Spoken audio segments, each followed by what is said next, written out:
Oh, that was quick. Bam, we are live. Here we go. Oh, there it goes. Delay. Always. We are live. Here we go.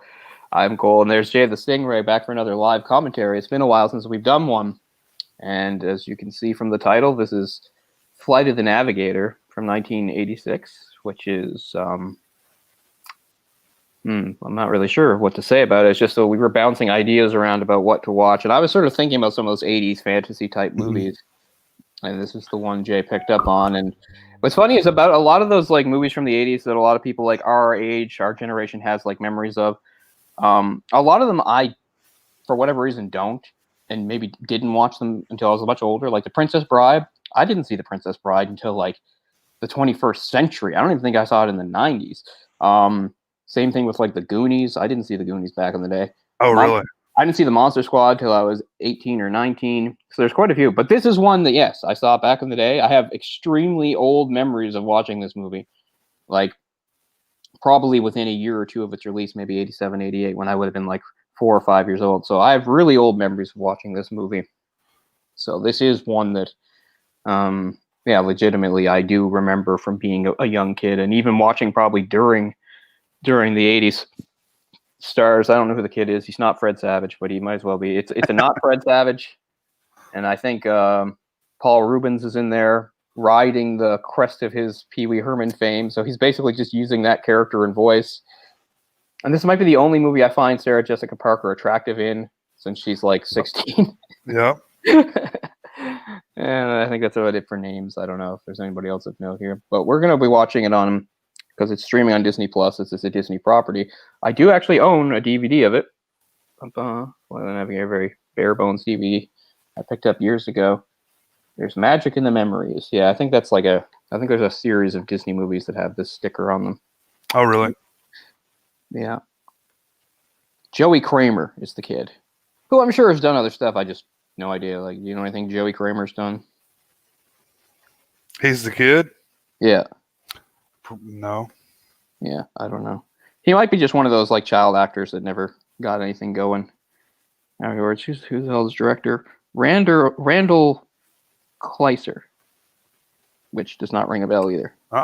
He's from Vancouver, Joey Kramer. Oh, there you go. Some Canadian content for us. You know, I didn't realize Veronica Cartwright was in this. I guess she plays the mom. She must be the mom.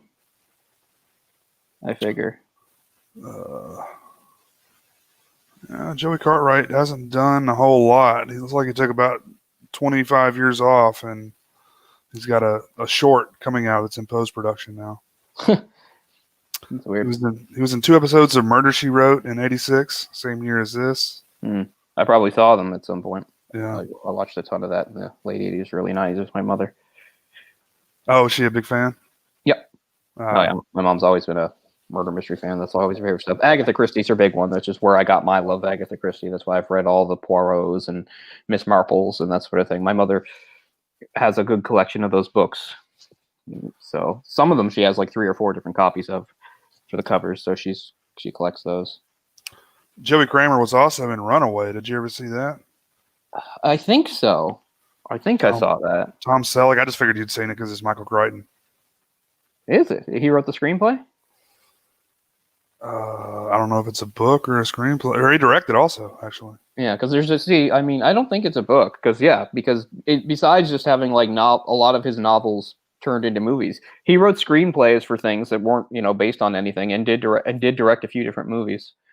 So yeah, because in the case of Westworld, which he directed, he wrote and directed that, but that wasn't based on a book. He wrote it as a movie. Really? Okay. And directed himself. Yeah. I think it just says written by. It doesn't have screenplay in parentheses like some of the other credits do. Yeah, it's tough sometimes sorting that kind of stuff out. This is like Jurassic Park. It does say novel. So yeah, this must have just been a screenplay. I mean, for Runaway, that is. Yeah, I think so. Anyway, I think I did see it, but I don't remember it at all. But I'm pretty sure I saw it at some point. Yeah, kind of cheesy. So yeah, you probably wouldn't have liked it too much, but it's got Joey Kramer in there, a couple of years younger than he was in this film. So. Oh wow, yeah. Okay, I would have thought that maybe this was his first movie. There you go. Yeah, Yeah, I can really relate to this movie a lot. I'll get into it after we get started, but played a pretty big part in my life at that time. Yeah, I mean, it was strangely a big part of my life as far as like introduction to some of like the American culture that, of course, permeates into Canada, like the MTV stuff in Right. particular. I remember it was a big deal that the 4th of July happens in this movie. Stuff like that. And again, this is me as a very young kid, so that's why such general things, like, big general things, were sort of influential in just that they might have been, not maybe my introduction, or maybe my introduction when I was, actually old enough to pay attention to those sorts of details. But I assume it must have replayed on Family Channel a couple times, which is why I probably saw it a few times again a little later on. But I don't know if we rented or what the circumstances were, but I definitely saw this in the 80s as a very young child. It's very possible it was a movie that my parents rented for me or something like that. I love like the generic crap on the back too. Out of this world fun for adults as well as children. That's from People. That's their blurb. Like, oh, okay. The New York Times says may well be the best family film around. Well, so sure. Just really generic quotes. Yeah, exactly. You look for that sort of exactly safe, generic stuff. Okay, right. We can rent this for our child, that sort of thing. But probably the big absence of my life was I was always aware of Pee Wee Herman, but I respect him, Paul Rubens, as a real talent. Yeah. But it was, I don't know if I was too young or what, but his show, which was on when I was watching Saturday morning cartoons, I never watched it. I just thought it was nonsense, stop to finish. And I mean, it's not like I was so mature because I watch these stupid things, so it's really hard to pinpoint exactly why I didn't like it. But I was just like, no, not for me. And I realized there's all that subtext in there, like, because you have like the kids that just love the wackiness, then you had like the parents, and these would have been parents that are probably a little younger than my parents and your parents, but they like it for some of the subtext in there, right? It's like a good thing to like watch if you're like smoking a joint or coming off a hangover or something like that. It's like, yeah, check out this trippy Pee Wee's Playhouse stuff. I get it. I feel like I fell in between the generations there, and it didn't really appeal to me. I feel like it was just a few years there where Pee Wee was big, but yeah, definitely really odd stuff that I could see people not getting into. But I was definitely into it. Like I was watching Pee Wee's Playhouse when Pee Wee's Big Adventure came out. Yeah. And I mean, that was a huge movie at the time. So yeah, I was pretty into it. Like I remember Large Marge like legitimately scared me. Yeah, I can understand that. Like what year? It was a show I would flip. Pee Wee's Big Adventure. That might have been the year after this movie. So soon. Like I mean, I would have been like 6 or 7, right? So yeah, Large Marge like actually scared me, in the theater. Yeah, double check that.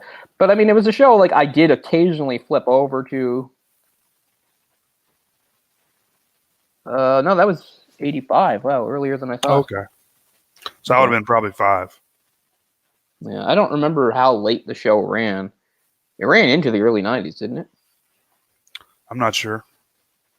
I think it must have, because otherwise, because again, I mean, if you're getting into the 80s, that's super early for me. So right.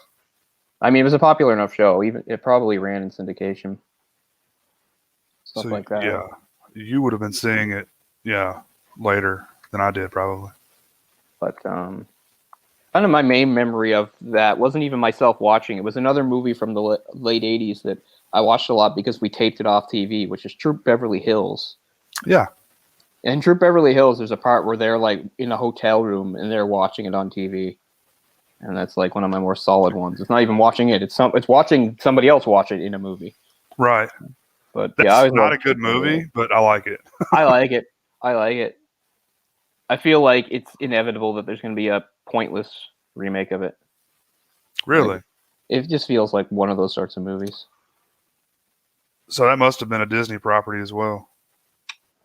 I don't know. What was weird about the movie was like you couldn't really tell if it was like making fun of the Beverly Hills lifestyle or if it was just like it was a weird movie because it's full of cameos. But usually nowadays when you have a cameo, it's usually like to make some sort of joke or something. These were just cameos. They're like, hey, here's this famous person. It's Beverly Hills. Here's this famous person. They were just sort of there in the background. They're like, hey, there was no joke. There's no punchline. not even anything weak or obvious. It was just they're there. It was full of stuff like that. And I mean, it was an interesting movie when you think about the cell nowadays too, because I mean, I get it. The kids, it's not their fault that they're rich. They were born rich. It had nothing, Right. you know. They were just lucky they were born rich. And it isn't fair for other kids to like judge them and say you're just snobby and you know you suck and you know and you can't do anything. But at the same time, it's still a movie that's sort of just standing up for spoiled rich kids in a way. It's like even spoiled rich kids can be good wilderness girls. It's like, I guess so, sure. I didn't know that point needed to be made, but okay. Because that was really the point of the movie, right? It's like everybody thinks we're spoiled rich kids, and we are. But but that doesn't mean we can't legitimately tie knots and shit. Yeah. Yeah, it's kind of the point wasn't very clear there. Yeah. And I mean, whenever they're establishing the kids, they really go out of their way to like show them as like rich and snobby. Like one of them, the foreign one is like her parents are like diplomats or something, and one of them, or it's maybe not even diplomats. It's like, isn't it like understood like one of them, like her father might be like a dictator or something in some other country? I don't know. It's been a while, like, but something it's weird. But yeah, I feel like the tone of that movie is kind of all over the place. But again, probably an age and familiarity thing. I like it a lot too. But yeah, it's definitely not good. Well, it's post Cheers, Shelley Duvall, so pretty much everything after that was bad, right? Yeah, it was definitely the first movie where I heard about silicone breast implants. Oh. To the point where I was so young that it was one of those things where you misremember because you don't understand. Because there's a part where where the main kid, because the whole thing is right, you know, her father is like Craig T. Nelson, you know, divorces her, and then it's like he's seeing like some younger woman, so she asked her daughter if she saw him with the woman. She's like, oh yeah, she's like blonde. She says something like she's like big boobs, stuff like that, and then she corrects her by saying like it's like, you know, bleach blonde, it's like dyed hair, and she says silicone boobs. But for years, since when I was a kid, I couldn't process what she meant when she said silicone boobs. I turned that into cone shaped boobs. I was like, wow, she had like weird shaped boobs, like Madonna boobs. Yeah, like Madonna with the cones. Yeah, like that's kind of what I pictured, and I didn't really understand it. But yeah, so that's one of those things when you're so young, like it's. Yeah, your mind can't it process it, so you turn it into something that makes sense to you. I didn't know what silicone boobs meant, so it became cone shaped, is how I remember it, which is pretty funny. But yeah, that must be the earliest reference to breast augmentation that I was aware of. Yeah, I guess my mom was a fan of Shelley Duvall. They were big Cheers fans, both my parents, and we watched all those. Not really Troop Beverly Hills. I think is a fairly decent movie, but a lot of that other stuff is real bad. It is. I mean, Troop Beverly Hills definitely has some really cringy stuff in it. Like when they start singing the song to sell the cookies, stuff like that. I mean, I get that. Like stuff like that's just never going to age well. You know, it's like late '80s culture. But Troop Beverly Hills, what a thrill! Beverly Hills, what a thrill! I think what really helps sell it is the evil one, the one that's like the head of the squirrels or whatever, you know, the bad one that hates them all, because she really gives her all in that role. She's such a bitch. I love it. Like she's so great. I don't remember who that is, but yeah, that's what's her name? Tori Spelling is one of those girls. Oh yeah, Red Feather. Yeah, the Red Feathers. They're like the evil troop, and she's the head of them. They're like the really mean ones that are mean to her. But yeah, whoever she is, she really sold it. Was I think one of the reasons why the movie works, because she's such a bitch in it, and it's so good. And I do like the ending where she winds up working at Kmart, just like special cookies. But yeah, so this movie is kind of in that same sort of ballpark for me memory wise, and that I was around the same age, you know, late '80s, very young kid, not even 7 years old yet. But yeah, I always like this movie. It's been a few years since I've seen it, but I remember it pretty well. So I guess we've given people ample time to find it if they want to. If you're lucky and you own it like me, or you've got Disney Plus, it is on there. So we're gonna cue this up. So I'm just gonna get it ready. My Disney Plus has been sluggish the last few days. I even deleted it and then got it back again. Okay, there. So I've got it queued up just before the fade in. The first thing you should see is like the Disney logo. So okay, I'm ready. Whenever you are. Okay, good. So in 3, 2, 1, we'll hit it, and then you should fade into the Disney logo, and we'll go from there. So 3, 2, 1, ignition, and I'll probably have to back my volume off. Beautiful Disney logo. Yeah, I better put the subtitles on. Yeah, I did the same.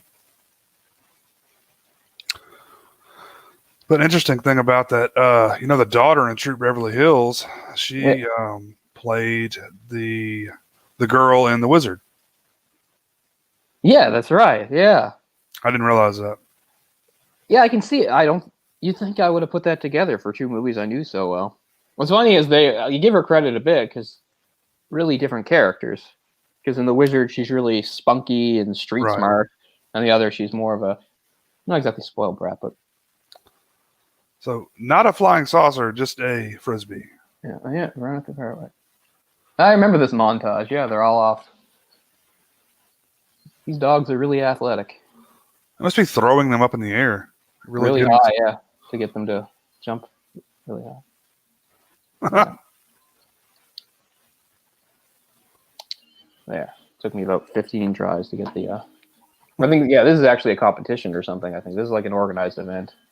So the movie starts in 1978 because this movie has time travel in it.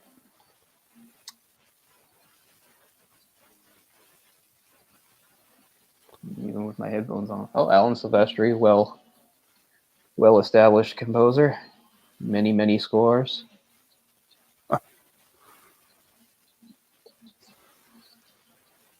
So yeah, he must be at this. He has a dog, so he's obviously at this with his dog. I know he's got a little brother. I don't remember if he has a sister or not, but he definitely has. I think he just has a little brother and his 2 parents. The main kid? Yeah. Yeah, I don't think there's a sister. I think it's just a little brother. He's about 3 or 4 years younger than him.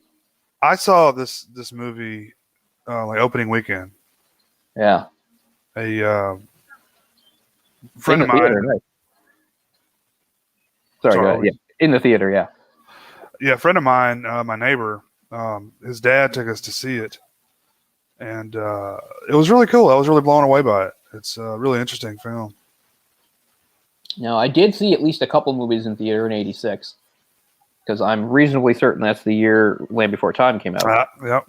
And I definitely saw that in theater. And I might have seen at least 1 or 2 other movies in theater that year. It's not this, though. But I saw this fairly shortly after its release, maybe when it was new on home video or something. Yeah, mine's probably still too loud. Back it off a bit there. I can't hear it. Okay. So this is 78 here. There. Yeah, this is 1978. I mean, look at that generic look. I mean, he might as well be Fred Savage. It's like, this is the template for like 80s boy. Yeah.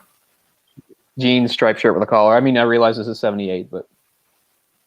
Give me an American white boy. Who's from Vancouver.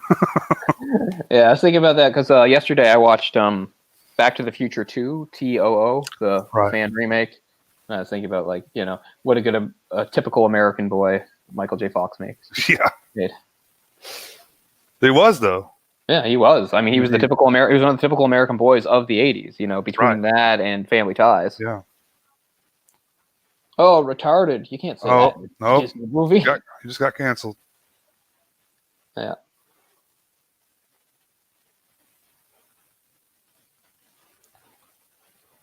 Does everybody freeze? Yeah, I think so. Well, no, they're not. I think they're about to, though. Yeah, it's his little brother. No, they're just watching a blimp. I think it's just a fake out. The real thing's going to happen, but for now, they're just a blimp. I miss blimps. I don't see them anymore, really. I know. I want to live in an alternate timeline where blimps are like a major form of transportation. I understand why they're not, but I mean, remember in my favorite movie of all time, Indiana Jones and the Last Crusade, where he and his father are going to take the blimp to get out of Germany? Yeah. That looks like such a great, dignified way to travel. Like, who cares if it's slower than a plane? It's like being on you can get up and walk around. There's a restaurant and you're flying. Like, how come in 2020 I can't experience this? I want to fly somewhere, but have it be like kind of like a pleasure cruise. A blimp can offer you that. A Zeppelin, Scuzz bucket, that's good too. Butt face.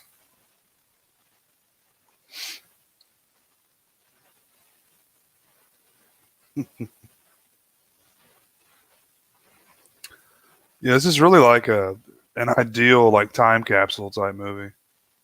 Yeah. It really captures that period really well. But Like I with mean, they have to do that because the whole point is he's from the past, right? So they're like, this Right. is '86. You gotta get established in what the world is like now, you know. Reaganomics, kid. Yeah. Oh, pretty girl. And all the ideal white girls in the '80s were also named Jennifer, just like in Back to the Future. Well, they kind of still are, man. Think of how many actresses have the name Jennifer. Jennifer Love Hewitt, Jennifer Aniston. I mean, there must be Jennifer, but as for a younger generation, Jennifer Lawrence. Jennifer Garner. Garner. Jennifer Lopez, not white, but Oh, we're listening to Casey Kasem now. oh wow. This is Americana for sure. I'm Casey Kasem, giving you the. I can't do it, but you know. Where have I seen this dad before? Definitely somewhere. I don't know, kid. This seems like a little much that you've got a telescope set up to watch the girl. I mean, Jennifer Bradley. Dad takes it pretty well, so you have a crush. You're not quite stalking her. He seems similar to me. He's got a picture of a World War II plane up there. I loved World War II planes when I was a kid, and I had models and stuff. Ooh, fireworks. Yeah. That's not something I ever had access to as a kid. My parents would never let me. Well, here in the good old US of A, we let our children have fireworks all the time. So I've seen, and it's not like other kids I knew. Like I knew other kids who had them and stuff. I mean, hell, one of my friends, the other Ryan, like I remember I wasn't around that time, but a few of them they literally like shot at him with Roman candles and melted his jacket. Yeah. Yeah, I did a lot of really irresponsible things when I was young, including stuff with fireworks. Yeah, no, fireworks is not one of those things for my check off. Because I mean, yeah, I did a lot of dangerous, like reckless things, but fireworks, no. I have almost no experience handling them myself, even as an adult. Were they around? Like, I mean, other people did them, or just not? Yeah, like I said, they were around. I guess if I really wanted to seek them out, I could have. I guess if I really cared. I mean, I liked fireworks in a general way. I didn't mind watching the thing, but I never felt compelled to do anything with them. I don't think I was afraid of them, although, you know, my mom was definitely. She talked about, you know, blowing your fingers off with firecrackers or cherry bombs and stuff. Right. But I don't know. I mean, I definitely knew of kids that got a hold of them.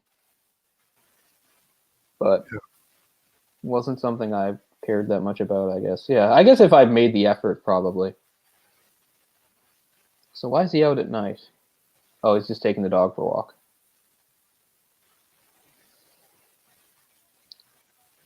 So this is also several years after E.T., so there's a little bit of that influence going on here. Absolutely. Kid befriending a friendly alien. Except this really leans hard into the pop culture thing. Cause the idea, because in E.T., he's just a funny little thing that they dress up and stuff. And this, it's an alien, like, sort of like AI intelligence thing that, like, absorbs their cultures. Like, I know, I'll talk like Pee Wee Herman. But we're getting ahead of ourselves.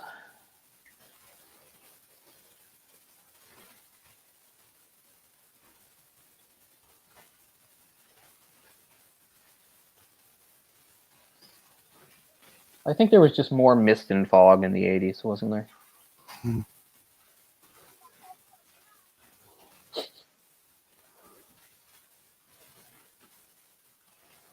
don't actually remember how this goes. Like the original encounter. Doesn't he just like fall down and then like wake up? Like the whole thing is like he falls down and then he just wakes up and he's been like beamed in or something like it. The thing has like insane technology. Because the idea is like it abducts things, studies them, but the whole point is it's supposed to return them right back at the time it was abducted, so they don't even know. And the whole thing is it goes wrong with him. Oh, there's just his dumb brother. I'll kill you. Dog's name is Bruiser.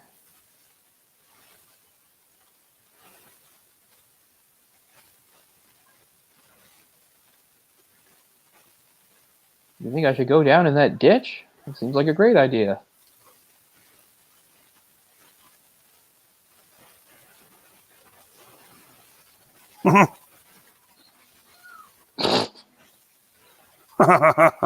Only Elijah Wood could have fallen better than them.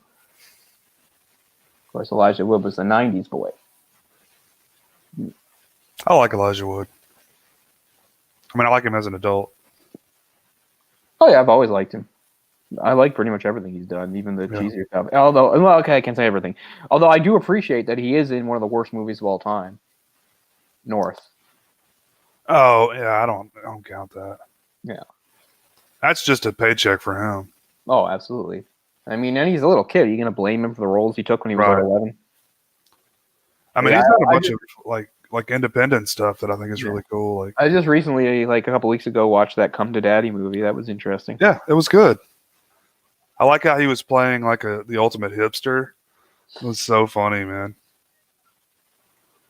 Yeah, he was talking about how he knew all these rappers and yeah. He knew like Elton John, but he called him by his real name. Right. So okay, so it's already happened here.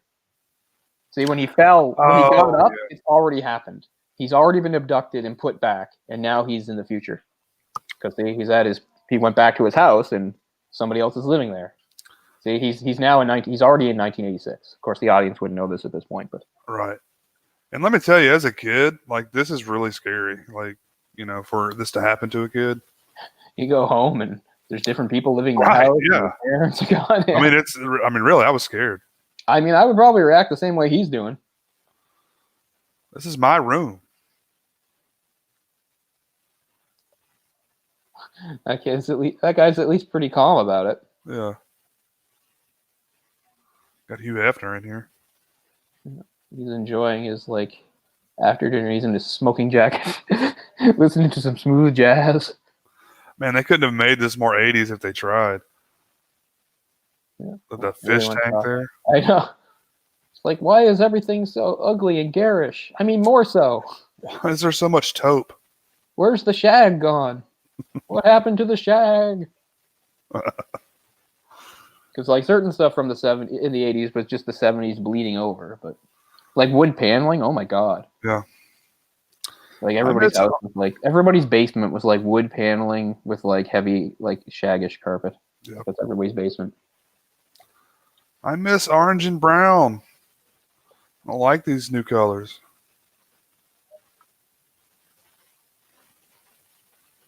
You mean black policeman? What? Come on, kid, it hasn't been that long. You're from the 70s.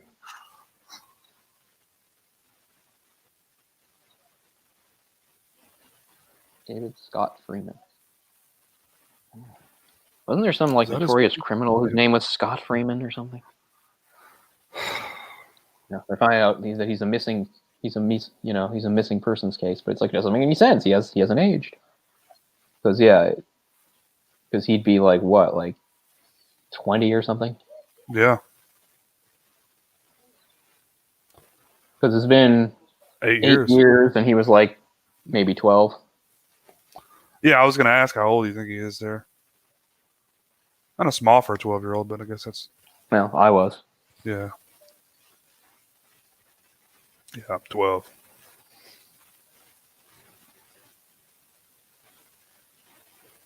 I don't even think I was 5 feet when I first got to junior high when I was in grade 7. Really?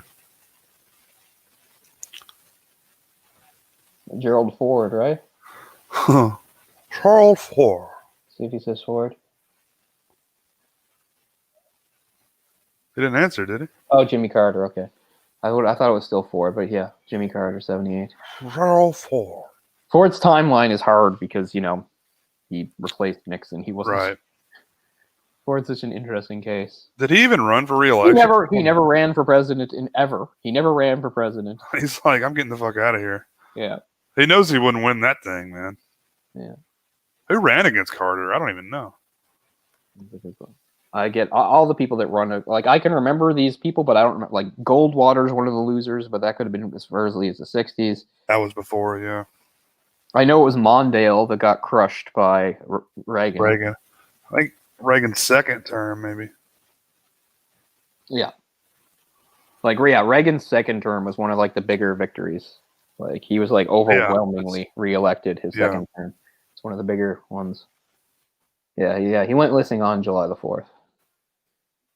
He's gonna be reunited with his family, but nothing makes sense. You're living in a different place. His dad is a lot balder.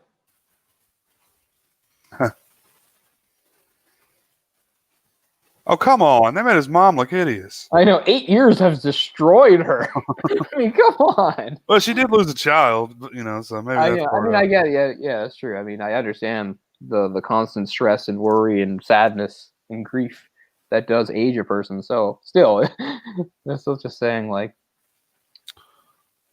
what a short window you women have. This is saying Carter did defeat Ford.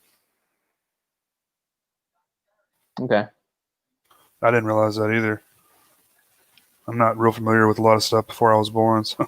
Yeah, I mean, I can trace the presidents back pretty well. It's let me see. I mean, let me try. It was a much closer election than the one we just had. So yeah, it's interesting. It's Trump, Obama, George W. Bush, Clinton, George Herbert Walker Bush, Reagan, then I guess Carter, Ford, Nixon. Mm-hmm. Who is Nixon after? Was he after? It was. Is that Eisenhower? No, Eisenhower's the 50s. No, it was. Oh, God damn it. During the 60s. Oh, LBJ. LBJ, yeah, and then Nixon. I mean, Kennedy before. Yeah, and Kennedy before him, and maybe Eisenhower before him. Then it gets kind of difficult. I mean, during World War II, at the start, you had FDR, but towards the end, you had Truman. That's like late 40s. Like Truman was president at the end of World War II. Right. Yeah. 30s is different. Hoover was there in the 30s. Coolidge is early 20s, following. My favorite president, as far as like stuff he accomplished, although certainly not his views and stuff, is the president at the end of the teens, which is Woodrow Wilson.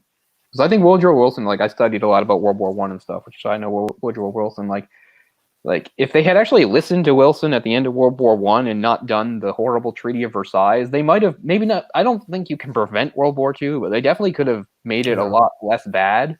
But basically, the Europeans all laughed at him. They're like, "What? Don't sanction Germany and hit them with like the hardest sanctions in the world and cripple their economy for decades? Are you kidding?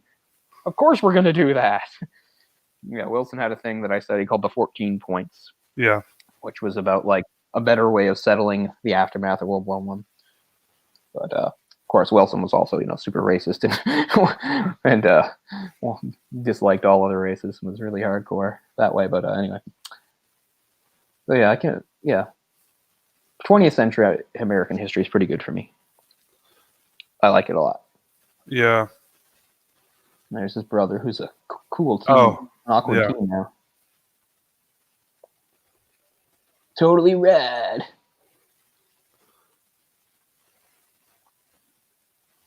Oh God, he said rad. Yeah. What the hell's with those sleeves? Yeah, that's weird. Did he do that, or is that how the shirt is? Either is really weird. It must have been a thing. I don't know why they would have done it otherwise. They're trying to make this like super 80s, right? So yeah. Well, that means 86, which is probably the most 80s year because you're right in the middle, really. I know 85 technically, but I mean, you never really want to count 1980 as that. I mean, 1980 is more 70s than 80s, obviously. Yeah. I always think of 86 as like the epitome of the 80s. It's a good year. Good year for a lot of stuff. That's the year that Grand Theft Auto Vice City is set in. They're like, what's the most 80s year? '86. Well, a lot of good movies like Aliens. Oh, that's probably one of the best years for movies in the 80s. Was that Return of the Living Dead? Was that year? No, I think it was '85. No, fuck, I'm close. Aliens is definitely '86. I know I can think of more if I try. Yeah, you're good at years. Yeah, I am. Scuds bucket. It's like we still say those cool things, but now we say rad. You gotta say Yeah, we call each other fag all the time. rad. No homo, man. Yeah, Except no, that's more of a recent thing than no homo. yeah. Which I guess is kind of a more PC way of saying it in a way. Because that was the joke in like the Bill and Ted where they'd hug and then they go, "Oh, fag," nowadays we'd be like, "Oh, no homo." And certain people still like that's still not. It's like, come on, draw the line somewhere. So in '86, some of the top grossing films, we got Top Gun. Crocodile Dundee was 2. God damn, I didn't know it did that well. Yeah. Platoon, Karate Kid 2. Man, I just watched Platoon. I hadn't seen it in years. Star Trek 4. Back to School, Aliens, The Golden Child, Ruthless People, and Ferris Bueller. Oh yeah, I should have said Ferris Bueller. But I think that's another one of those really overrated '80s classics. I agree, 100%. There's things I like about it, and I realize it's all sometimes people can overanalyze movies, and I know people, sometimes they're like, "Come on," but I mean, he is like his character is not really one you should really root for. He's just kind of a smarmy jerk that just gets his way and uses people. Yeah, exactly. And you're supposed to look up to him and like root for him. They're like, okay, we're really happy to have you back, but we're going to take you to like a secret government base so they can test you to find out the secret of your non-aging.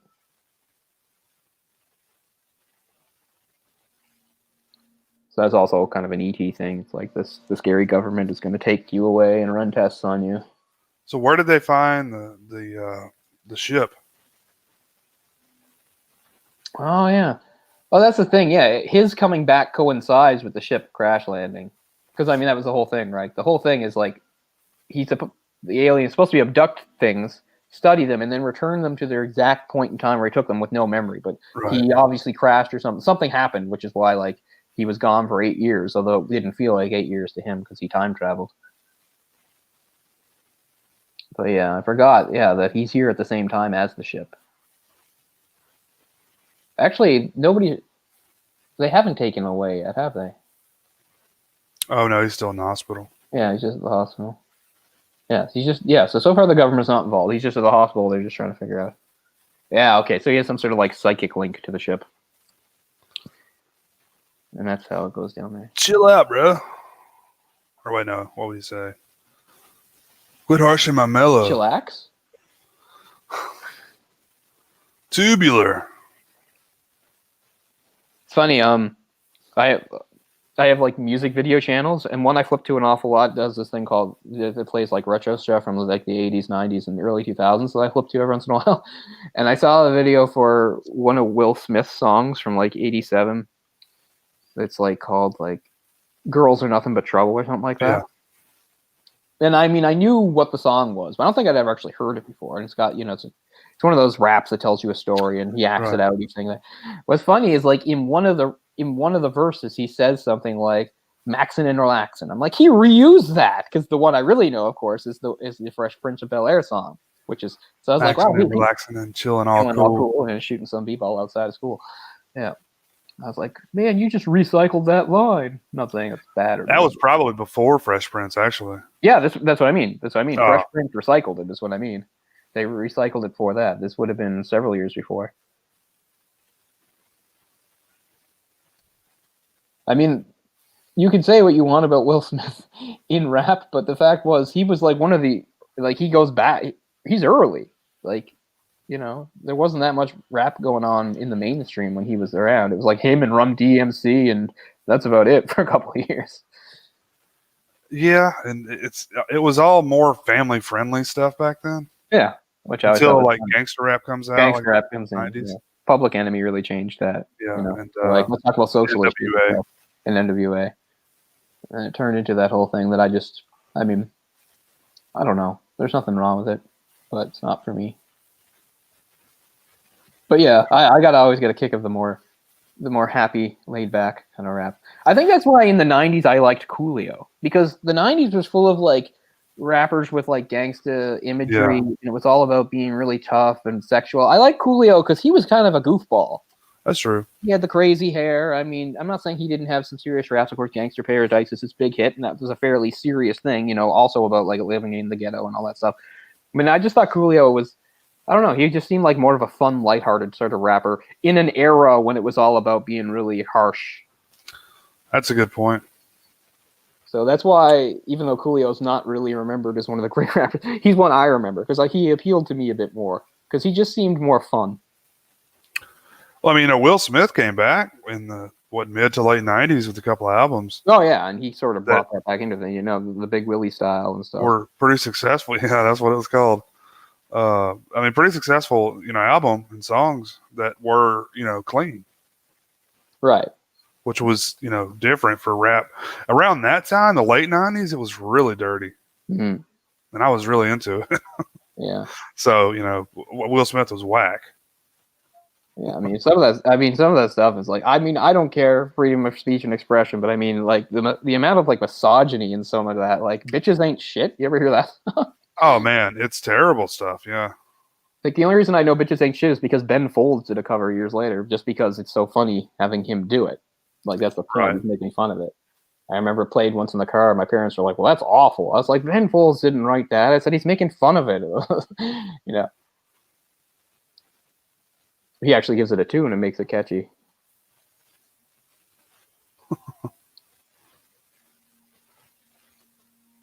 So now something like so he printed this out with his mind? Yeah. Yeah, he's having some sort of weird psychic relay going on with the ship. I mean, like, he is still your son. Like, yeah, I know there's something crazy going on, but... Well, there he is. He's saying no. He's like, it doesn't matter. That's what he is saying no. He's like, I don't even care if it's national security. No. They're like, oh, and of course they're going to dangle the carrot that like, well, we have stuff that the hospital doesn't. We can bet better treatment. It's like, well, technically there's nothing really wrong with him. He just hasn't aged. How would you feel about... And he doesn't remember the last 8 years. $10,000, Mr. Freeman. Well, see there, they tell him to fuck off. Oh, don't you want to know the truth?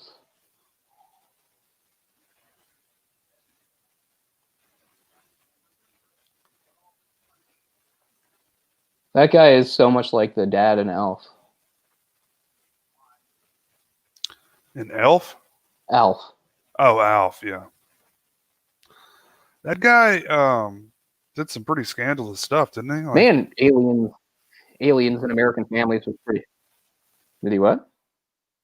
I think he... Oh, that actor? Yeah, maybe. Like pedophiles, right? Or pedophilia? Is that what it was? Oh, I don't think that was him. I know that speaking of Ferris Bueller, the guy that played the principal in that, he was like a pedophile, and he got convicted of really some stuff. Yeah. So it's kind of funny if you put the movie in that context, that like you have this teenage kid who's literally being chased around Chicago by a pedophile.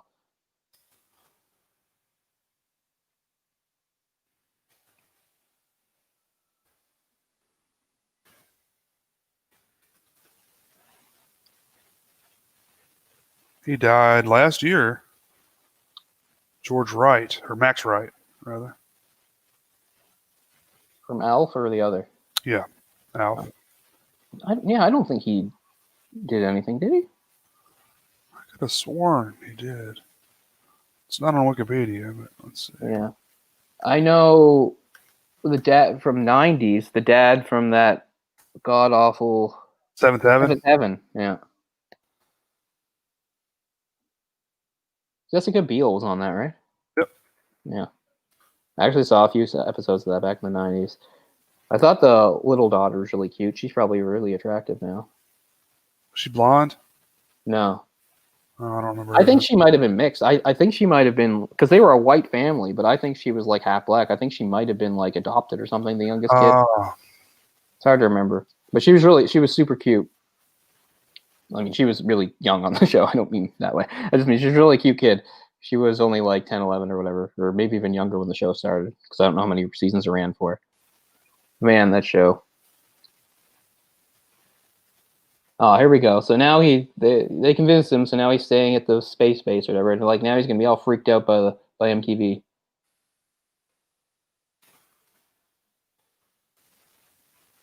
And you have to admit, what the fuck would you make of this? Oh, look, and there's a clunky 80s robot. Oh, I love it. Can't have a movie without those, whether it's Rocky 4, which is probably the most random example of one. You know, they've taken that out of the movie. The robot. No, you might as well leave it in. I realize that it's a complete big-lipped alligator moment that has nothing to do with anything and is bizarre as hell, but it's part of the movie, so I'd say keep it in. Ralph. I'm going to be married to Ferris Bueller one day. After he kills some people with his car. Man, I hate to be a jerk, but her nose must have kept growing after this. Because it doesn't look so bad there. It doesn't look so bad.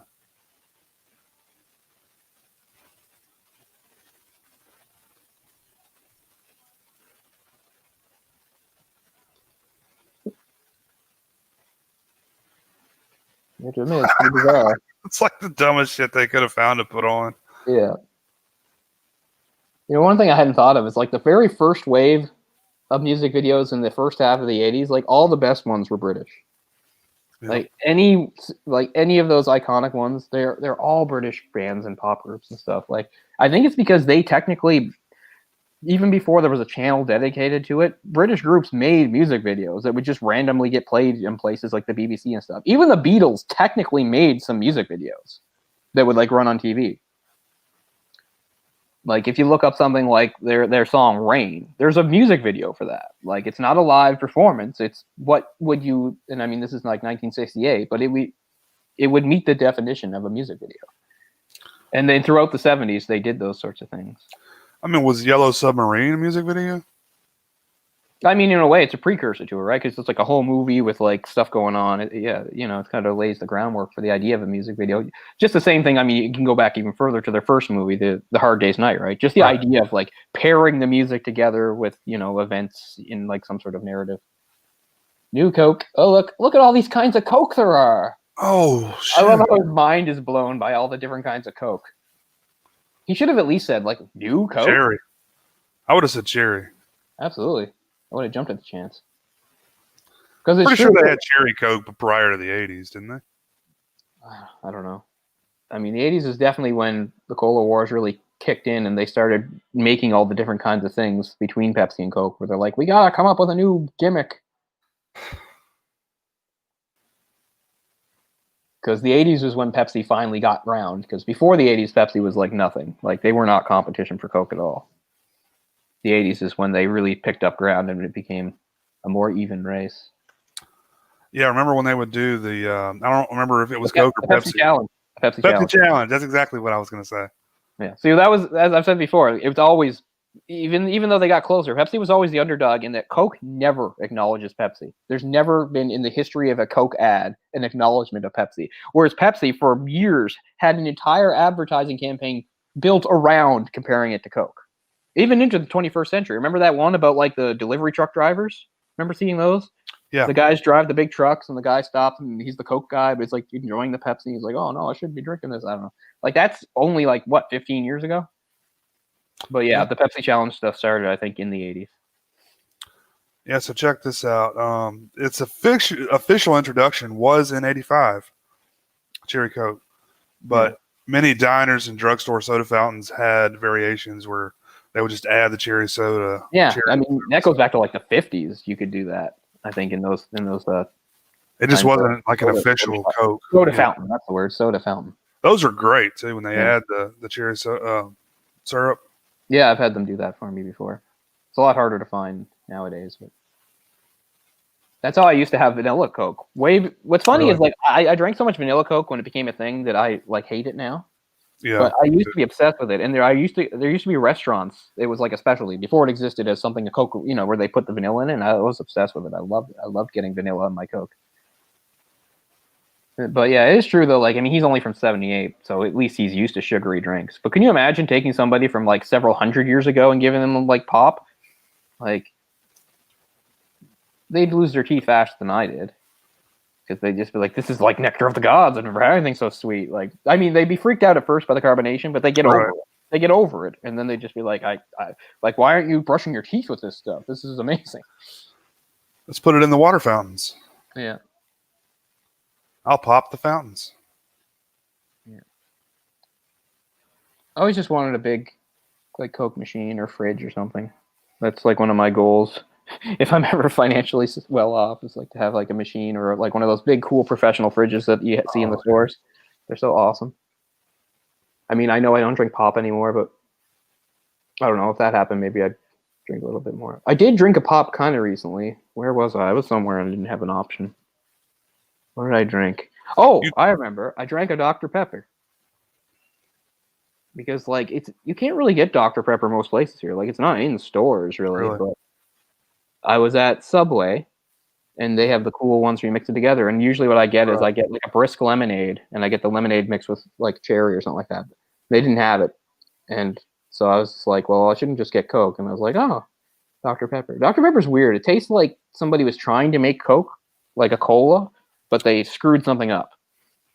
Because it tastes kind of like a cola, but then it's got like some weird bitterness to it or something. I don't know. It's definitely cola adjacent, whatever it is. Yeah. It's super popular. Like, isn't it really popular in like your part of the country? Like, it's kind of popular in the South, isn't it? It's really popular in Texas. I mean, it's popular here for sure, but I've never really cared for Dr. Pepper. Like, it was like Forrest Gump's favorite drink. He was from Alabama. Yeah. He was from Alabama, and he really liked Dr. Pepper. So yeah, it must just be because it's not just the movie; it's in the book too that he's really into Dr. Pepper. Right. So they're like, what are they? They're like scanning his thoughts and his memories, and they're like, oh, look, you've been zooming through the universe. Downloading, man. How many people said downloading in '86? I think he's downloading. Yeah. My brain is downloading right now. Yeah. To this day, people still say downloading when they mean uploading. Because, yeah, if they're taking something out of his brain and putting it on the screen, that means he's uploading it. Exactly. That's one of them are.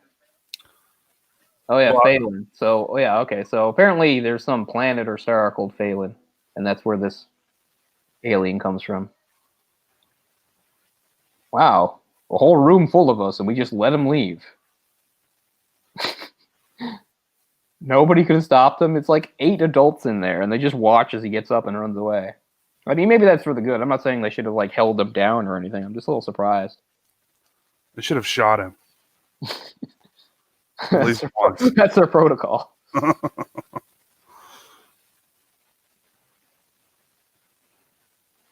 old do you think she was here? Oh, you're not going. I mean, this is post Square Pegs, right?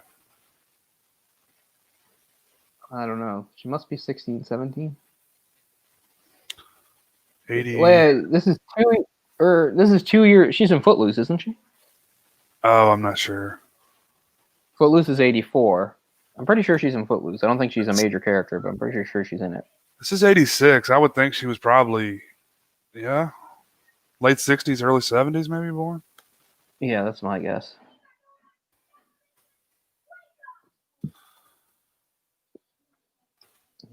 I'm making myself thirsty. I'm gonna have to get another drink.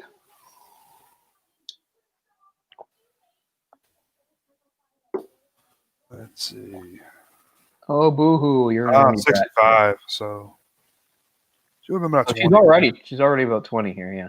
I figured she must have been closer to 20 because she's in Footloose playing like 17-year-old, so she was probably like, 17 or 18 for Footloose, and that's 2 years before this. So yeah, it makes sense. She's going to help him escape. That was a terrible wink, but I can't wink well either, so.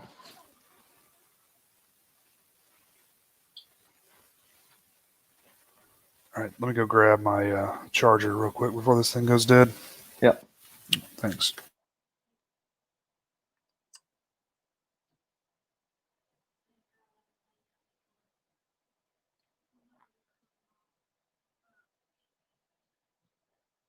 It's like, technically, you're my age, so this isn't creepy at all.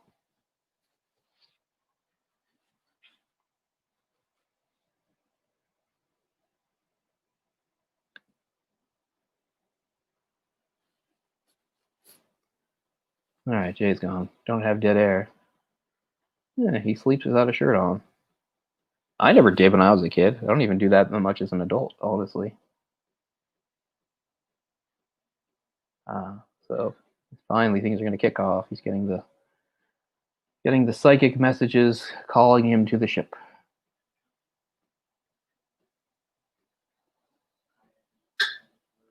And I guess it's supposed to be implied here. But yeah, get in the Ralph unit. It's controlling Ralph, the stupid rolling 80s robot. Man, with those clunky 80s robots.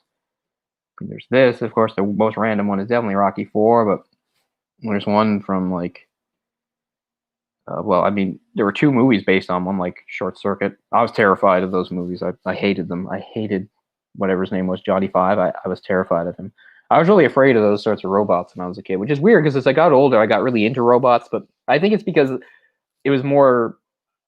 I just liked the Japanese style, whether it was just an android that more or less looked human, or it was some sort of like Gundam type thing. I really loved the Japanese type of robots, or something cute like Mighty Atom, Astro Boy.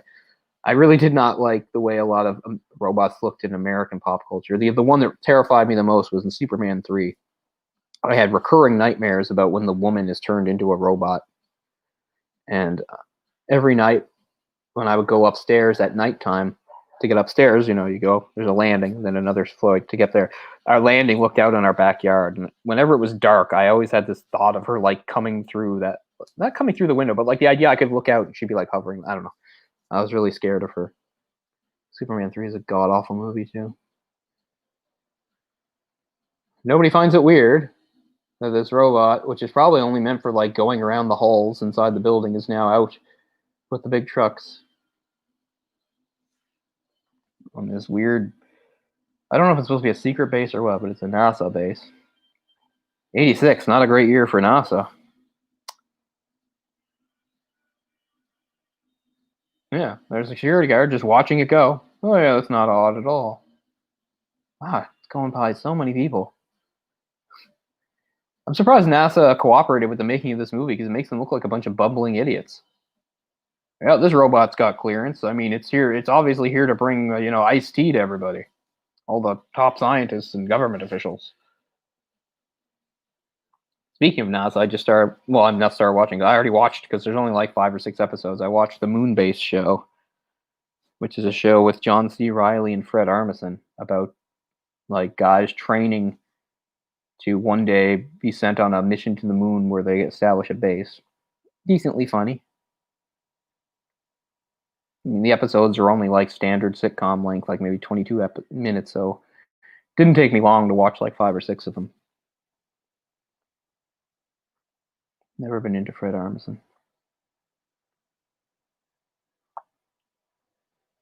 All right, so now he's going to finally approach the ship. Door opens easily.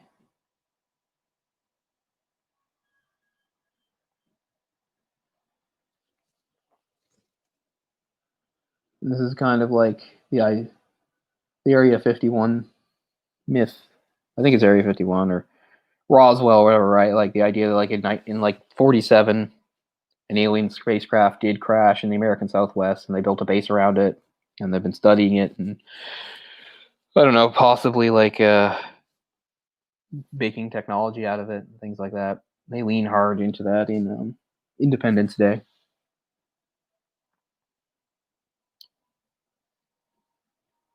It's kind of like the same idea in Independence Day, where they've got the ship and it's just sort of hovering. There we go.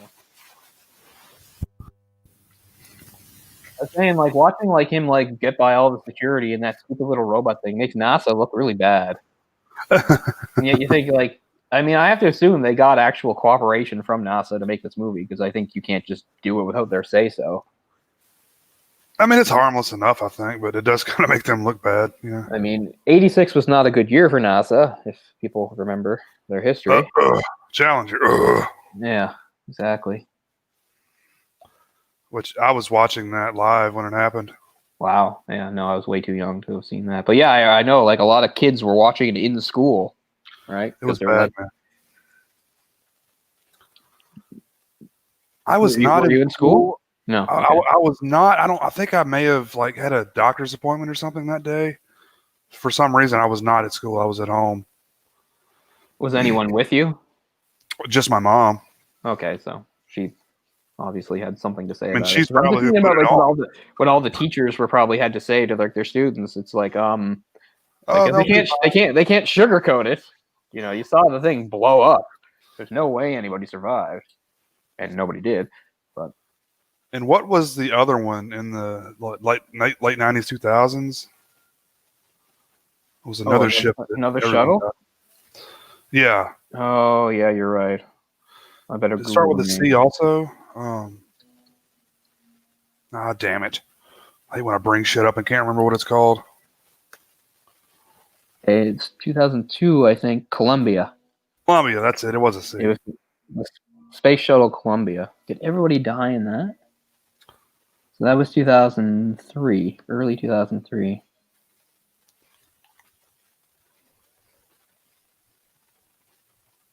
It's quite a big article on it. I don't have time to get into it. But yeah, it's weird. Like, yeah, Columbia was a big deal at the time too, but it doesn't seem to have made the same impact culturally as Challenger. I don't know if I think it's everyone because died on that one, but a lot yeah, of I think at least some people died on that one as well. it's true though. But like, because by like Challenger really set back the space program. Like, you never heard anything about the space program in the '90s. They even made a whole Simpsons episode about it. Like, that's why Homer goes into space, is because they're upset that they're not getting enough funding because the public's not that interested in space exploration. Like, it's funny. Just today, SpaceX sent up 4 astronauts. Oh, really? Yeah, I don't know where, but I mean, I'm not one of the. I don't really like Elon Musk, but I guess I am glad SpaceX exists because at least it is. I'm sure NASA's doing lots of stuff, but I mean, if you just like look at like the milestones, it feels like NASA hasn't done anything. It's like the human race can't fly for most of its existence. Then we make cars and stuff. 1903, the first time ever people can fly. In about 15 years, you've got fighter planes fighting in a war. Right. And by the 20s, commercial aircraft has become a real thing. Now people can fly to other countries. Right. And then you get into like the start of the 50s and you break the sound barrier and you're starting to get jets. And then you get into space at the end of the 50s. And through the 60s, there's all sorts of exploration. There's a race to the moon, and then NASA lands on the moon at the end of the 60s.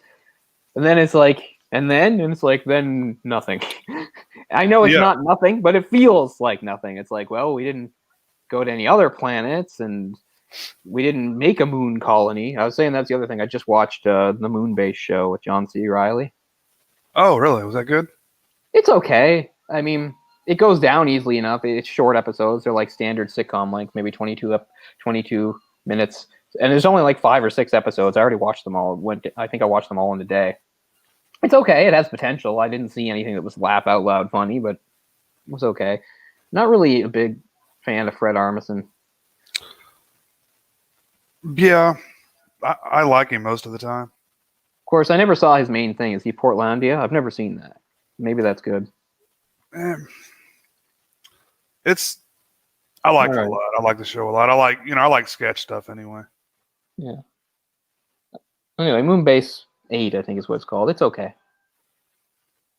But yeah, if you just look at the technological advancements post World War II, I mean, we like jumped a lot, in like 30 years, and then it pretty much, everything, medicine, transportation, all that stuff and then just kind of tapered off a little bit. Like, I mean, we're still using like the same fighter jets we used in the 80s, Yeah. I mean, and in a way, I kind of applaud that because, I mean, people, lots of countries, their military is totally overspent, right? Like, there's all this build up and it doesn't really accomplish anything. So, I mean, I agree with that to a certain point. I mean, the joke is, of course, the Canadian military is the furthest thing from that. Like, we would actually like to see even somebody like me who does not give a shit about the military would probably feel better if we spent a little more on the military. Our military is in such shoddy condition. And the longest running joke was the Sea Kings, which were finally, the last of them was decommissioned only a few years ago. These were helicopters we got secondhand from some country like France in like the 50s, and way up into like well into the 21st century we were using them for like official missions and stuff. I mean, that was such a joke. But what was I going to say? Yeah, about technology. So, yeah, tapering off, blah blah blah. What was I saying?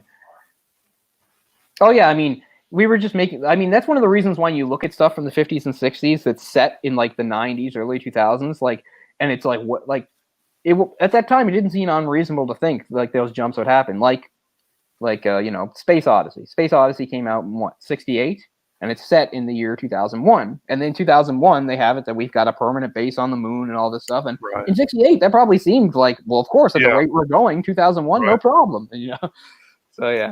Okay, well, that's why all our movies, you know, that were set, you know, now we're like way more advanced than we actually are. Yeah, because they come from an era where we were making such jumps. Right. Where it's like, okay, you know, 30, 40 years, of course we're going to be there, you know. But yeah, eventually you run into a wall. Okay. Wow, this is a really slow escape. We've been talking for like 5 minutes, and they're still trying to get out of here. Yeah. Yeah, so he's talking to the ship. He's convinced the ship that, you know, he'll help them escape.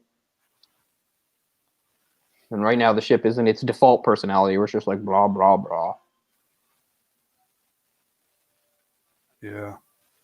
Real missed opportunity to not sound like 2001. Was it Hal? Yeah, Hal. I think the guy that did his voice died like last year or something. Really? He would have been pretty old, I imagine. Yeah. Oh, man.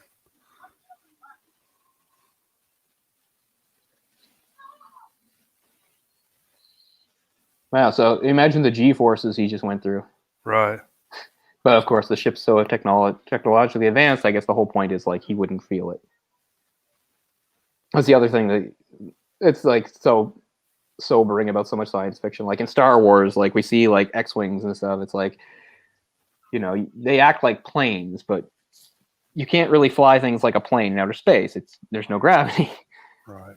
Well, not no gravity, but gravity is very different. And the other thing, of course, is crazy G-forces and stuff. Like I was talking about like robots, and how I hated all these 80s robots, and I was afraid of a lot of them, particularly the one from Superman 3. I was terrified. Remember the woman got turned into a robot in that? It was some machine, and it could turn people into robots in Superman 3. If you don't remember, that's really good, because it's a terrible movie. And why the hell is Richard Pryor in there? Oh my god. I've seen it, but it's not good, and I don't really remember a lot. Anyway, look up on YouTube just the robot transformation scene sometime. I saw that, and it scarred me for years. I was so afraid of this woman robot. But anyway, but of course, I said the robots I liked were the Japanese ones, whether it was like the androids that look fairly human, or it was like more like a Gundam thing. But like, yeah, the logistics of a Gundam, like even if you had a robot that big, you couldn't support its weight, blah blah. Like you couldn't do all those moves in space without like the person just dying. Right. Yeah. The G-forces would just destroy you.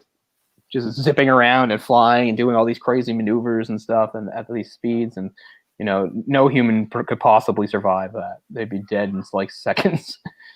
Right.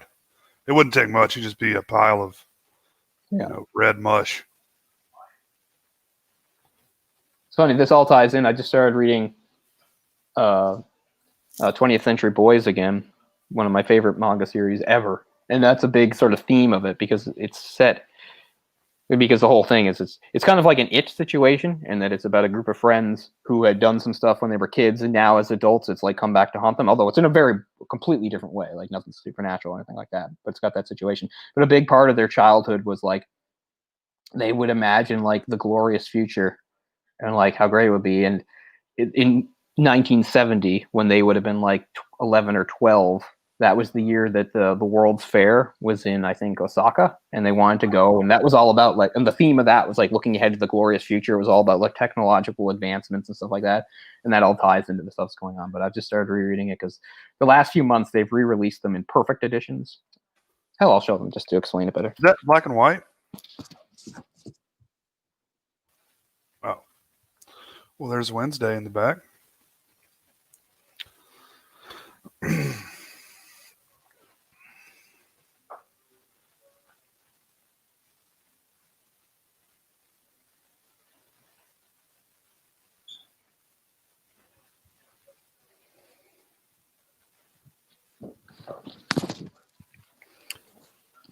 We had a great shot of Wednesday behind you when you left. Oh. Very faithful. Yeah. She's watching the movie. So is that black and white, that anime? Oh yeah. It's a black and white manga, as most are. Or Although in the perfect editions, which I'll show in a second, they have random short sections that are colored, which is kind of a thing that happens a lot in mangas. So the first one here's the very first one. So this was released in. There's 22 volumes about this size, plus 2 more called. So it's 24 in all. The first 22 are called 20th Century Boys. The last 2 are called 21st Century Boys, and they're only about this long, so not long. Second one, but then that they ran from like 2009ish for a while. I don't know, something like that. It was a long time ago, and just in like the last year, they've re-released them in perfect edition. The volume is the size of 2, so this has like 2, so it'll be less. And in parts of this, there are random parts. See, there are random pages with color. Oh yeah. But it's still like 95% black and white. And the other difference in the perfect edition is that trying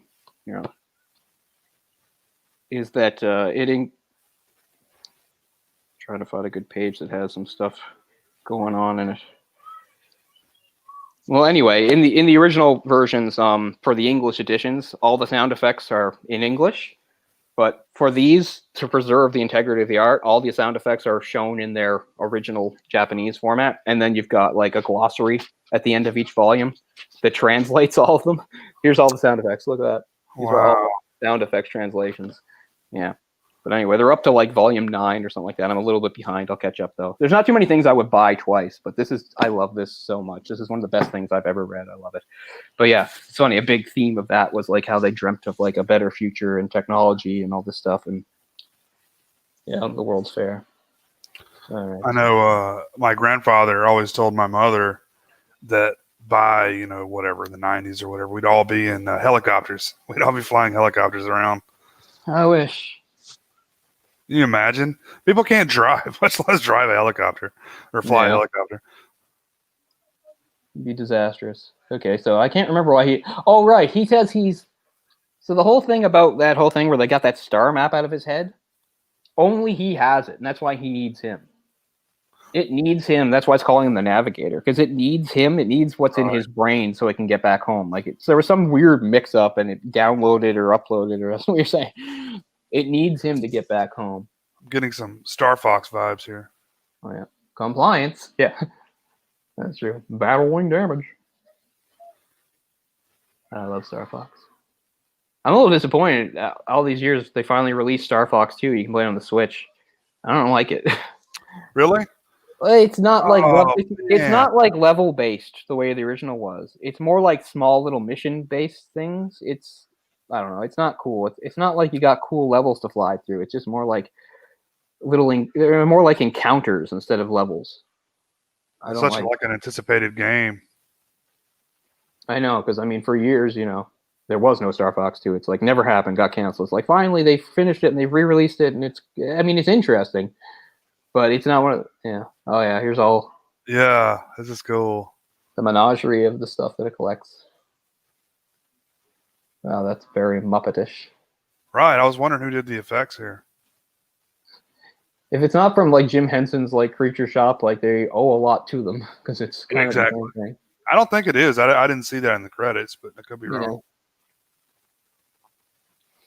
That's what I always took away from this movie was the weird creatures. Because I just like stuff like that for some reason. Right.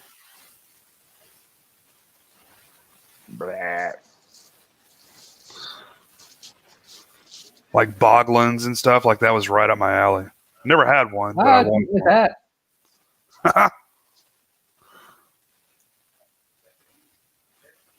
That could have been your head, David. Well, maybe you shouldn't. Maybe these things should be in like better cages. Maybe you should fucking warn me. You like put a top on them instead of just having their. Oh damn! The eyes said I. So has the AI voice changed at this point? No, it's still blah. Yeah. He hasn't started to like learn much about Earth yet. Oh yeah, this is the guy. Oh, that's the guy. Yeah. The little guy. It kind of becomes like his little sidekick thing. Because I think it like sits on his shoulder or something. It's like in his pocket or something. Yeah. Oh yeah, at the end of the movie, he winds up keeping it by accident, I think. Oh, there's Orc. Oh, what's up? What's up, Orc? Marin.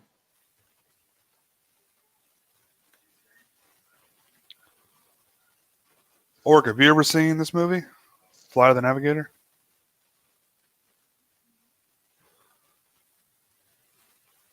Yeah, that thing winds up in his pocket at the end.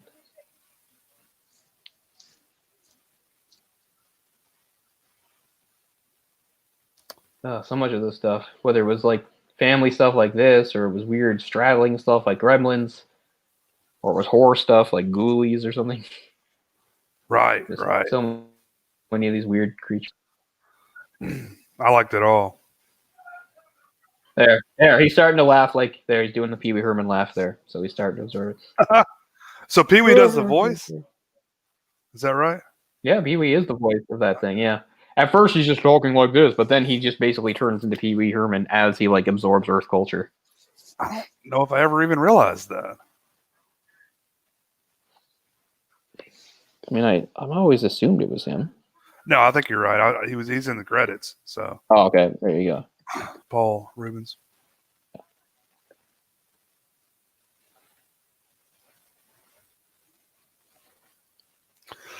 He just seemed to want to have some time to himself. Know what I mean? Yeah. Paul Rubens. He was credited as Paul Mall. That's how he's credited in the actual credits, I guess. But yeah, it's him. Paul Mall. That's not much. Must have been his stage name at the time or something. Yeah, maybe. Possible. After the cigarette, I guess.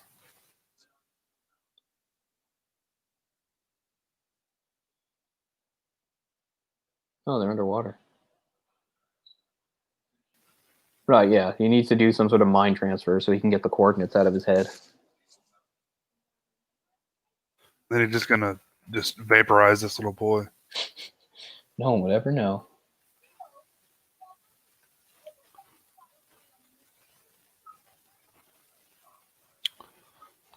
This is a good point. Like, how do you know you won't fry my brain? Because you said the whole point was you're supposed to abduct people and then bring them back. But instead, you lost me for 8 years. Now I'm supposed to trust that you won't fry my brain with this transfer scan thing. But he didn't.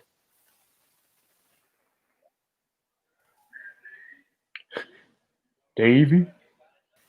Yeah, that was awfully fast. Like, doing the Big Mac song. Oh, I guess that's all it took. It just did that scan, and now it instantly, it's, yeah. Yeah, now it's just a bunch of random stuff. Yeah, so we've got Coke and McDonald's featured pretty heavily here. So,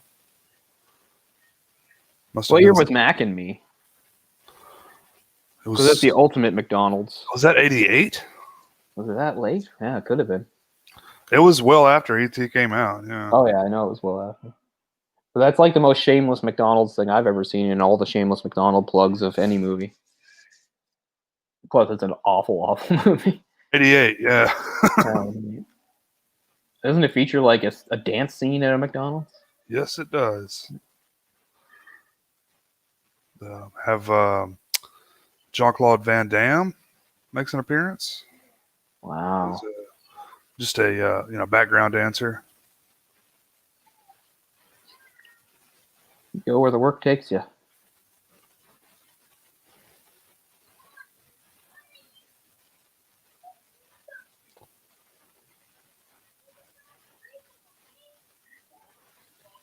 This is a good transfer of this movie on Disney Plus, by the way. Yeah, I hadn't thought of that, but you're right. It's probably better than the DVD quality I've got. I'm sure it is, yeah. I haven't watched it in a while. This might not even be in widescreen. Who the hell knows? This is in, what do you call this, full screen? Okay, this does have widescreen.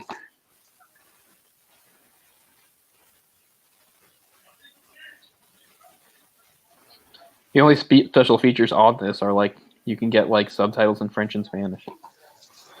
That's not a special feature. Yeah, that's what they call a special feature on this. Hell yeah. Animated menus. Puck Marin.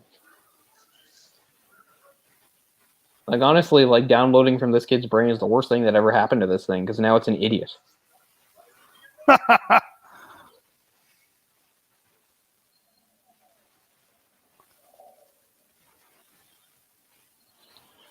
The other thing is, like, even though he does like the Pee Wee Herman laugh and stuff, like I don't actually know enough about Pee Wee Herman to know if like all these jokes are like his style or if it's something else.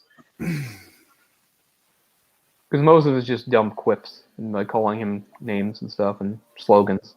Like he just said, "No way, Jose." Yeah, that is kind of Pee Wee Herman style, but There's that period in like the 80s into the early 90s where like every kid's movie had to have like an annoying, fast talking character. You have this, and of course, Beetlejuice. Maybe the most successful example is the early 90s is the genie from Aladdin. oh yeah, there's more. There's more. Oh, Of but this for there's sure. more.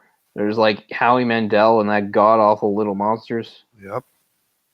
where it's just like some really annoying, fast talking guy that's like usually like teaming up with a kid for some reason. Yeah, we could go over all the tropes. It's quite a few. So this is like regular tortoiseshell mode or whatever we call that. Oh, check out that phone. Oh man, The future.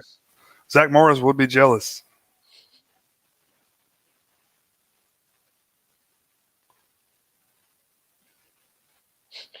So now he's in a spaceship. She's the one that tells them. Like they weren't even going to tell him. She's Right. She's there of her own accord to tell them. Wow, bastard! This movie is harsh. Disney movie that says bastard. Yeah, yeah. And retard.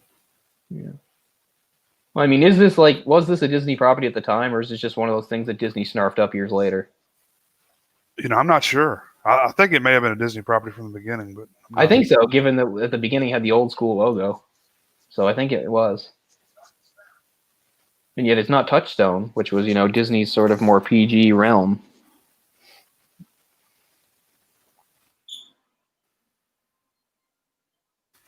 I can't even remember what they're trying to do right now. They're just zipping around the world.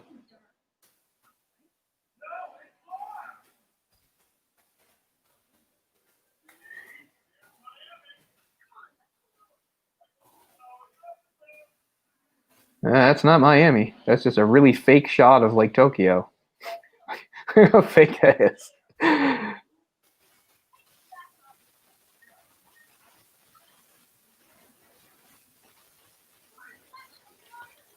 Oh wow! They just got some Asian people and put them in front of an awful like green screen effect. That's I mean, I get it. It's 1986. I get it, but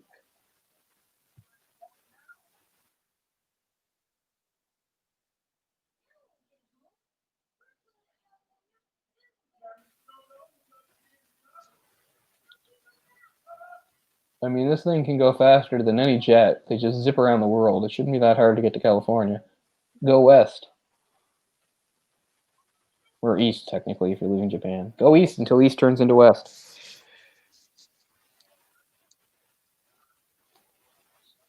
Yeah, so obviously more stuff has to happen. So what happens here? Something can drive them away?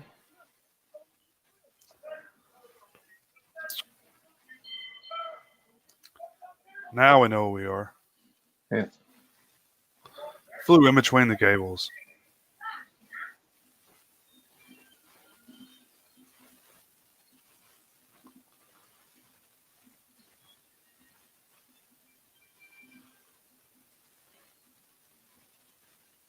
Because they've really slowed down. Is David flying the thing at this point? Yeah, he is. Because he's the navigator.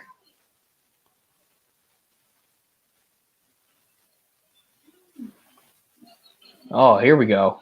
Now this is what I was talking about. Oh yeah, here we go. Get some 80s people cruising.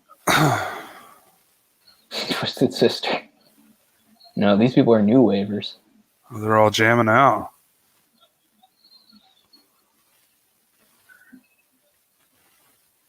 Nice car. Okay.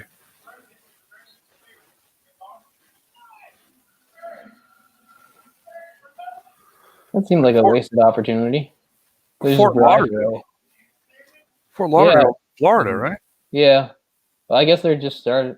I think that is where they're going. Yeah, that is where they're going. They crossed the ocean from Tokyo to California, and now they're just going east to get to Florida.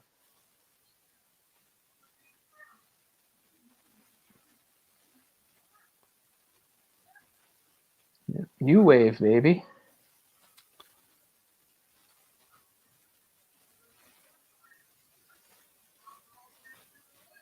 Of course I can accept radio waves.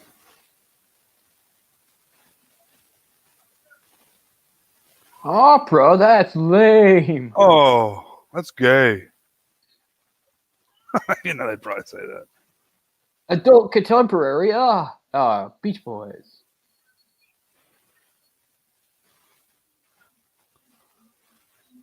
And don't say it's weird that a kid in the 80s knows the song, because I did. I did too. I was actually a big fan of the Beach Boys. Me too. They were like, really the first band I really loved when I was a kid. I was so excited when I got to see them. Oh, you saw them? That's cool. I saw them in 1990 in Sydney, and I was lucky because I'm trying to think. I don't think Brian was with them because he usually didn't tour with them. But I mean, it was still most of the other guys, and John Stamos was there. Oh yeah, he played percussion, and they also had the Beach Boys cheerleaders. So they had like 15 super hot girls in cheerleader outfits. That's bouncing around. It's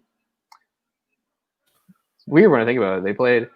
It wasn't even like a venue in Sydney. Not that there's that many venues in a small place like Sydney. They played the racetrack. I can't remember in my lifetime anybody ever playing the racetrack. Maybe that was just I don't know. Nowadays, I know where they would play because we have got we have a park and stuff that we didn't used to have now. That's where Aerosmith played a few years ago. I didn't see, but I guess back then we didn't have any places, so we stuck it at the racetrack. No, this was produced by Walt Disney Pictures. Yeah.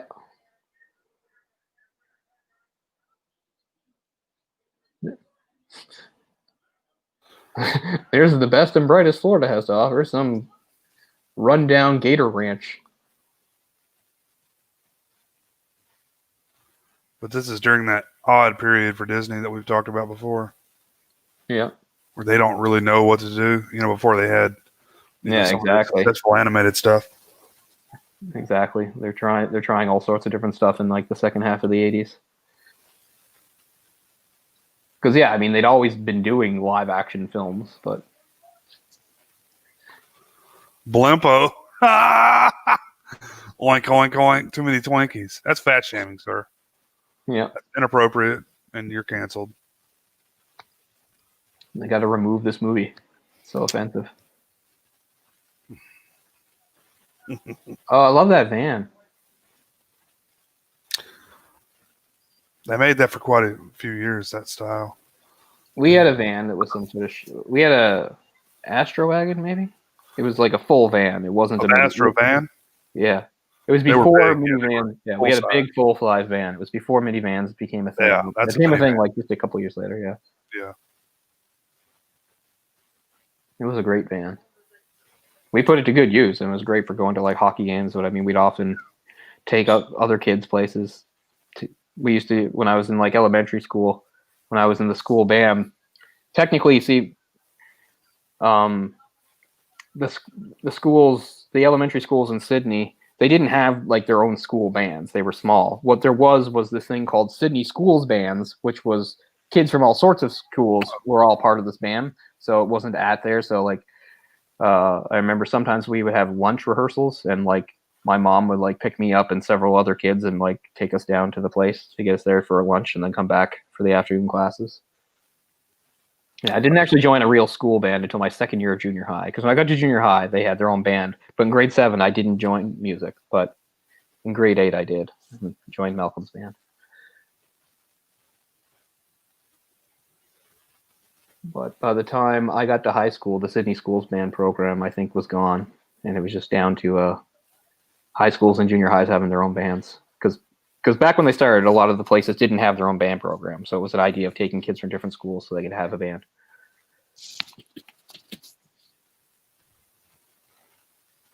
I wonder about the two guys. It was Mr. Turner and Mr. McKinley were the two guys. They'd be old as hell now. I wonder if they're alive. Your directors? Yeah, they were the guys that put it together, and they started it like back in like the early 70s, I think. Like they weren't young men when I was a kid doing it. They might have already been like around 50. Yeah, I didn't have much interaction with Mr. Turner. His thing was brass, but Mr. McKinley, he was the guy that taught me to play the sax.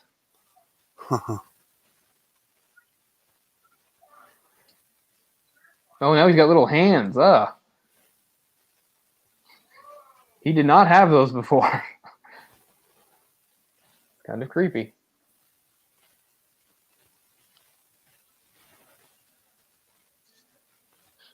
The more I think about the premise of this, the more dumb it is. Like, he zips out into space in like 5 seconds, and then he crosses from Tokyo to California in like another couple seconds. But now that they're making their way from California to Florida, they can't figure anything out or get anywhere. Oh, look at that TV. Oh man. Oh, that was fuck. What was the show with the whammies? Oh, I remember that show. Yeah. What's funny is I don't think it came on Canadian TV, but in the early in 91 and 92, in back-to-back years, we went to New Hampshire and we stayed at this place, and it had a channel and it had that show. We got into it with the weird like little animations. The whammy was like this little goblin thing, like no whammy, no whammy. Like yeah. Press Your Luck, I think it was called. Yeah, that might have been it. But it's funny because there's one guy that he noticed the pattern and he was able to break it, and he won like a whole bunch of shows in a row. I think he eventually like was kicked off or something because. Do you ever see on Netflix for a while at least they had like a documentary about the guy that got like in trouble for accusing of being cheating on Price is Right? Right. Yeah. And that goes back to the cheating. He just knew the price. He wasn't. He just memorized everything. And he had multiple he'd been on the show multiple times, like in the 70s, the 80s, and I think the early 2000s. And he helped in the 2000s. It wasn't even him. He was just helping somebody else or something like that. But like he just dedicated his life to that show. Imagine like dedicating like 3 decades of your life to a game show, like hoping that you can get on it and maybe win. Well, it's like casinos, man. You know, they say counting cards is against the rules, but it's not cheating. It's just I know it's bullshit. There's no way that counting cards should be, it's a talent.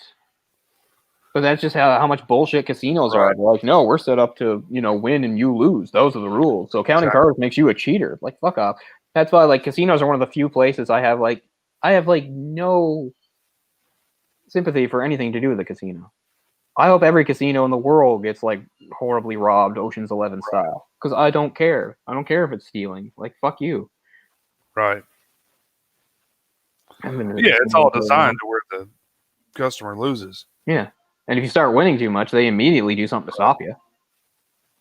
All this atmosphere about it supposed to be fun.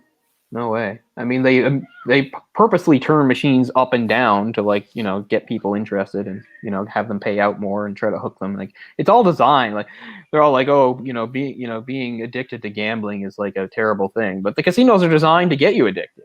Right.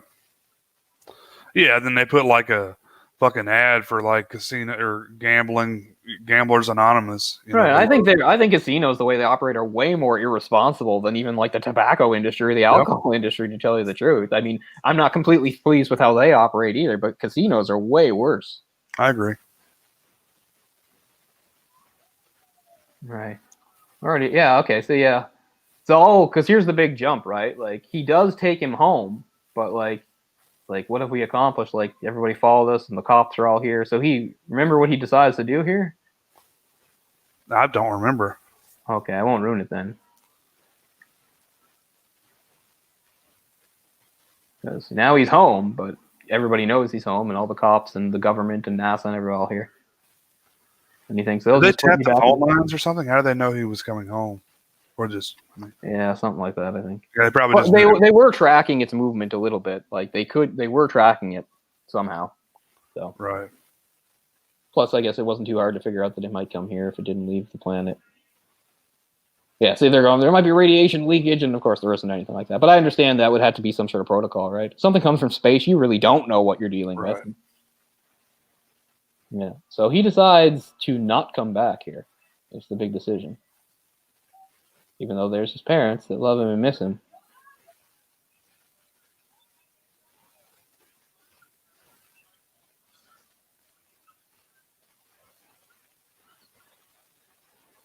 And he's like, fuck this. Well, he doesn't trust that guy for sure. Yeah. Well, he sees that there is another option. See, he's not really leaving his parents. He's hoping what he can do is go back to the time he disappeared from. Right. Back to 1978. And I can't remember what they're going to say here, but obviously there's some sort of risk involved in doing that, but he wants to take the risk. So let's find out. I am equipped with 12 forms of time travel. You know.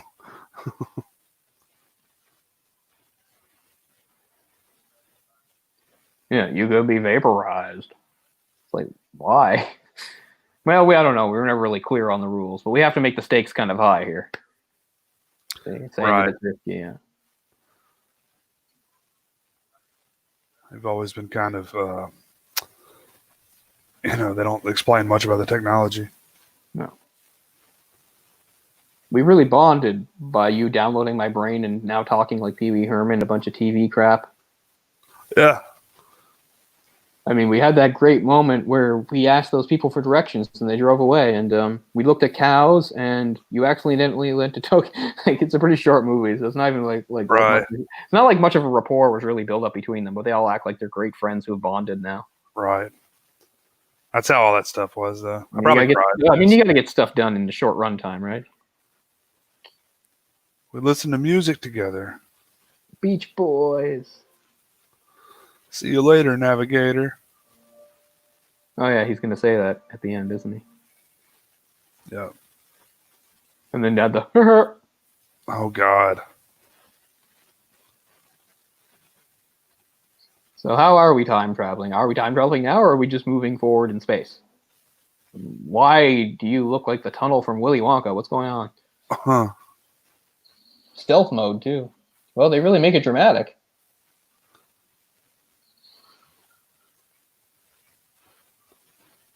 See, if they had more of a budget, it'd be great if it took them to like 1178 first or something. That would be funny, yeah. Drops them in the Dark Ages.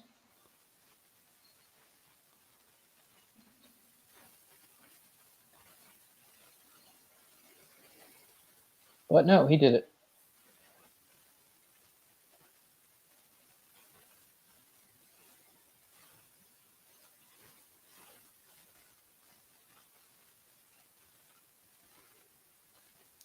It's enough to like suggest like, was it all a dream thing? But then no, but then he does see him. That's exactly what I was gonna say. Because it's just like, did I just dream that? I passed out, that I woke up in the future, and blah blah blah.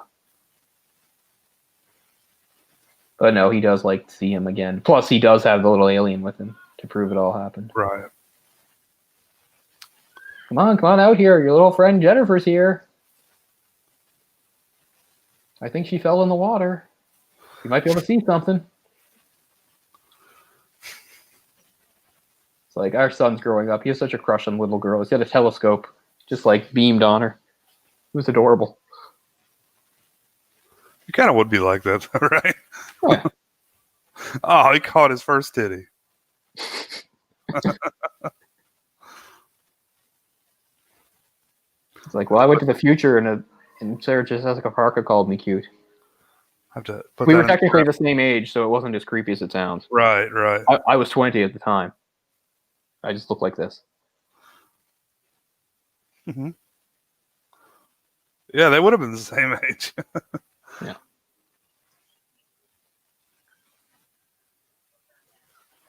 Mom, you got to look into Botox. We got to look into some skincare. I've seen the future, and it's not pretty. You look like shit really soon. And Bruiser, you're probably dead. Yeah.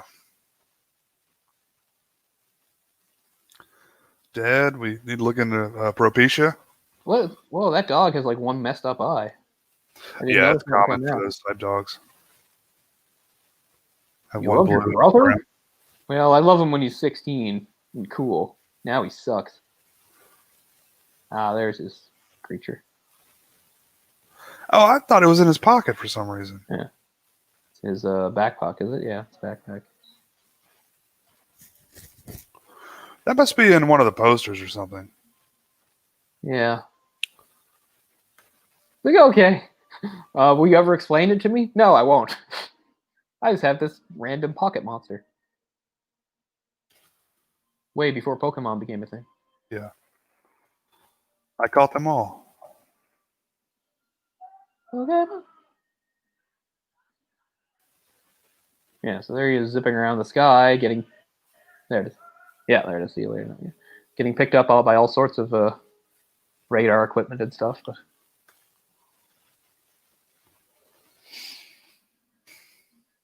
I like these credits. Wait, no, I want to see them. Paul Mall. Yeah, voice of Max. Paul Mall. I don't know who that Paul Mall guy is, but he sounds familiar. And why would he choose that of all things? Probably just because it's bland and nondescript. I mean, that's usually how it is when these people pick that, like, because they don't want to be recognized. But he was doing Pee Wee Herman, like in. Creatures puppeteered by Tony Urbano and Tim Blaney. Yeah, no mention of anything to do with the Hensons. Although you can almost bet that those two probably worked with Henson at some point. It's all connected. Have to. Like, there's like no puppetry in that doesn't get traced back to Henson. Not around this time. Yeah. Still one of my favorite people for the stuff he did. Because, I mean, what a unique career path. I mean, there's so many artists and people I admire, like an actor or a writer or a film director and stuff. But what an amazing career path to, like, be a puppeteer and to be that dedicated to stick with it. Like, see those ridiculous commercials he did in the 50s? Mm-hmm. I love the one for the coffee where, like, the little Kermit character is, like, homicidal. Like, if you don't like the coffee, he'll, like, take out a gun and shoot you. Like, because they didn't have any sort of regulation on TV in the 50s. Like, oh, drink some of this Wilkins coffee. He's like, I don't want to. Immediately, bang! Like, it was, him, like, killing this other character every time he said he didn't want to drink Wilkins coffee. But I just mean pushing through all that and then working with, like, Sesame Street, the idea of children's, and then just, establishing, like, kind of the weird puppetry empire that he did. Right. Norway unit. What part was shot in Norway? There's a huge Norway unit. What part of the movie would have been in Norway? Must have filmed it there. I don't know they why. couldn't film too much of it because they had to look at, like, Florida. Like, they had parts with plum trees and stuff. Ooh, Omnibus Computer Graphics. I'm sure they're still around.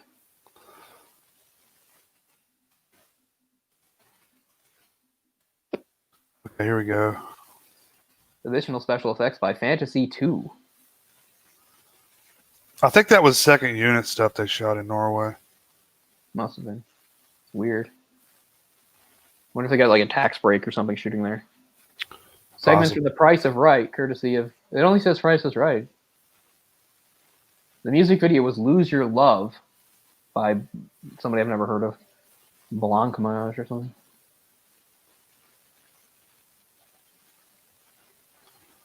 Don't know any of those songs except for I Get Around by the Beach Boys. Panavision. Miss you, Panavision. Well, at least Dolby's still around.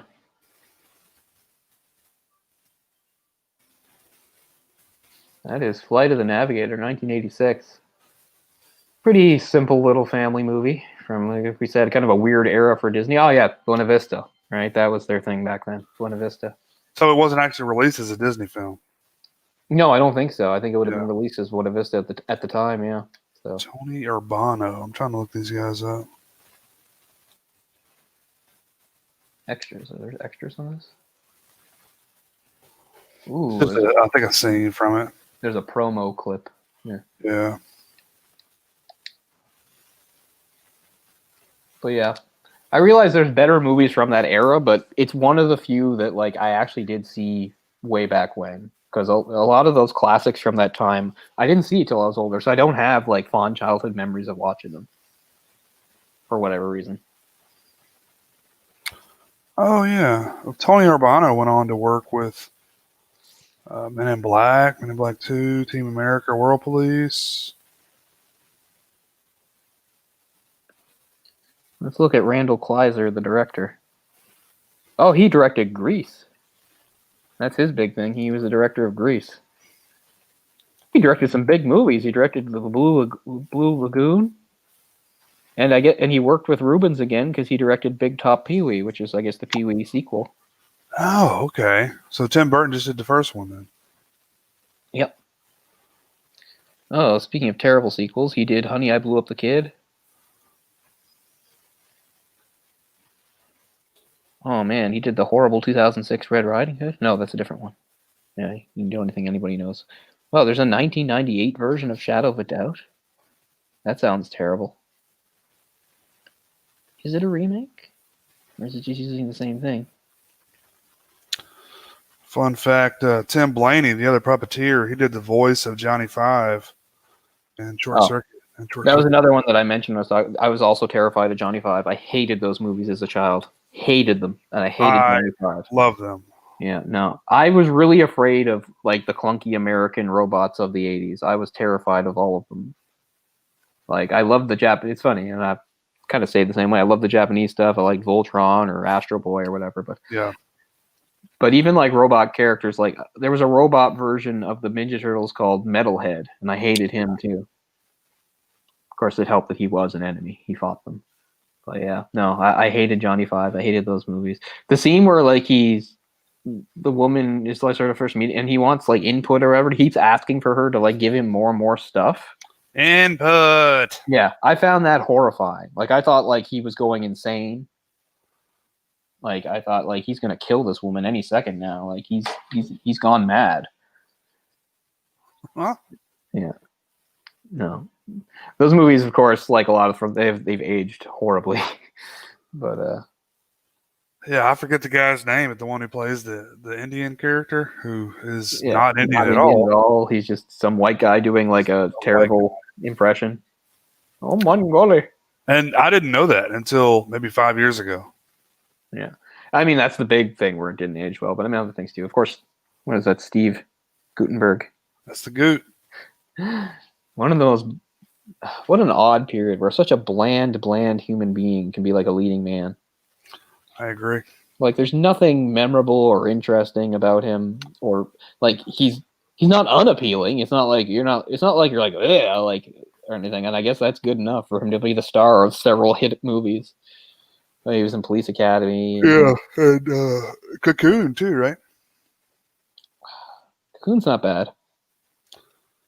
Cocoon, yeah, Short Circuit. Did a few other smaller movies. Who makes Steve Guttenberg a star? In the world of The Simpsons, it's it's a vast conspiracy that makes him successful. The Stonecutters. I kind of agree with that. Yeah, it's the only logical explanation. Navigator. Steve Guttenberg. Let's see. He's one of these guys that went the way of Joe Piscopo and really got into like steroids. Oh, him too. Yeah, he's huge. That's so weird. 3 Men and a Baby. Three Men and a Little Lady, of course. Never saw the other one. 3 Men and a Baby's bad enough. That's Man, he has like 7 projects in post-production right now.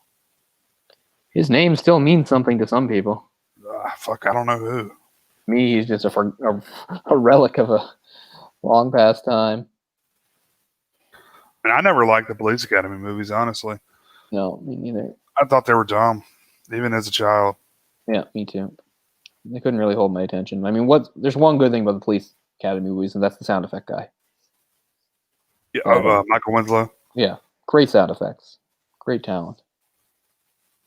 Sad he didn't really do anything else.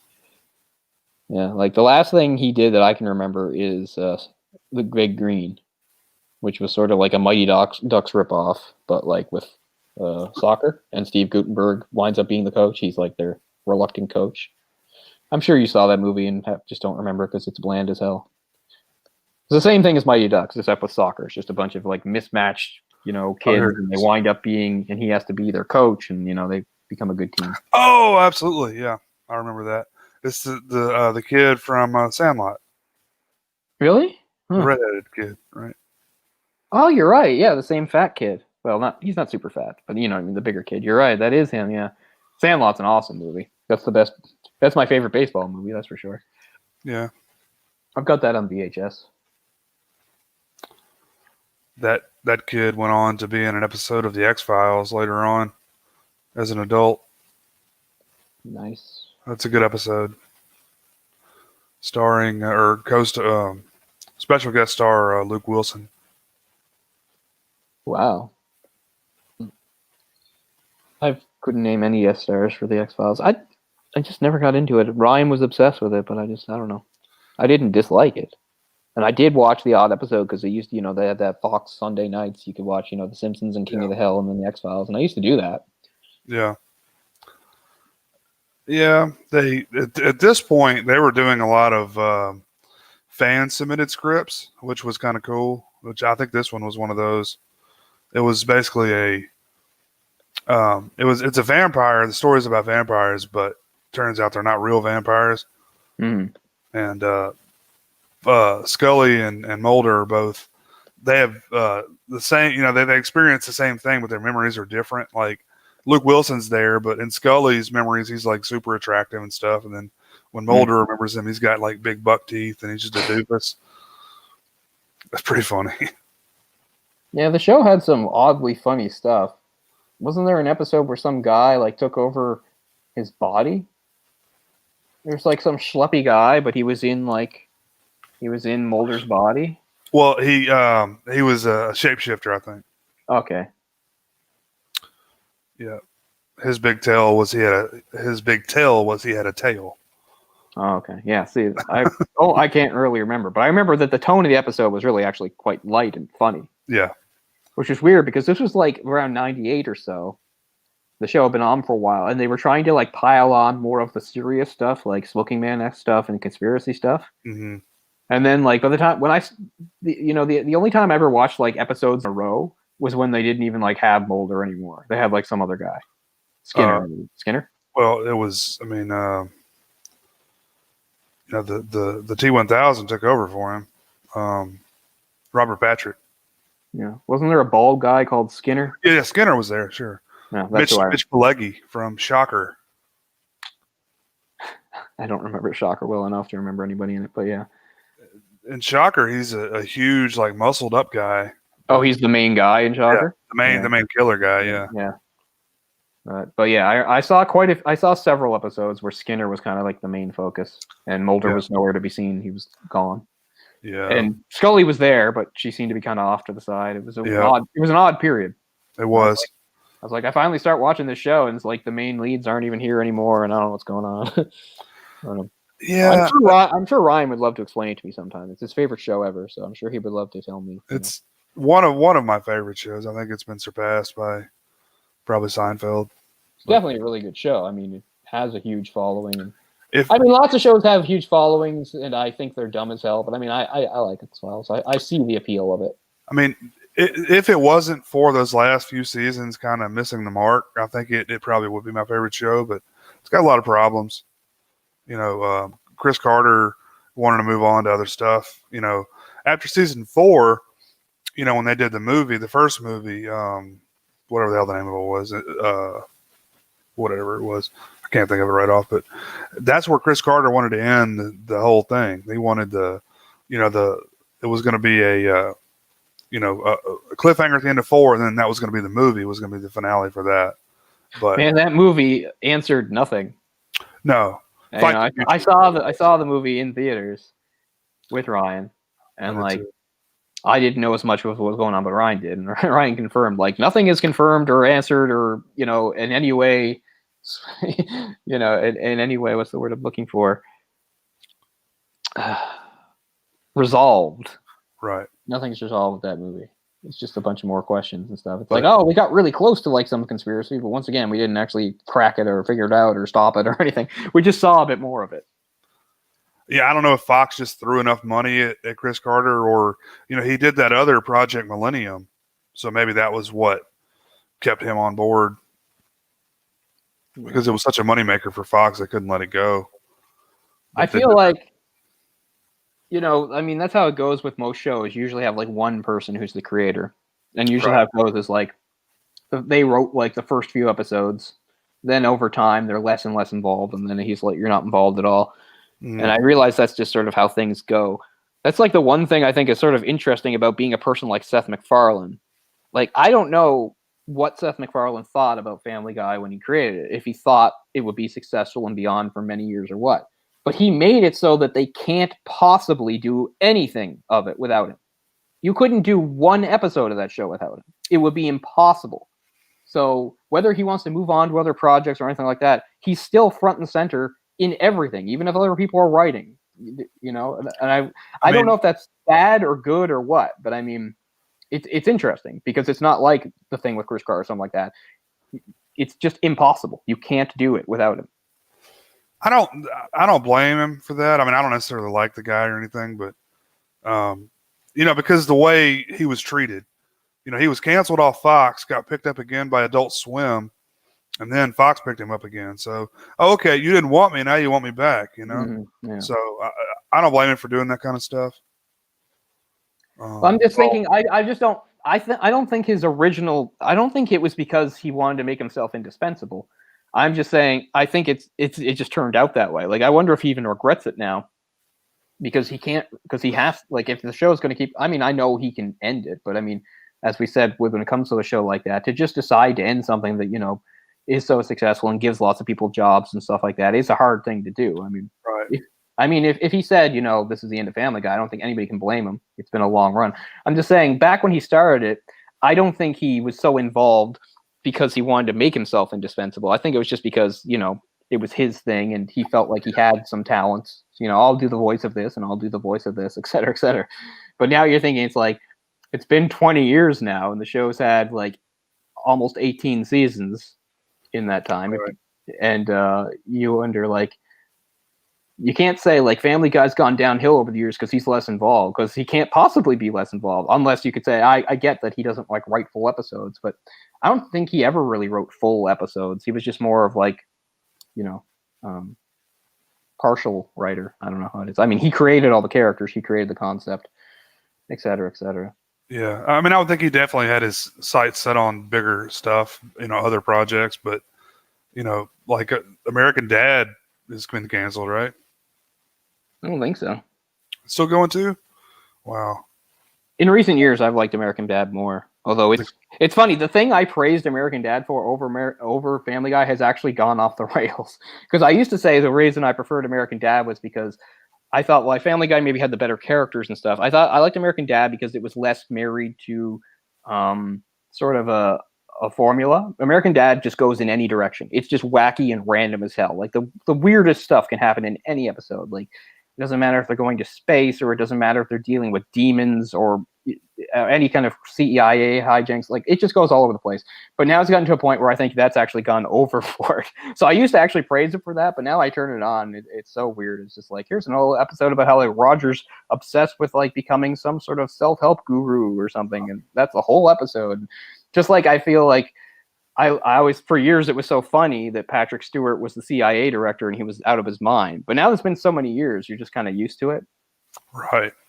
But I mean, it used to be really funny, but now it's been done so much, it can't have the same impact. It's like, yeah, there's Patrick Stewart, and he's playing he's playing Bullock, and Bullock's out of his mind. It's like, it's not as funny as it once was. So yeah, I mean, I think both shows should end, but I get why they keep going. The Cleveland show's finished, right? Oh yeah, well, it's been finished for long. It ran for 4 seasons, and that was like, when it stopped, like 2014, 2015, something like that. Oh wow, it's been a while. It's been a while, and it's funny too because when it ended, they did what they said they do. They predicted that it wouldn't last, and then they just brought Cleveland right back, and they make fun of them because they in the context of the show they make it like he tried to have a show that failed and now he's back on their show, which is pretty funny. But yeah, I've seen probably every episode of that. I mean, I don't know who that was for. They even say that in Family Guy. Like, who's the audience for the show? Like a black person that's never met another black person, you know? So like, Yeah. It was not a good show. It was lame as hell. Oh, really?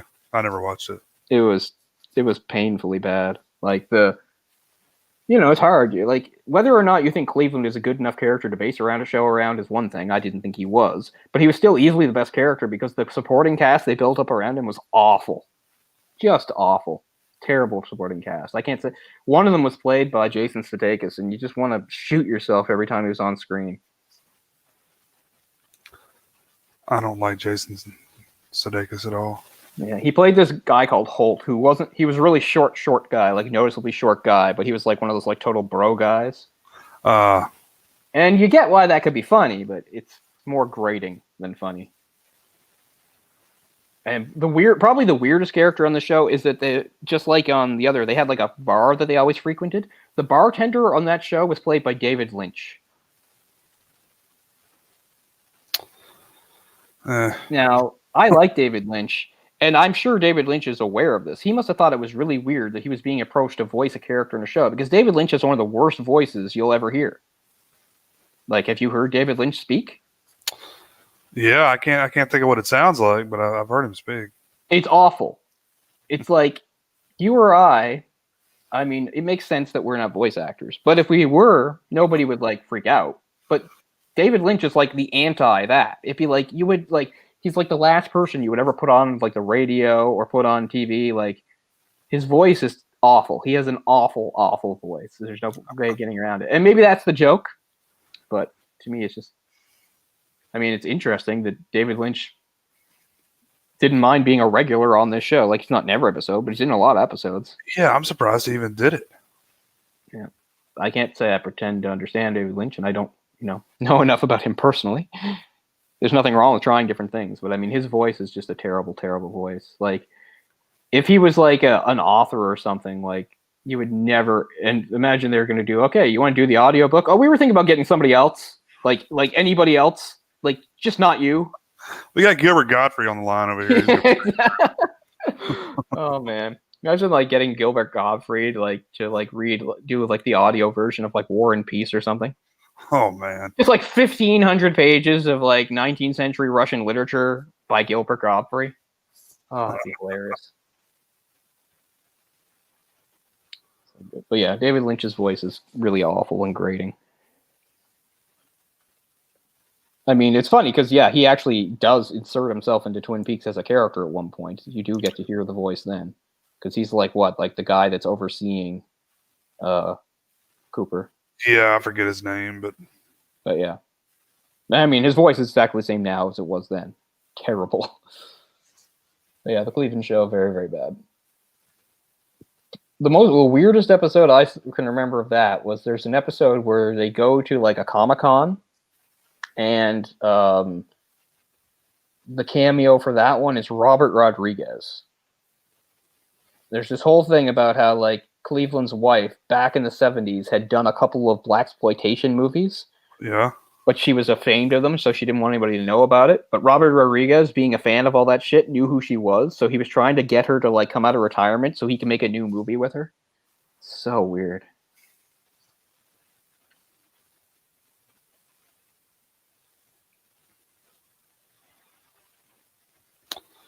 Yeah, that sounds weird. But yeah, not a good show. I don't even know what Robert Rodriguez sounds like. Could have been anyone. Yeah. Yeah, he doesn't really sound like anything. He doesn't like have like an accent. Yeah. I mean, he's from Texas, I think. So yeah, probably I know. Really. They make a joke about that, like too, about how like people assume he's a Mexican director when he's not, because of his associations with Mexico.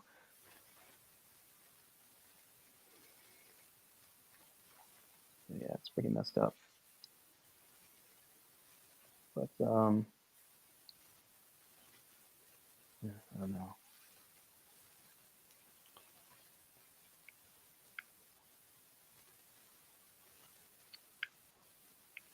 I haven't watched any new movies recently, or even movies that are new to me. I don't think. I mean, I watched Back to the Future 2, TOO, the fan remake, which is pretty funny. In the same sort of style as the Star Wars one and the RoboCop one. Same idea, you know. All the scenes are just random people doing crazy stuff, recreating it. They're fun for what they are. They're definitely fun. Actually, I do think it might be the best of the three. Oh, best of the fan films? Yeah, I think so. I mean, I'd probably need to see the other two again. They're not completely fresh. Is the RoboCop one the one where they have the scene where he just shoots all the dicks off? I think so. Yeah, I love that scene. Oh, it's so good. Yeah. It's really well done, too. It almost looks like that scene, when it starts. Yeah. That's one of the things I like about those movies is because they have the crazy like leap in quality between them. Some of them are just like, so amateurish, and some of them are actually way more professional than you'd ever expect.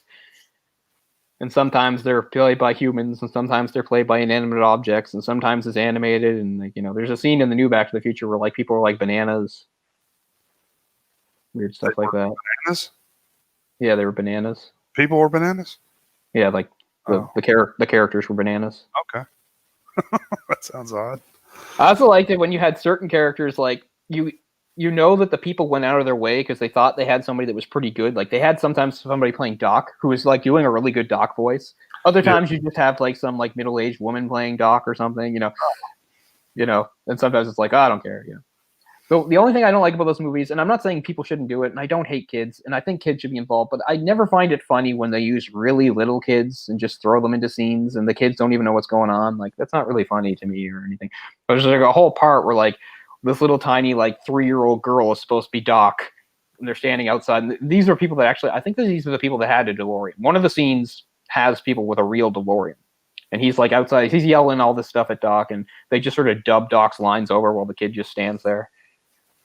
Like, that's a bit much. Yeah, that sounds like it's a bit much. But still, it's definitely enjoyable to me. I'm glad they did that because of all of the 3 movies, I think that's the right one to go with. It's one of those other 3. Is that on YouTube? Yeah, you can watch it on YouTube. Cool, I'll have to check it out. Back to the Future 2, TOO. But yeah, because it's one of those ones where like the first one is always the best one, but the second one's the most iconic because the second one has the most time travel stuff in it. Right. Yeah, so I like the second one and first one equally, really. Like I acknowledge the first one as the better movie, but I love the second one just as much. Yeah, I think as time has gone on, I've liked part 2 a little bit more. Totally understandable. But 3, I've never liked 3. Yeah, 3 is always the odd one. It's just like, oh, we really just wanted to do a Wild West thing. It's like, fine. It doesn't seem right to end the series on that, does it? I never felt good about how that's how the like I still think it's a great trilogy, but it just seems like that's a weird ending point for the third movie. I realize, you don't want to repeat yourself and you want to do different things, but I don't know. Then they lay all the groundwork for it in the second one because 2 and 3 are shot back to back because they said something like, I'm back in my, it's like I want to visit my favorite time, time frame, the Old West, which is weird to think. Why would like a scientist's favorite time period be the Old West? Right. Because it's marketable, I guess. I don't know. This is different. I think I saw a double feature of Gremlins 2 and Back to the Future 3 on the same day. That's pretty cool. Yeah. Oh, right. Gremlins 2 is on something because I keep telling you I'm going to watch it because I haven't seen Gremlins 2 in over 20 years. It's a good sequel. And I forget so much of it, although I definitely liked it. I say that only because they just did something completely different than the original film. And I really feel like that's kind of how you have to do it. Like if you're Joe Dante. Yeah. Just go crazy. It's not like, hey, do the same thing you did before. Like when does that ever work? Mm-hmm. It always winds up being a watered down version of the original. But this is something completely different,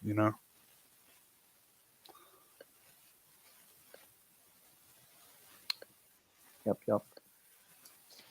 Well, we're only a little over 2 hours, so we can keep going. I'm just trying to think of stuff. Well, I mean, there was some stuff that I was thinking that maybe I'd talk about on our show, but now I realize it makes more sense to just blab it out here rather than take focus off that and keep the show. So I was going to say, because like a month ago, there was a movie that everybody was flipping out about and talking about that I actually watched, and that was Cuties. So I was wondering if you had any questions about it or anything like that, or. Well, I mean, what did you think? I mean, I haven't seen it. I just know what other people have said about it. I mean, it's pretty much what you would predict me to say. Like, I think the outrage is misplaced. Is it? And I mean, this is outrage all over the place. I saw people like saying something like, "I'm as liberal and left wing and blah blah blah as you want, but this is disgusting." I've seen people saying it normalizes pedophilia and stuff. I can tell people no, it doesn't normalize pedophilia. I think people need to remember what pedophilia actually is. I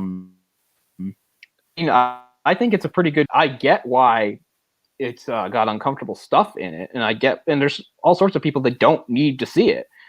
But I mean, the movie, was written and directed by a Senegalese woman, sort of talking about her own childhood and experiences.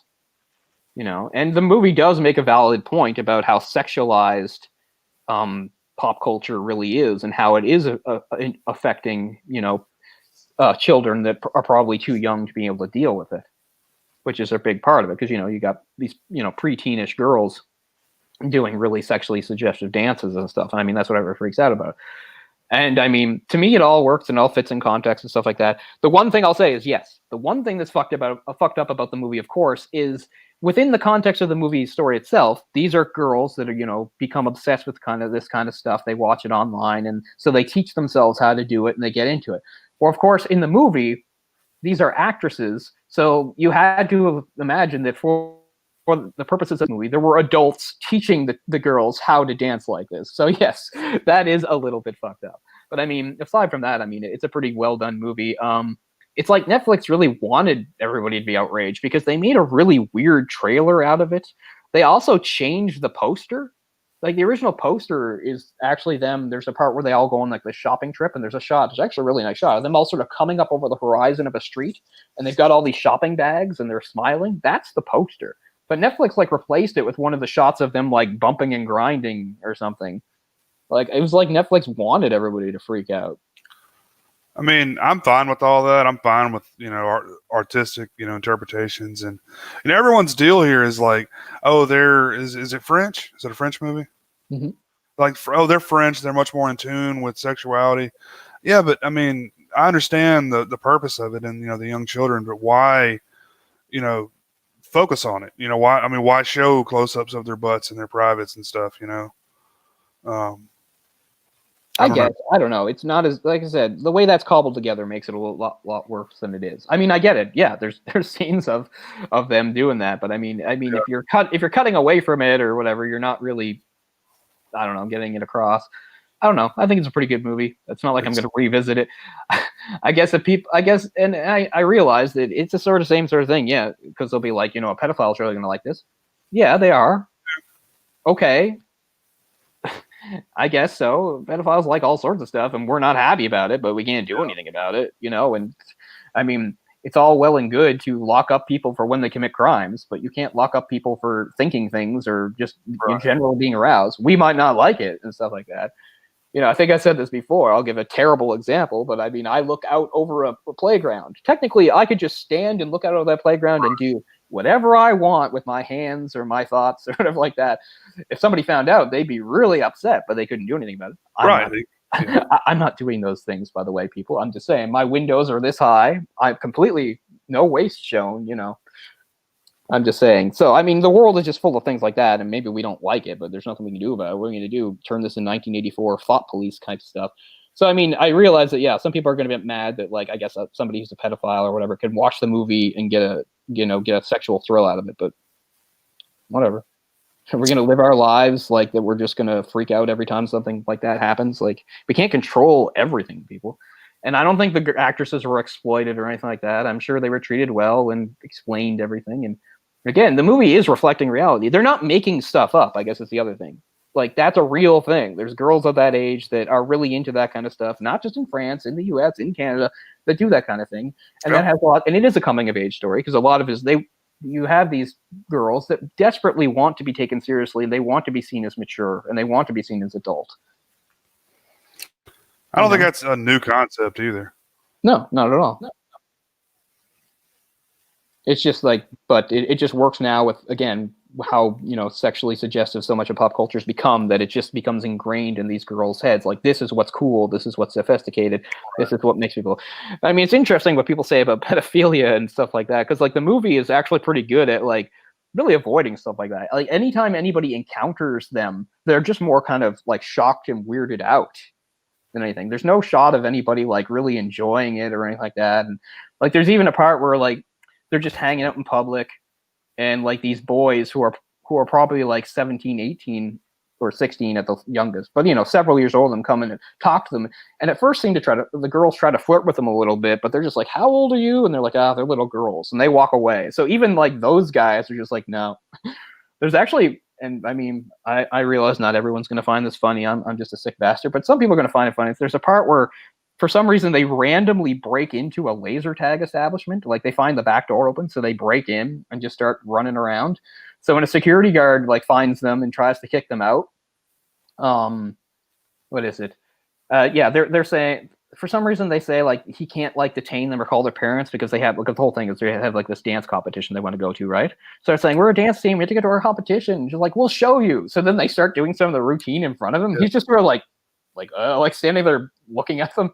Then another guy comes in. It's like, what's going on here? And then like one of them grabs their arm. She's like, he grabbed me. He's a pervert and stuff like that. It's like, whoa, I didn't grab you.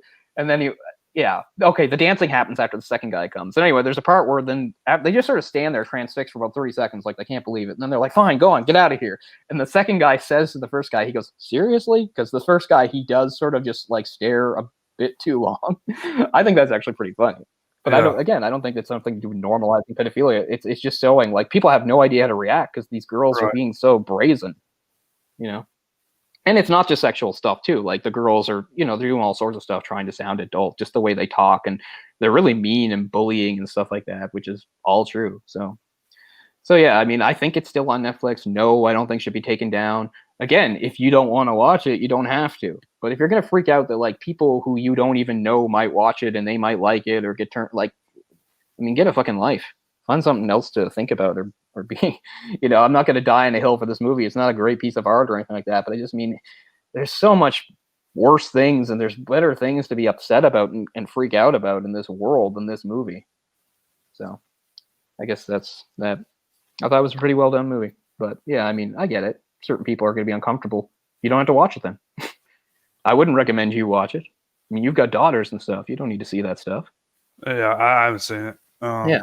And I mean, if I thought it was really good, I would recommend it. But, no, you don't need to see it. But I don't think there's anything terrible about it. I think the big thing is that it was like Netflix was like daring people to freak out about it, because they did all they could to show all the most risque stuff, like in their little poster and trailer and stuff like that. Because I mean, how many like foreign movies, foreign independently made movies like make so much of a ripple on Netflix? Like, most people, they come and go. But somebody got wind of this, freaked out about it, and it blew up into a whole. Well, and they're like doubled down on it, I think, is what kind of pissed people off about it. I understand doubling down on keeping the movie, but it felt like, yeah, you're right. They're like doubling down on making it look exploitative. And you can't argue that some of it doesn't come across that way, but I still think that's the intention. And I don't mean to get into this argument. It's like the blackface argument again or something like that. But again, I think intent matters. I don't agree with somebody like Tina Fey or a creator saying, now I realize intent doesn't matter. If intent doesn't matter, then what the hell are we doing with anything we make? Mm-hmm. I get it. There is a line. There are things that are offensive and in bad taste, et cetera, but I don't know. Again, in finding out about the movie, this is about a woman's actual experience as a Senegalese, immigrant living in France and trying desperately to fit in. That's what the girl is. Like, the girl, like, these girls, they're already like this themselves. She starts out like she's not one of them. She gets involved with them, and it's a way for her to be accepted because she's Senegalese. She comes from a really strict Muslim family that's against all of that. So you can really understand why this girl gets into this stuff, because she sees it as a sort of a way of being accepted by her peers and not seen as an outsider. And also, I'm sure there's some freedom that's associated with it and all that stuff. So, I mean, it all makes sense from that perspective. So, I don't know.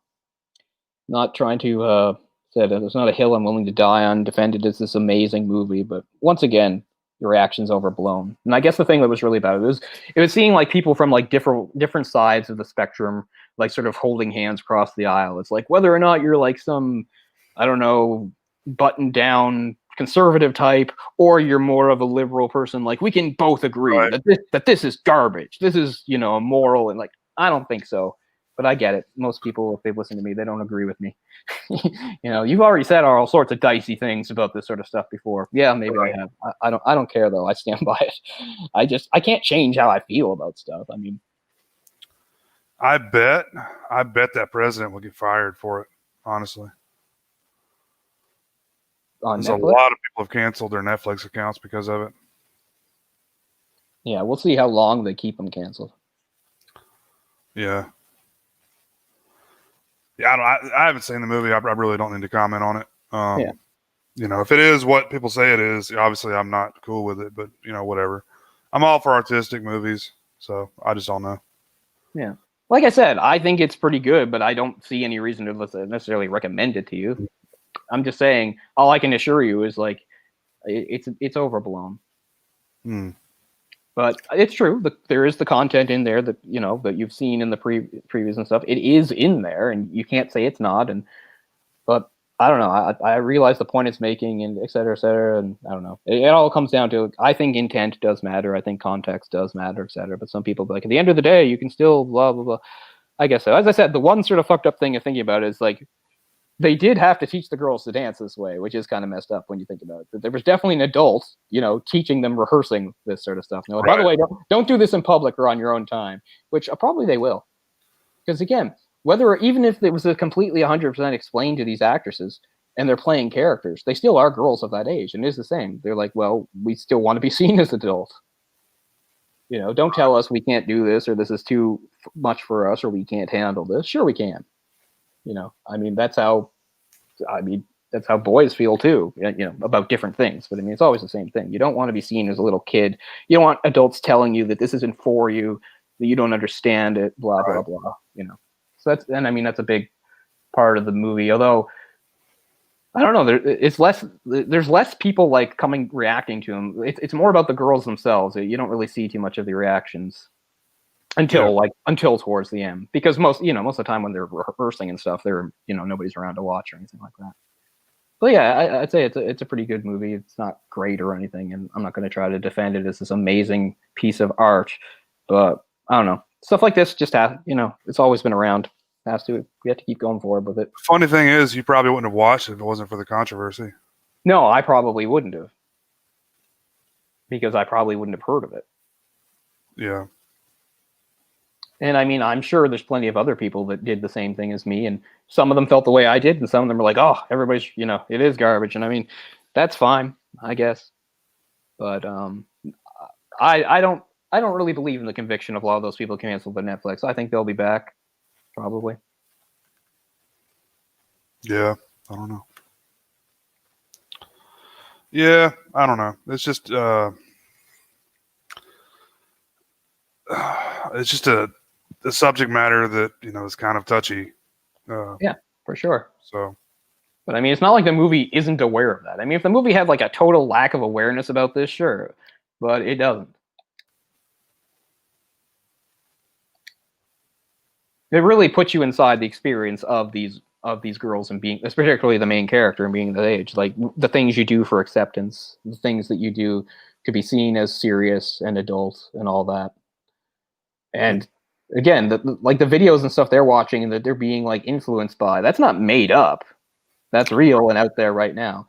It is an interesting, I'm not going to go on and on about this, but it is interesting that like for at least a lot of general and polite society, it doesn't really matter once you're a certain age, then go ahead. Like I watched Saturday Night Live last night. It was from a few weeks ago. And I don't remember who the musical guest was, but she was some pop star person. And like both of her sets were ridiculously sexual. Like she doesn't just sing a song. A lot of it is like thrusting her ass out around the place. the last Super Bowl was like that. Yeah, it was. Mean, and this is supposed to be, and I'm not complaining. I'm just saying right there it is. You don't think this is having an effect. You don't think, and I'm not saying we need to censor it all. I'm just saying you want to freak out about a movie like this as if they're pulling this stuff out of thin air and just making it up. They're not. So I'm not saying we need to button down society and censor it more. Me, I don't think that way at all. I'm just saying we need to consider some of this before we freak out about other things. I mean, I don't know what the answer is because as much as I'm for freedom of all that and stuff like that, I don't think it would be the worst thing in the world to say, okay, let's tone down the sexuality of, say, a Super Bowl halftime show. I think that would be okay. I wouldn't be saying, censorship, because, there's plenty of other places where that stuff can happen. Because, I mean, if pop stars want to be all sexualized and all that, I mean, that's always been a thing. I get it. But it really has ramped up over the last few years. Like, there's almost no pop star you can even take seriously if they're not, like, making those sorts of movements and going all over the place. At one point, this woman, before it started, she was holding the microphone right in front of her crotch like it was her dick or something. That was like her resting position before she started singing. I can't remember her name. I'll have to see who that was. I'm trying to remember who the fuck the host was now. It was a recent one. It was like from only a few weeks ago that they just replayed again because they didn't have a new one. Why the fuck can't give the host?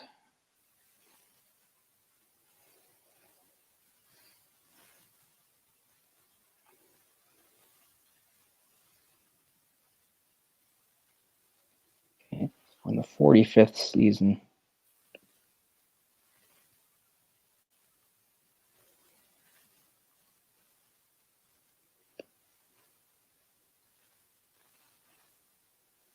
I don't know. This is the 46th season? Okay, shit. 46, really? Wow. Yeah, I guess we're up to 46. Okay, hold on. So was that 6 years ago when they had that big show when Eddie Murphy came back? I guess it would be almost 6 years ago, yeah. Jeez, it doesn't feel like that long ago. Oh, it was Chris Rock was the host. Okay. Which I remember, yeah. So, the musical guest is Megan Thee Stallion. But "the" is spelled Thee for no fucking reason at all. Never heard of her. Anyway, she's some pop star. She's a rapper, singer, pop star person. Awesome. She's only 25, so quite young. And yeah, and I'm not picking her out or singling her out. I'm saying, she's just one more example. Right. And I get it. Saturday Night Live isn't kids stuff. It's late night television. I'm not saying that shouldn't be there. I'm just saying it's not like Saturday Night Live told her to do that. Like that, this is her thing. This is her shtick. This is what she does. And she's just following the template that's been laid down. All this stuff by all the others before her, Jennifer Lopez and all those other people, etc. Right. And it's just a massive part of our pop culture. So if you get, prepubescent people imitating it, I get that we're not happy about it, but are you really shocked?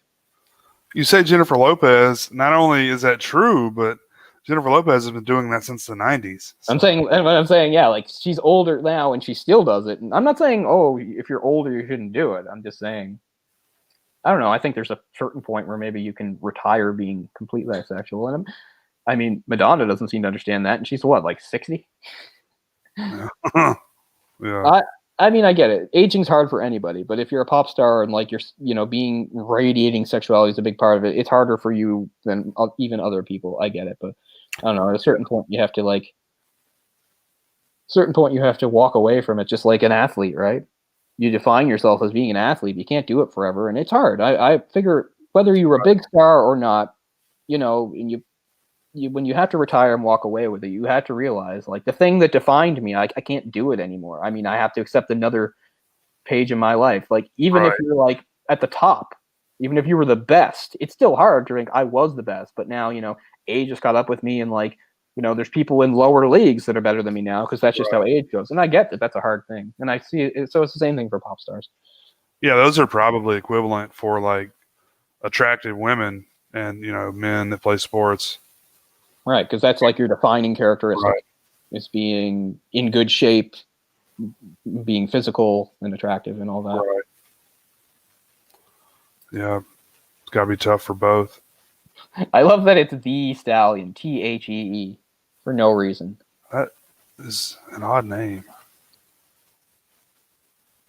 No, she came up as that. Let's see if I've even seen this person before. Oh, it's like a Nicki Minaj ripoff. Yeah, she's a lot like her. I mean, she's got sort of that curvy type of a physique, like Nicki Minaj. She's very similar. Yeah. I don't want anything to do with that. I do not care for that kind of music at all. Oh no, it's terrible music. I don't even think I might have even had it on mute because I can't remember. I might have just muted that while I waited for it to come back. But I mean, I've never liked that aspect of Saturday Night Live, the musical guests. I know. Like, how often are they good, right? Every like 1 out of 10 times. Yeah. Like the last musical guest they had was a good one. It was Foo Fighters. Oh, really? But that was after like how many terrible ones? Like this year, the musical guest was Megan Thee Stallion. Then I know he's supposed to be part of the good music, but I hate him and think he sucks. Jack White. Man, I hate Jack White. Really? He's such a hipster douche. Oh my god, like, and I hate his voice so much. I hate that weird cracked voice he has. Like, his voice is constantly cracking. God, I hate that. I hated the White Stripes, and I hate whatever he does now. I mean, he comes from something I like, like an indie rock type thing. I just don't like how he personally does it. Because Justin Bieber, of course. I don't know what HER is. And wow, before Foo Fighters, speaking of like Jack White, part of that whole wave of 2000s rock I couldn't stand, one of the big names, The Strokes. Oh, yeah. I couldn't stand that wave. And I think that's just something that happens when you get older. Like, I love the 90s. Start of the 2000s seemed okay, but then we just made this shift and I couldn't stand anything. It's just called getting older, I guess. Because suddenly it's like The Hives, The Strokes, Arctic Monkeys. I'm like, no, no, no! A weird sort of dance rock type thing. And the Strokes are just posers because they're a bunch of rich kids to begin with. They all came from like super affluent families, and like 2 or 3 of them met at like a boarding school in Switzerland or something. And yet they dress up like they're the Ramones or something. Fuck. I mean, I get that they have money now because the Strokes are popular, but I mean, and I'm not saying there's a crime to come from that. I'm just saying it just seemed like they were really sort of rebelling against their like silver spoon type roots. Like, no, we're a nitty gritty garage rock band. Sure you are. What musical guest was it? It was a group of guys that it's like Green Day or someone. They like destroyed the set or something. Like they went crazy. Oh, Fear. Oh, okay. That was way back in like 1980 or 81. The only reason they were the guests was because John Belushi was a big fan of them. So he basically begged the producers to let him come on. And yeah, they did this whole thing where they had like a bunch of slam dancers and they smashed everything up. And yeah, and of course they were banned. I don't think that's what I'm thinking of. But yeah. well, Green Day said like fuck or something recently, and that was enough to make people upset. Yeah. But that wasn't at Saturday Night Live. Where was Green Day? Green Day did some like big public thing. Oh, Green Day did the NHL All-Star game and was going, let's go fucking crazy. It was pretty funny. But, yeah, I don't know. I mean, Green Day has been an SNL guest like several times over the decades. They actually had one of my favorite ones. One of my favorite shows is, I think it was one from not too long ago, like maybe 10 years ago, like well after Will Ferrell had left. But now Will Ferrell was back as the host. And Green Day was the musical guest. So it might have been around the time of, I don't know, like American Idiot or, I don't know, I'm bad at lining up the timeline. But anyway, and they did this sketch where it was like Will Ferrell was like really downcast and weird and negative, and his friends were like, what's going on with him? It's like ever since he got back from Vietnam, it's like he's so haunted by what he saw over there. He's like, oh yeah. He's like, but wait a minute, he just came back now. Like he didn't fight in Vietnam, but it's all about like how he keeps having Vietnam flashbacks and stuff like that, even though he never fought in the war as tourist. And it gets to a part where he starts singing "Good Night Saigon," the song by Billy Joel, and like eventually everybody, including Green Day, joins in. It's really good. It's really a great moment, just seeing them all sing. Oh, that's a great song. I really love that song. But that was Green Day. But I mean, the last thing I can remember Green Day doing was swearing at the NHL All-Star game, which was like last year, which is pretty funny. Kind of surprised people got so upset about that, though. I mean, nobody in the building probably got upset. It's just more like, oh, the TV audience. Because people are like, yeah, it's Green Day. Let's go crazy. They're making the most of it. They're like, we know this is a all-star game situation, not a concert, but why should we act differently? You know, we're Green Day. And I'm looking at these lists, and they're all like from the past few years. It's like, come on, man, let's go back a few years. There's been 45 of these. Come on. Of what? Just the musical guests. They're all from recent years. Oh, yeah. But Fear were the guys that trashed the place and got banned. Yeah. And again, they were a popular punk band, but they were never close to like mainstream popular. The only reason they got on the show was because of Belushi, because Belushi really liked them. But Belushi and several other people were slam dancing, and they wrecked up the place and smashed up the thing. Actually, it wasn't too long ago I was reading about people that were banned from SNL. But now it's already gone out of my head who they were. Steven Seagal's one, I think. Yeah. Kanye West, maybe. I kind of love Steven Seagal because I've always wanted to hate him before I knew stuff about him. And then when you find out stuff about him, you're like, I was right to hate him. Like, what a terrible jerk of a guy. Like, he's a fraud. He's a liar. He's a chauvinist. Like, just like everything like you can think of like that would justify like hating the guy besides just being lame as an actor and everything. It's all lines up there. So, yeah. Steven Seagal. I remember that in the early, like around 2000, Jackie Chan hosted. It was not good. But they did do a thing like where he comes out and like they have somebody come out as Seagal. They also have somebody come out as Jean-Claude, and he just sort of mocks them. That's funny.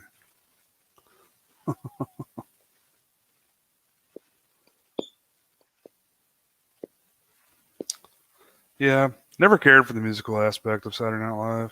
I mean, not that I didn't like even, a lot of even when there's a good musical guest, it's not like it's a great performance or anything. Right. Like the sound is never very good. Very rarely, yeah. You know, and I mean the whole point is you're not supposed to like do anything special. You're just supposed to play your single or whatever and get out of there. And that's why a lot of, that's why like Nirvana was upset because they were like, Nirvana wanted to play their new stuff, and they're like, no, play Smells Like Teen Spirit. We're not going to play Smells Like Teen Spirit. Everywhere we go, people tell us to play Smells Like Teen Spirit. We don't want to play it. We have another album. We'd like to get to that, please. We're going to play Rape Me instead. That's what they did.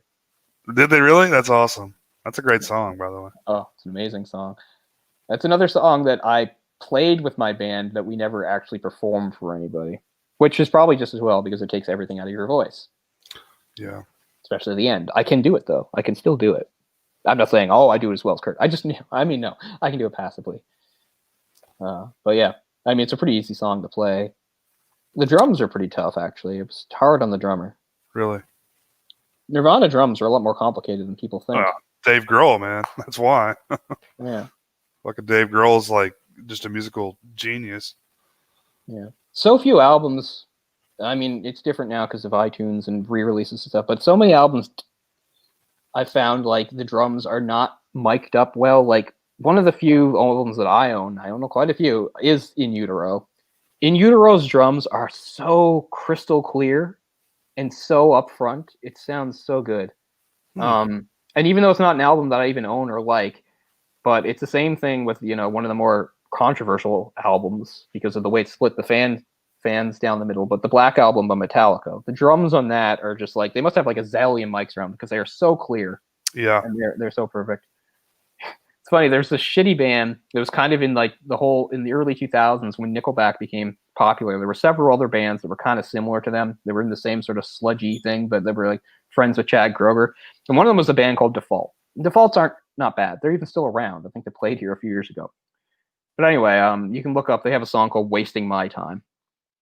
And it came out around 2001 or something like that. I actually bought that CD. I have no idea why, because it's pretty generic stuff. It's still better than Nickelback because the singer's not like Chad Kroeger or anything like that. But that album, despite not being in any way a remarkable album, its drums sound so good and clear. And that's one of the things I wonder, like, how come so many bands, like, it's not like you can't hear the drums or anything, but when you hear this other level, you're like, they just sound so much more present in there. But of albums I personally know, there's probably ones that are even better, but In Utero is the best. Like In Utero, the drums are they're so great. Not just the parts, I just mean the sound quality of the drums. is so good. Yeah, I'm so lucky I got to see Dave Grohl and Foo Fighters in 2000, kind of at the height. You know, Right. I'm not saying they're too old now. They're not. I'm just saying it was great seeing when like Dave Grohl was like 32 or something. He was so young in Nirvana. Like he was like 20 or 21 when he joined Nirvana. Several years younger than the rest. He'd already been in what, like Primal Scream or something? I I'm think. not sure. Might have been Primal Scream.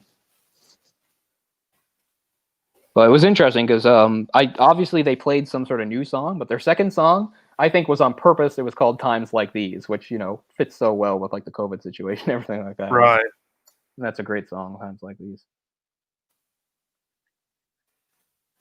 You learn to live again. Indeed. You ever watch a show called Kenny versus Spenny? Yeah. Is that Canadian? Yeah. Yeah. I asked you. It was weird. They'd have like these weird challenges for each other every week. Yeah. I can't remember anything specifically, but I definitely watched several of them. It was on Showcase, I think, after first season. It was on network television. And then It might have been on Much for me. I probably watched it on Much. Matt Parker and Trey Stone. I think the guy Kenny was on. He was a writer for South Park. Oh yeah. So that must be how Matt Parker and Trey Stone got tied up with it. But it was on Comedy Central for a few years, and I never watched it when it was on. But I started watching it years ago. I started watching it again recently. It's a really great show. It's an interesting concept, and I like it is two like they almost feel like they're the only two people that could do it. They have an interesting chemistry. Yeah, But, I'll tell you a good Canadian comic. I think I mentioned before is John Doerr, and he has he'd been gone for a while because he used to have like a show just called like the John Doerr Show. I saw him do stand up like I don't know 8 or 9 years ago, and he was so funny. But then he's got like a new show called like something like Big Questions or something like that. It's really good.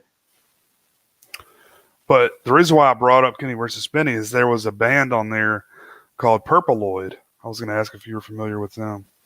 No, I don't think so.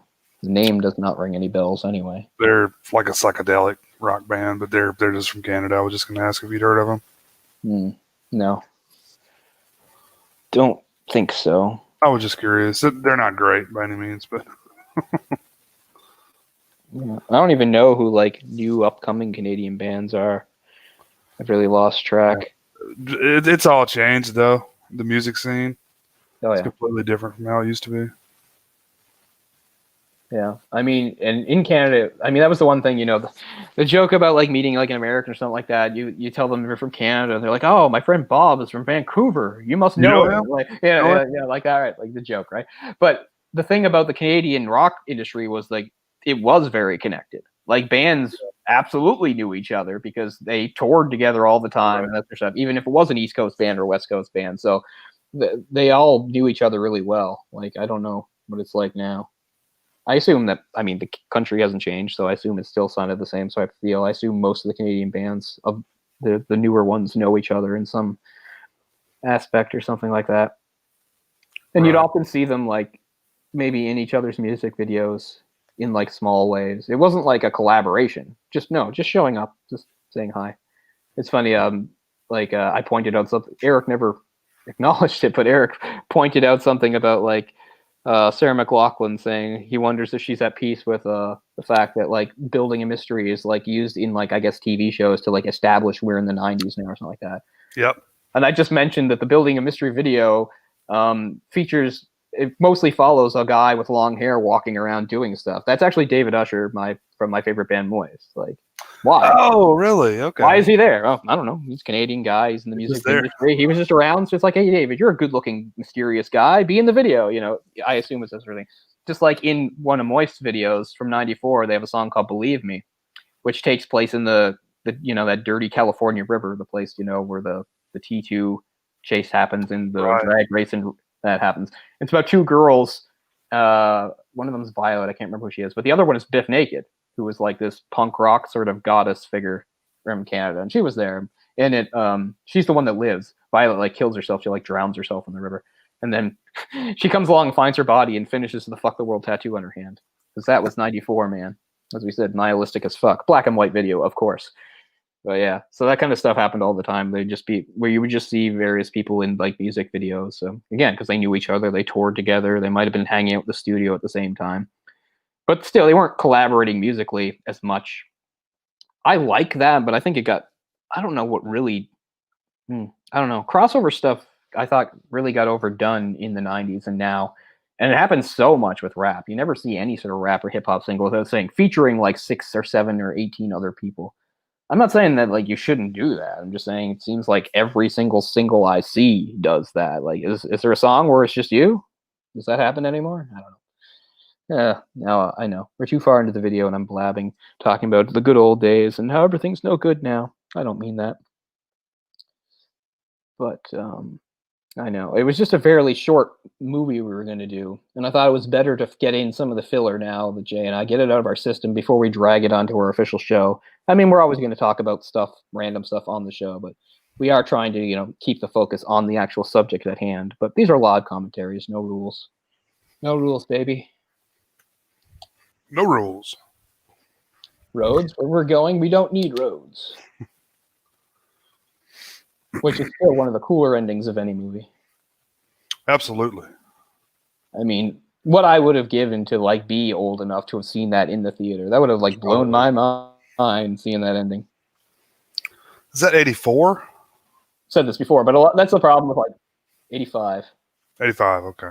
That's the problem with like being a certain age. It's like so many movies that had great moments like that, like they weren't ruined for me, but I either like knew about them before I saw the movie or I saw them in like a much different context, like there's so many movies like where there's like a twist or something like I already knew it before I saw the movie because they had already had like, that reputation and you couldn't get away from it. Like there was no way to not know this, detail about the movie. So it wasn't like it was going to blow me away watching it. Like I didn't get to watch Empire Strikes Back and go, he's his father? Right.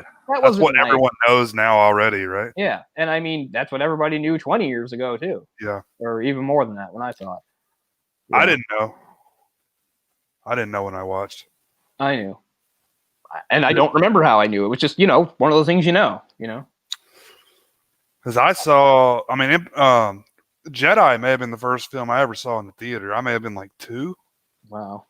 I don't remember it at all, but I was there because that's pretty cool. My sister got scared, so we had to leave. So I know she's a few years older than me. Because I've seen them all in theater, but of course those were re-releases in '97. Yeah, so actually, what's funny is I think I've told this before, but back in '97 when all that was going on, that was when we got our first it wasn't our first multiplex, but when I was a kid growing up, there were 2 theaters. One was the Vogue, which Ryan and I talk endlessly about because it was so cool and retro, and it's still such a fucking crime that building was demolished. Like that was a beautiful old timey building, black and white tile for the lobby, just a big huge open theater with a stage and big to get the screen. It was behind these beautiful red curtains that would part. Oh yeah. The bathrooms were actually upstairs. You had to go into the lobby, then go up this sort of like old timey staircase, and then there were bathrooms. It was so cool, but it was just a great place. There's so much history that had so many, and it's all gone now. But anyway, and the other place, the terrible place, our first multiplex was just a 3-screen place called Triple Cinemas, which was attached to the building that at the time was a Kmart.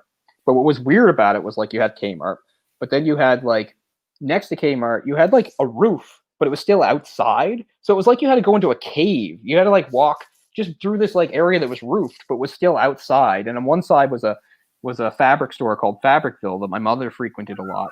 I actually got banned from it when I was like 4 because I guess I ran around being destructive or something like that. And then the other was Triple Cinemas. So Triple Cinemas was like kind of like a scuzzy theater.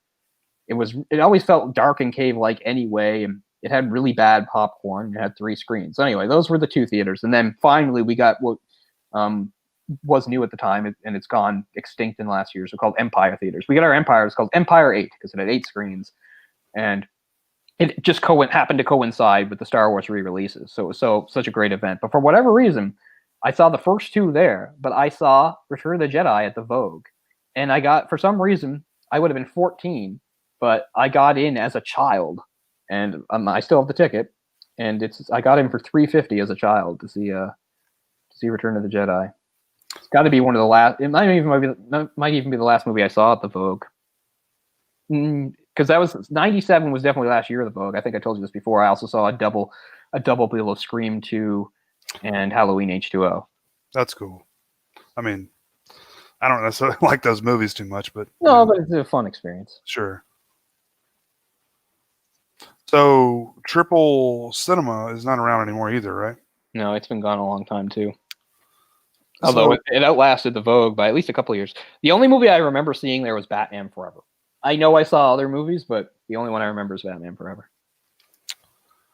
So the Vogue was the old one, right? That you were saying? Yeah. It's really cool. Awesome. It was really old-timey and retro. Like you said, they used to have plays there. Oh, I'm sure we can find pictures of it or something. Why did they tear it down? Did they build something else in place of it? Or eventually, but at the time, no. They just, there's something there now. But for the longest time, it was just an empty fucking lot. I couldn't believe nobody bought it. Like Sydney, we had some great stuff. And this is the worst example in a way. Well, no, in some ways, it depends on how you describe worse. I think the Vogue is really bad because somebody could have saved it and nobody did anything. Yeah. And the other was we had a castle called Moxham Castle. And pretty much anybody who lives in Cape Breton in their home has like a famous painting of Moxham Castle, a picture of it in the snow, which was this really cool, old style castle. Obviously it's North America. It's not from medieval times or anything like that, but it's a big castle that was maybe built in the early 20th century or late 19th century. And I guess it was really cool inside to it and had this. And anyway, it was around when my parents were kids. I can't even remember what year. I'm going to find out. Anyway, it burned down. But it didn't just burn down. It was arson. Somebody burned it down on purpose for no goddamn reason whatsoever. And to this day, there was a gatehouse. The gatehouse is still there. So you drive by. It's funny. In the place where the castle is now is the tallest building in Cape Breton, which is not very tall. It might be 8 or 9 stories, which is just an apartment building that's in there. I can't remember what it's called. But Moxham Castle was so cool. And I mean, it was gone before I was even born. But yeah, that's a really it's not on Wikipedia, but I can definitely find it on Google. That's a shame. But again, it was just like a really okay. Yeah, if you Google it, you can find some photographs of it. Oh yeah, I'm looking at it. But there's a very I can't say famous, but popular painting of it. We have it at our house. Like so many people have it in their house. A picture of it in the winter. But anyway, I don't know.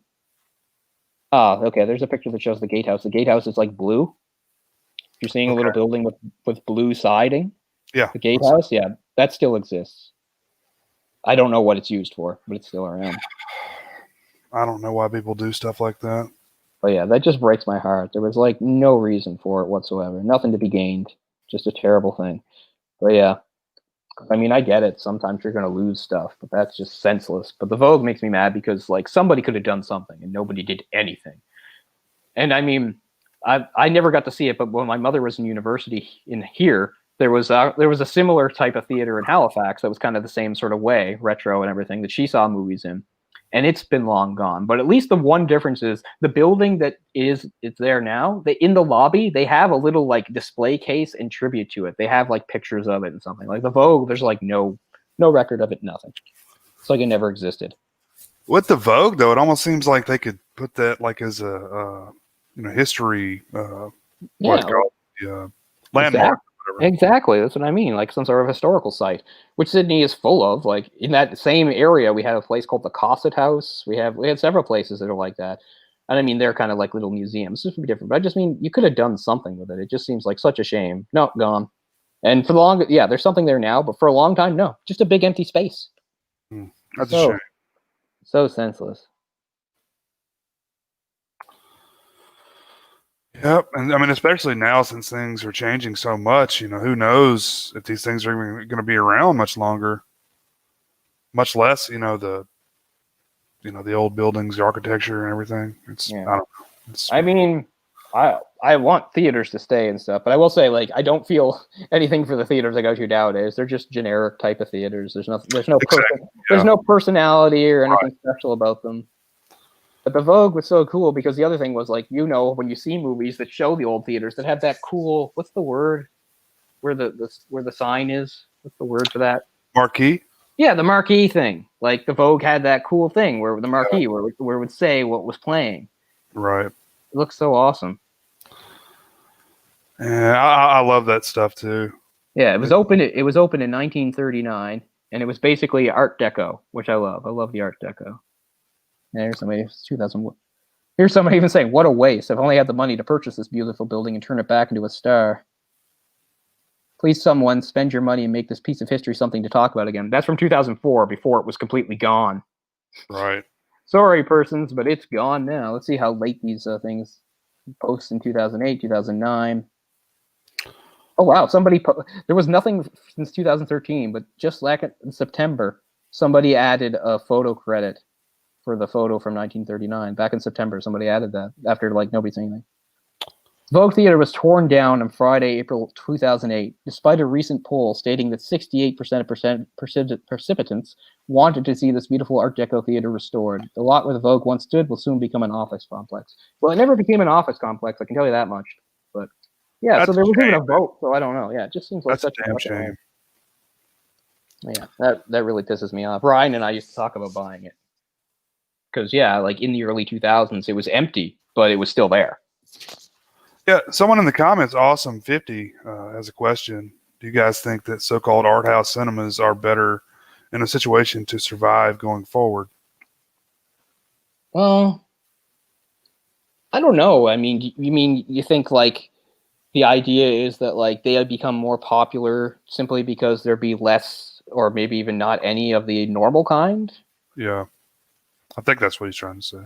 Yeah, I guess so. I mean, I wish I lived somewhere that had them. I know Lauren has, wherever Lauren lives somewhere in New Jersey, he's close to like one or two because he's talked about going to various ones, and I'm sure that's I would cool. love that, man. Yeah, I mean, I don't live anywhere near one, so, but I mean, I would definitely use one I've had. I think, as I said before, just we did have something that was kind of similar, the Oxford Theater here, which it wasn't super old school retro, but it's more so compared to that, and it's gone now too, and that's just down the street from me here, and it showed that kind of stuff, and it's gone. It left before this happened, so I don't know. So that's the closest thing I had to an art house is already. So, but I mean, I certainly want them to survive, and if there was another one, I would certainly try to support it. Yeah. I don't know, man. I'm so, I have no idea what the future of anything's going to be at this point. I have some really good memories of the Oxford. I think the last movie and what's bad is like for like the last 2 years it was around. I don't even think I went once. I think the last movie I saw there was it was a mainstream movie, although I think I saw it before it hit theaters nationally or whatever, and that was the whatchamacallit hotel, the Grand Budapest Hotel. Oh, okay. I saw that, and that would have been like 1 or 2 years, about 2 or 3 years before it closed. The building itself is still there. There's like a weird brewery there now or something. I don't know about where you live, but where I live, all anybody cares about now is craft beer, and there's like microbreweries everywhere. Yes. Multiple guys I went to school with like have started or work at microbreweries. And I'm not commenting around that. I'm saying that's good. You got a good job. Good for you. It's not me being judgy or anything. But hey, check out my new craft beer. Check out my new podcast. Yeah, very much so. Check out, I'm a DJ. Check out my DJ. I should go into the building and see what it looks like, because I mean they can't be using all the space. It was a massive theater. Right. So I don't know. I should head down there and see what's up. But I mean, yeah, the Oxford was the closest thing I had to like art house. It's actually, yeah, those were the first movies I saw in theater when I started living in Halifax were there. I think I told you the first movie I saw was 2001, but they would replay stuff all the time. I saw The Matrix, and I was on shrooms and I saw The Matrix. Ooh, that was fun. It was fun. I saw The Matrix on LSD one time. See, I never got to do anything that cool. Never did LSD. I don't know. I wouldn't know where to get it. Yeah, I wouldn't recommend it. Yeah, I have a feeling somebody like me, because of the way I sleep and dream, suggests like LSD would affect me worse than other people. Then I may be one of those people that goes too far, like has a bad trip, as they say. I feel like I have that kind of disposition where other people are like, wow, I'm seeing colors. I'll be like, nightmare monkeys crawling up my skull, It's all how you approach it, If you approach it with like a crazy mindset, yeah, you may have a bad trip. And it's where you are, your environment, all that shit matters too. So It's also where I saw my sort of first film festival stuff. And this wasn't the Atlantic Film Festival, which I go to most years, although it was canceled this year, although it was made like digital or remote or whatever. I didn't bother because I didn't care. But this was something else, and this is where I saw various short films. That's how I happened to see. Again, this would have been 2001 or maybe the start of 2002, but I think it was still 2001. I think it was that fall. It was a movie from '98, Run Lola Run. I saw that in the theater. oh, that's a good one, yeah. I saw Amelie right when it came out. Again, I think Amelie did get to go to some theaters, but not many, and it went to that one. So I saw Amelie there, which is how I saw that. I also just saw like a weird short film presentation of people like from around here, and I can't remember most of them. One of them was pretty good though. It was well I remember two. These were short films. They were maybe 15 minutes long. One was like black and white, and it seemed to be about like some guy waiting at a bus station and having a conversation with like an old woman or something. And then eventually the old woman talks about her life or something like that. And then I don't know, something about like getting on the bus and realizing like she was a ghost or some bullshit like that, right? The other one was interesting because it was set in 1989. I have no idea why, but it was, I guess maybe to make the ages work. And it was about a 30-something doctor who had a big beard, and he had this old man patient who was like dying. And over time, the old man told him that he had been a Nazi and that he'd worked at concentration camps and he hurt people. And he felt like he had to tell the doctor because the doctor was Jewish. And eventually the doctor was like trying to be really, trying to be really professional, saying, that's not my concern now, you're my patient. But he's trying to basically tell him like, you should kill me. You should just like, pull me off or whatever and kill me. And eventually he does do that. And then like the revelation after that is he reads in the paper about the guy dying is that he was lying, that he had a brother who was the guy that did that. He didn't do any of that, but he always felt guilty about what his brother had done. And yeah, so there were a couple more, but those are the ones I remember. And I was like, yep, vague and mysterious and depressing Canadian cinema. Depressing. So Yeah. Awesome 50, he also says there's a beautiful cinema where I live in the UK that's actually been doing very well even during the pandemic. It also has a restaurant, very popular with locals. It gives me hope. That's good to hear. Yeah, I hope too. I mean, because the one thing I have to say, and I mean, this is as somebody who himself did not, it's not, I'm not going to blame myself, but I mean, I'm going to say I didn't take advantage of this kind of stuff enough when it was around, so that's the one thing I would like go back in time and tell myself if I could is like, this won't be around forever, take advantage of while it's here, support it while it's here. So yeah, I mean, that's the one thing I would want to kind of intonate to other people is, if you're into this kind of stuff, don't take it for granted. I felt the same way about our video store, which lasted all the way up to 2016. It was expensive, but I should have gone more because, I mean, it was a great treasure trove. And one of my great regrets is waiting too long for Ryan, because I should have just gone in and shot a YouTube video out of it myself, because it was a glorious place. You would have adored that place, Jay. Man. It was three stories of movies. Wow. Independent movies, foreign movies. They get it all, man. I mean, that's really one of the main reasons. I mean, there's 2 or 3 main reasons I became like the cinephile or movie fan I am. One was my friend Shane, who was related to movies that got me into it. And then I had my friend Sam, who was into like David Lynch and other stuff. And he encouraged us like checking out Video Difference, which had everything. And that's how I saw so many movies. And I mean, some of them I know nowadays with the internet and stuff, people know them. But I mean, when I saw Battle Royale, people didn't know what Battle Royale was. It was maybe 2 years old when I saw Battle Royale. And it was not something like just everybody knew about at all, I don't even know who heard of it first or who, we got to see this movie. But I mean, that's how I saw a lot of movies, was renting them from Video Difference, which is a great place. I'll show you something.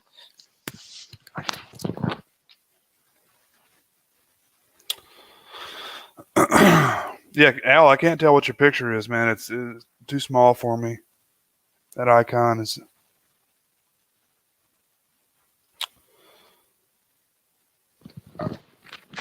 I did buy a T-shirt, of course, before they went out of business, but I just kept this. Here's one of the. Oh. Here's one of the Blu-ray cases. What? Nothing in there. Just an empty Blu-ray case. I still have my card here somewhere too, my membership card. But I have a T-shirt, but I bought the T-shirt basically when I knew they were already going out of business. And they sold 1 million T-shirts that way too. Just these black nondescript T-shirts that. I applied to work there once, but they never called me back. I know. I tried to work at multiple video stores, never got a call back. I don't know why. I know. I mean, it's not rocket science, right? No. I can understand it a bit with like Video Difference, because I think Video Difference had some prestige in the community. Like, I won't want to say like it's a job everybody wanted, but I think, yeah, probably there were quite a few applicants, I would probably guess, because it was considered a cool place. So, I mean, still sucks, but at least, I don't know. I've been passed over for way worse jobs than that, I can tell you. So. Sure. Yeah, about $1 for every job I didn't get. But I mean, and it was like right over there. Like, I could, like, if it was still open, I could go rent a movie if I knew what the movie was. I could be back in like 15 minutes less. But I mean, the whole thing is you're wandering around. You spend a lot of time in there. Like the main floor is just pretty much normal movies, but the basement is where like all like the really rare stuff is. But the top floor has most of the foreign stuff. And there was a lot of stuff to buy. I did buy a few things over the years there, not enough again. And I bought as much as I could when they were going out of business. That's how I wound up with some weird random stuff. I'll show you my haul from that. It's not much. Huh.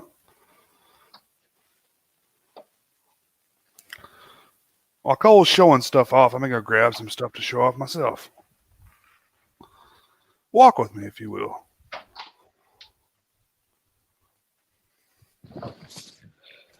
I don't think this is quite everything, but this is how I managed to get. I wanted so many more of them, but it was already gone. Especially one the box set. But this is, remember, we covered this in our show late spring, the Ozo film. But that's how I got it. But they had 2 box sets, and that's what I wanted. They were already gone. Here's the terrible Supergirl movie, which would be a good live commentary. Here's volumes 1 and 2 of the limited series Macross Plus, which is not one of the better Macrosses, but it's okay. Of course, one of the movies that started it all for me, there's Ninja Scroll. Oh, yeah, awesome. And this is Norwegian Wood, which is based on the popular novel by Haruki Murakami. It's a really good movie. Is that good? Oh, yeah. It's a really great adaptation. It's so weird because if you know Haruki Murakami, his books are so weird and surrealistic and stuff, but Norwegian Wood's not. It's like a completely straightforward book, just about like a college student who's in kind of like a love triangle with 2 girls is really all that it is. But I don't think he regrets writing it, but it came out in the late 80s and it like really resonated with that generation and made him super popular. And he's always been kind of uncomfortable with it. And he's never written anything like it since. All his stuff is bizarre, surrealistic, crazy stuff. But the movie is a really good adaptation, which is rare. So since you were showing stuff off. Ooh, Predator 2. It's a Laserdisc. Oh, yeah, I wish I had a Laserdisc. It's a friend of mine gave this to me. He had a duplicate, so. Cameron has a bunch of Laserdiscs. Oh, man, I got in way too late on those, so I don't have very many. I don't even have a player yet, but I'm going to get a player at some point. I wonder if my record store has Laserdiscs. It might. Because my record store has like stuff like cassette tapes and stuff too. Oh, yeah, they very well might then. I haven't been there. The only reason I go to a record store is because it's kind of a waste of money because my record player doesn't have speakers. But I like over the last so I've really slowed down my record buying, and records cost so much. Because I mostly buy new records, they're not from back in the day, they're new pressings, and they cost a lot, like $30 minimum. Right. Some of them are way more. So I haven't bought any records in a long time because I love going in there, but I'm like, if you go in there, you're just gonna waste money, man. You're gonna buy records you can't play.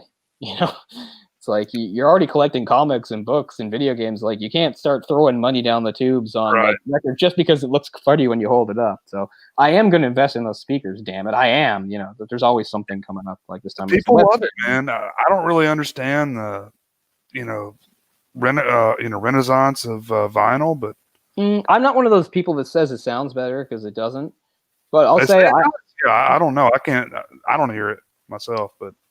It's really, I hear a difference, but I have no idea how to describe it. Like, it's really hard describing sounds. Like, the best I can come up with, and it's like warmer. There's kind of a warmer sound. You're like, what's a warm sound? Yeah, I know, right? But things are, of course, I like how big it is. You know, an album cover actually looks like an album cover when you're like that.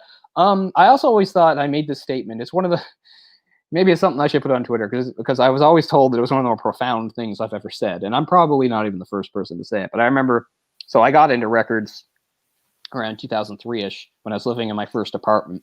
I was living with Shane and my sister, and Shane had a record player. So we used to go and pick up mostly 45s, but stuff like that. And that's how I got into it. And what I said was at some point when we were doing it was like, you know, when you put in a CD or you listen to MP3s, you know, you're just listening to music. But when you play a record, it's more like an event.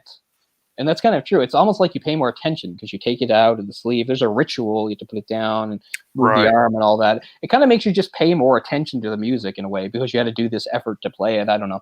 So I like that aspect of it too. I also like how some records look cool. Like also, I might as well show you something cool. Well, to piggyback off what what Cole said, I've always like you know, when MP3s came out, you know, it was like, oh, the superior, you know, it's all been remastered, you know, in great formats and all this stuff.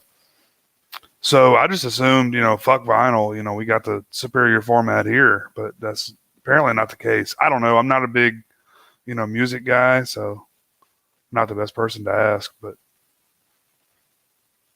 love music, but just not that versed in the formats. I mean, I was like, ooh, compact disc. Okay, fuck all my tapes. All my cassette tapes go in the garbage.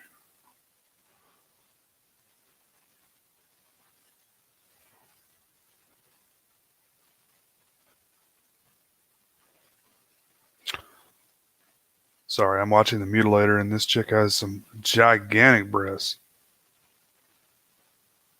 Very distracting.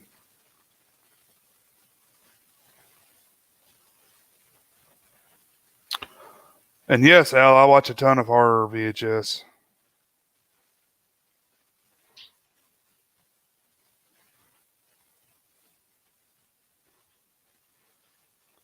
Usually stuff that's not released on any other format. And that's pretty much all I watch on there.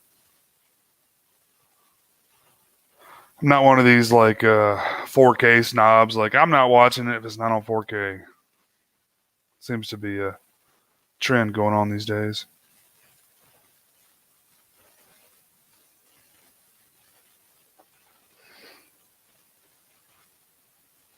Yeah, man, The Mutilator's awesome. It's on Amazon Prime for us. I don't know about you guys, but check it out. It may be on there.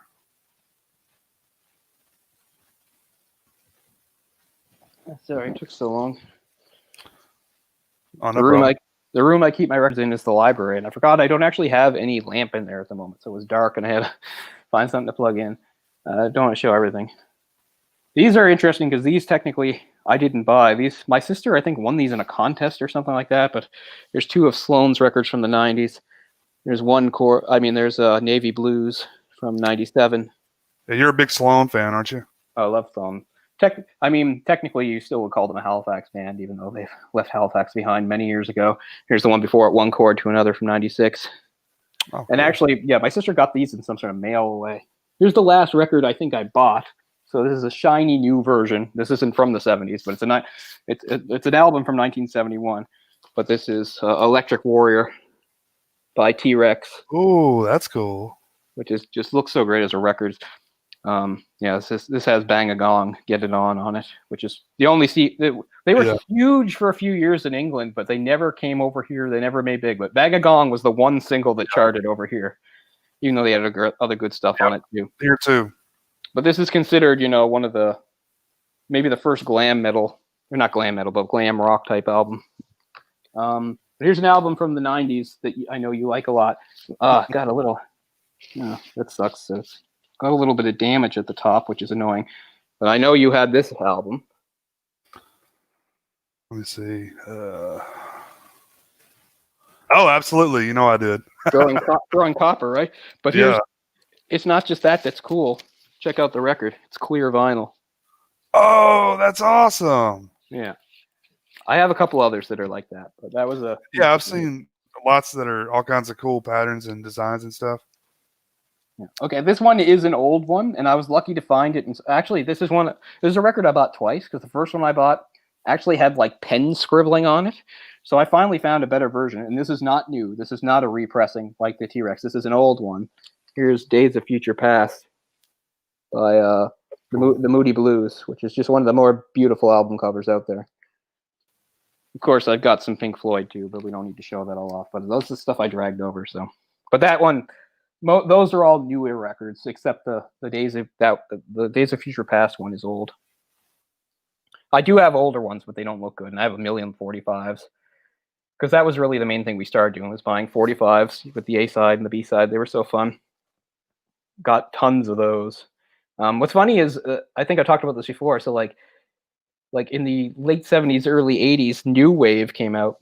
I'm not exactly a fan of new wave. Like I don't really love the music, but I kind of love everything else about it.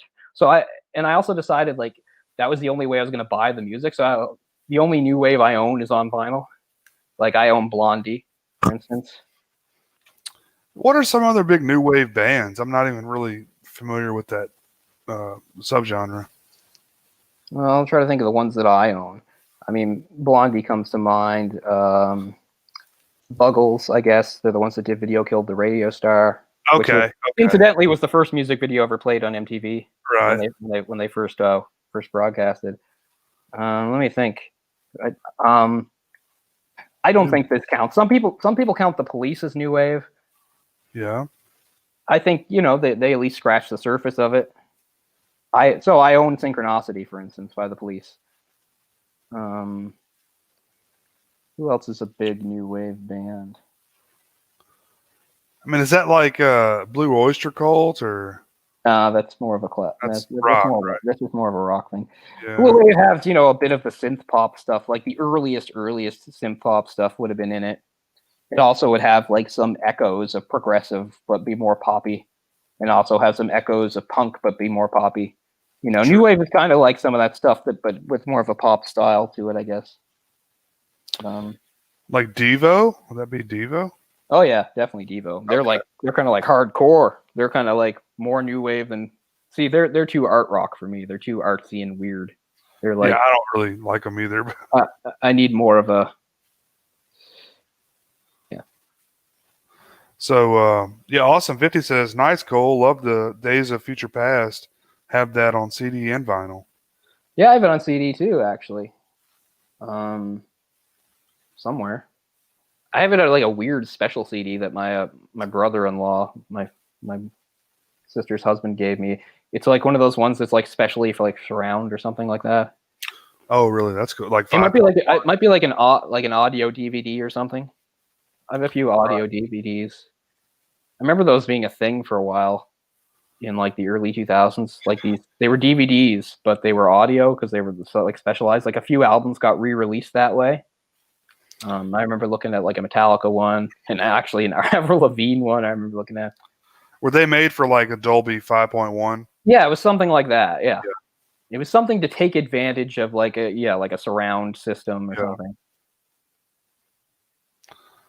Yeah, I could see. I haven't really shown the music stuff. Like, do you have any cool like concert DVDs or anything? I don't. Because I own some concert DVDs. Well, they're not amazing, but. So I'm going to show off this again. I've got a Predator tube laser. I don't have a Laserdisc player, by the way. Yet. I will remedy that soon.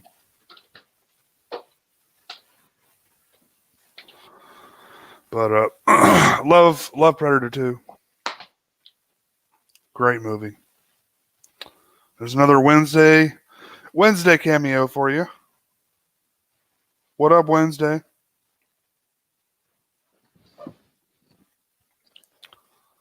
So when they were like sort of a newer thing. Oh, sorry. Go ahead. I said we got Wednesday in the back again. Oh yeah, she hasn't really moved. Wednesday hanging out. Yeah. When you leave, she's like totally in focus.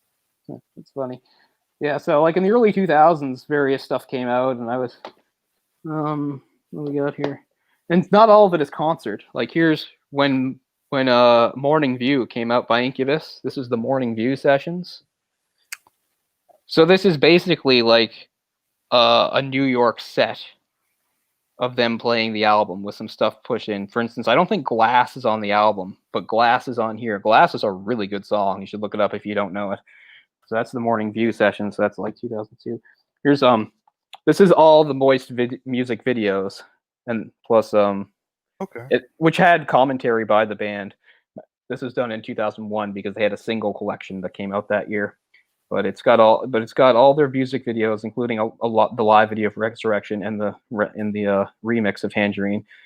So it's only about 12 videos, but what's good about it is it has commentary by the band. There's a great part, the video for Push, their very first video and song, probably the song that put them on the map. There's a part, it's well, I mean it's very 90s and stuff, and there's a part where Kevin, the keyboardist, just goes, "I look like an idiot." Kevin has all this long hair going everywhere, and he's going on the keys. It's really funny. There's Foo Fighters, Everywhere But Home, which is a concert from 2004, I think in Scotland or something. This was back just around the time they did like the Skin and Bones thing. So they had that album that had all the acoustic stuff. So part of this has like an acoustic set. Okay. This is Ben Folds 5, the complete sessions at West 54th. So this is around 97.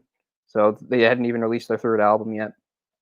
Just a nice little performance of them when they're quite young. This is years later when Ben Folds was a solo artist, Ben Folds, in Perth. And that's him with like an Australian orchestra. It's really nice. It's like this beautiful outdoor venue. Everybody's like sitting in the park and they're on the stage. It would have been a great concert. And he's playing with the Perth Orchestra. Just some of these aren't as good. It's an Our Lady Peace concert. This is from about 2002. So at this time, Mike Turner, the original guitarist, has left the band, and they have the new guy, Steve something, an American. I saw them live just before this, so it was similar to set. I always liked Something Corporate. I probably never talked about them, but I love Something Corporate. Just one of those Orange County bands from the late 90s. I like them because they have a heavy piano presence. They're kind of like a pop punk type thing. There's so many, but the difference was their lead guy was a pianist, and he has a solo career called Jack's Mannequin. I like those albums too. But yeah, but I always really liked his piano thing. He's only a year older than me, but actually talented. And here's I just got this really cheap. This is funny. All those are from years and years ago. I bought this only a couple of years ago at Costco because it was cheap. This is a big concert of the Bee Gees from, I'm not sure when it's from, but it's obviously before Robin died. But it was definitely worth the price because it's like a super long. It's like 40 songs or something crazy. But here's the best one. I got this at a store in New York City. This is Utada Hikari live. This is from 2010 actually. But yeah, I love Utada Hikari so much. My favorite J-pop or anything like that. And plus, I also have this, which is one of those sort of special albums I was talking about, one of those DVD albums. This does have a live set of her performing some various acoustic versions of her song. Who is that? That's Utada Hikaru. She's a J-pop star who I was introduced to, like a lot of North Americans, because she did the music for the original Kingdom Hearts game. And from then on, I just fell in love with her. I love her so much. Like, if there's any woman I could have in the world, it'd be her. She's been married for many years, and she's talented. I wouldn't really want to have her because I'd feel completely inadequate. But anyway, yeah, I love her to death. But the 2010 concert is so good. She's talented, though, too. I mean, even she's not just a singer and performer. Like, at the end of this, she comes out. She wears all sorts of weird poppy costumes, but for the end encore, she actually comes out in, like, jeans and, like, a T-shirt. And she plays a few different things acoustically, including Across the Universe, which she plays the guitar on herself, which not bad. And Across the Universe is my favorite Beatles song. Anyway, yeah, so I do own some music DVDs. I think that's all of them, or at least all the stuff that was in Reach. It's going to take a while to put everything back, but I don't know. I own a lot of stuff, but I don't know how much of it is that interesting or collectible to other people, but I don't know. I'm glad I have it. But yeah, there's a lot more vinyl and records I could have shown, but we don't have all night. Jay's obviously off to find something. I'll buy him a bit of time.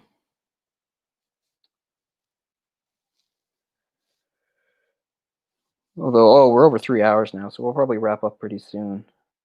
Because I don't like doing super long videos. Even though this was just a live commentary.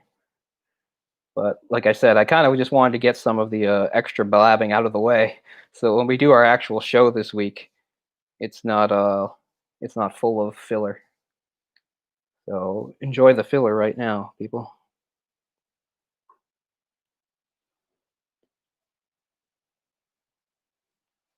Just looking around at some of my other stuff that's within arm's reach. Nothing too special. DVDs, Blu-rays. Still have lots of CDs. Even though I can't even put them on this computer. This computer doesn't even have a CD drive. But yeah, many CDs. Although I'm missing a few. There are a couple that I'm missing that I don't know what happened to over the years that bothers me.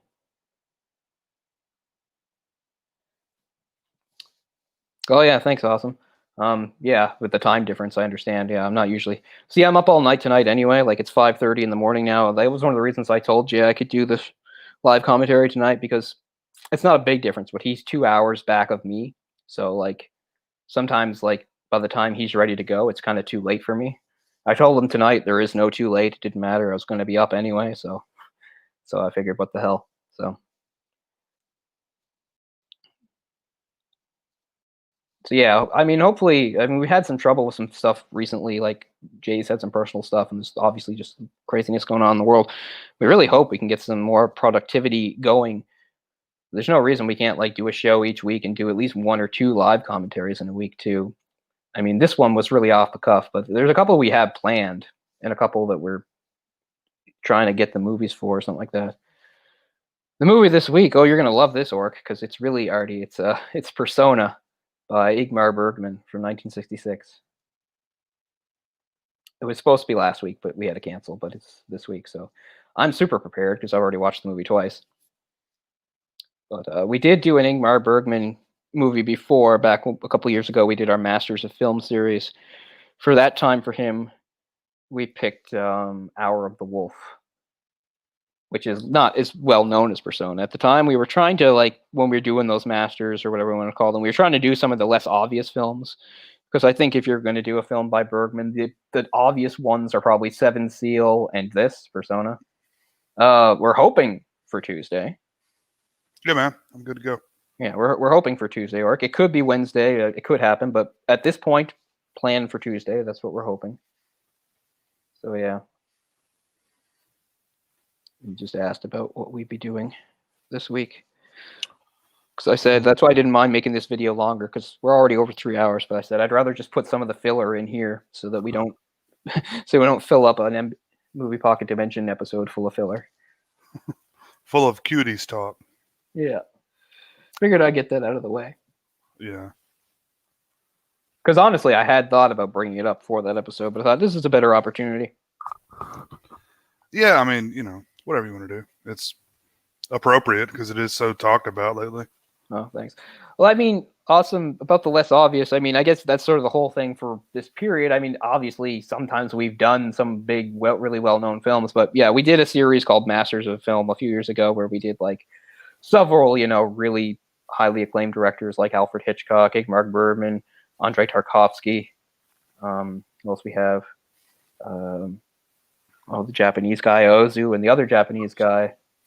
Oh god, Kurosawa, right? Kurosawa, the samurai guy. Kurosawa. Did a French guy whose name I can't remember. We did Fellini from Italy. Yeah, and so like for each of those, like, we knew that they had some more big, well-known films. So we kind of tried to avoid those for the most part and do some of their lesser-known ones. But we always said, just because we did that series didn't mean we would never return to those directors again. So now we're returning to one with Ingmar Bergman, and we're going to do Persona because that's been on the list for quite a while.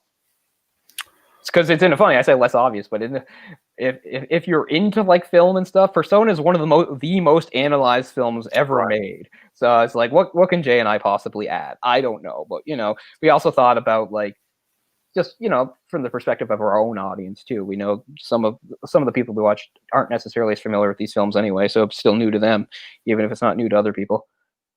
But a very deep and complex character study, if you want to call it that. I don't know, but yeah, it's one of the most analyzed and interpreted films out there.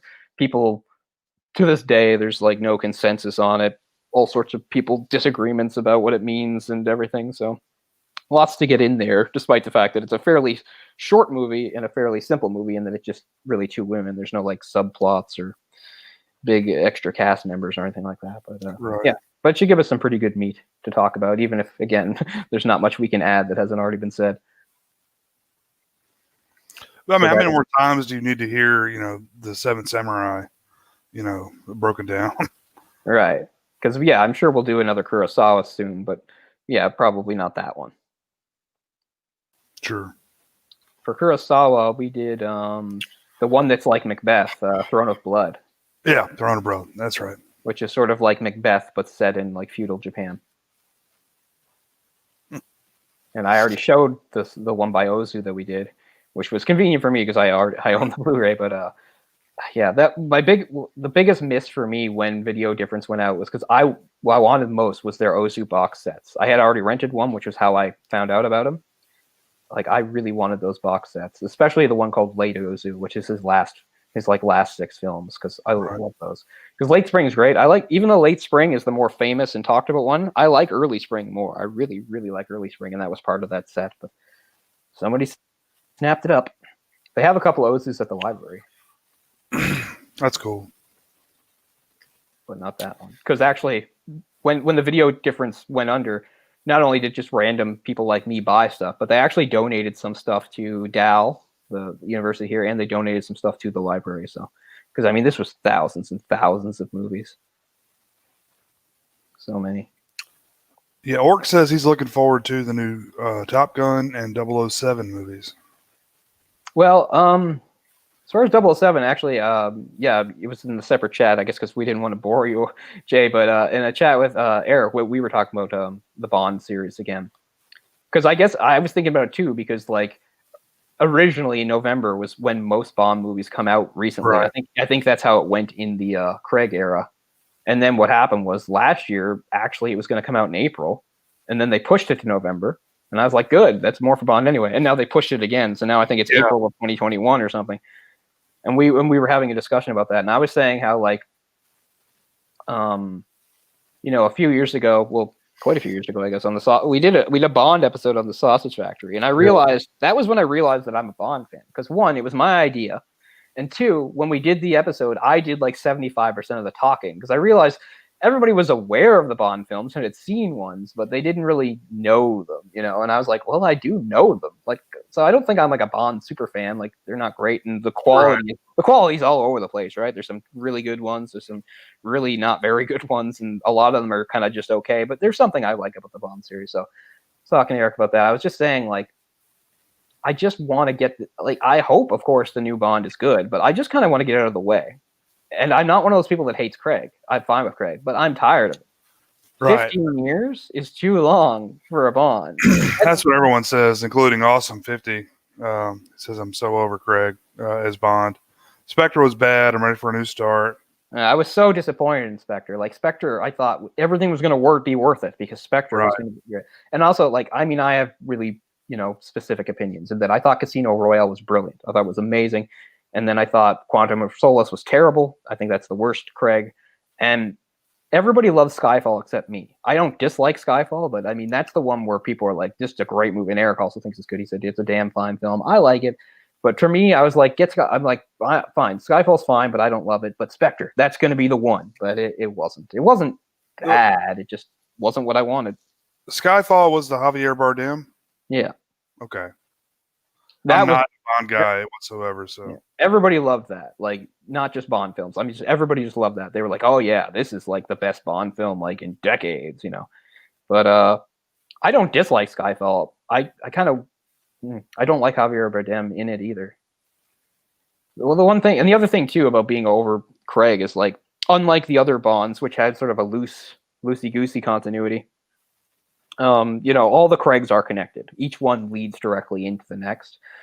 And I'm not saying there's anything wrong with that, but I just mean, I didn't like this idea that spoilers, that in Spectre, like, the idea was like, who's the other weird foreign actor they got for the bad guy in that? The guy that Tarantino uses. Oh yeah, fuck. Oh, name's on the tip of my tongue.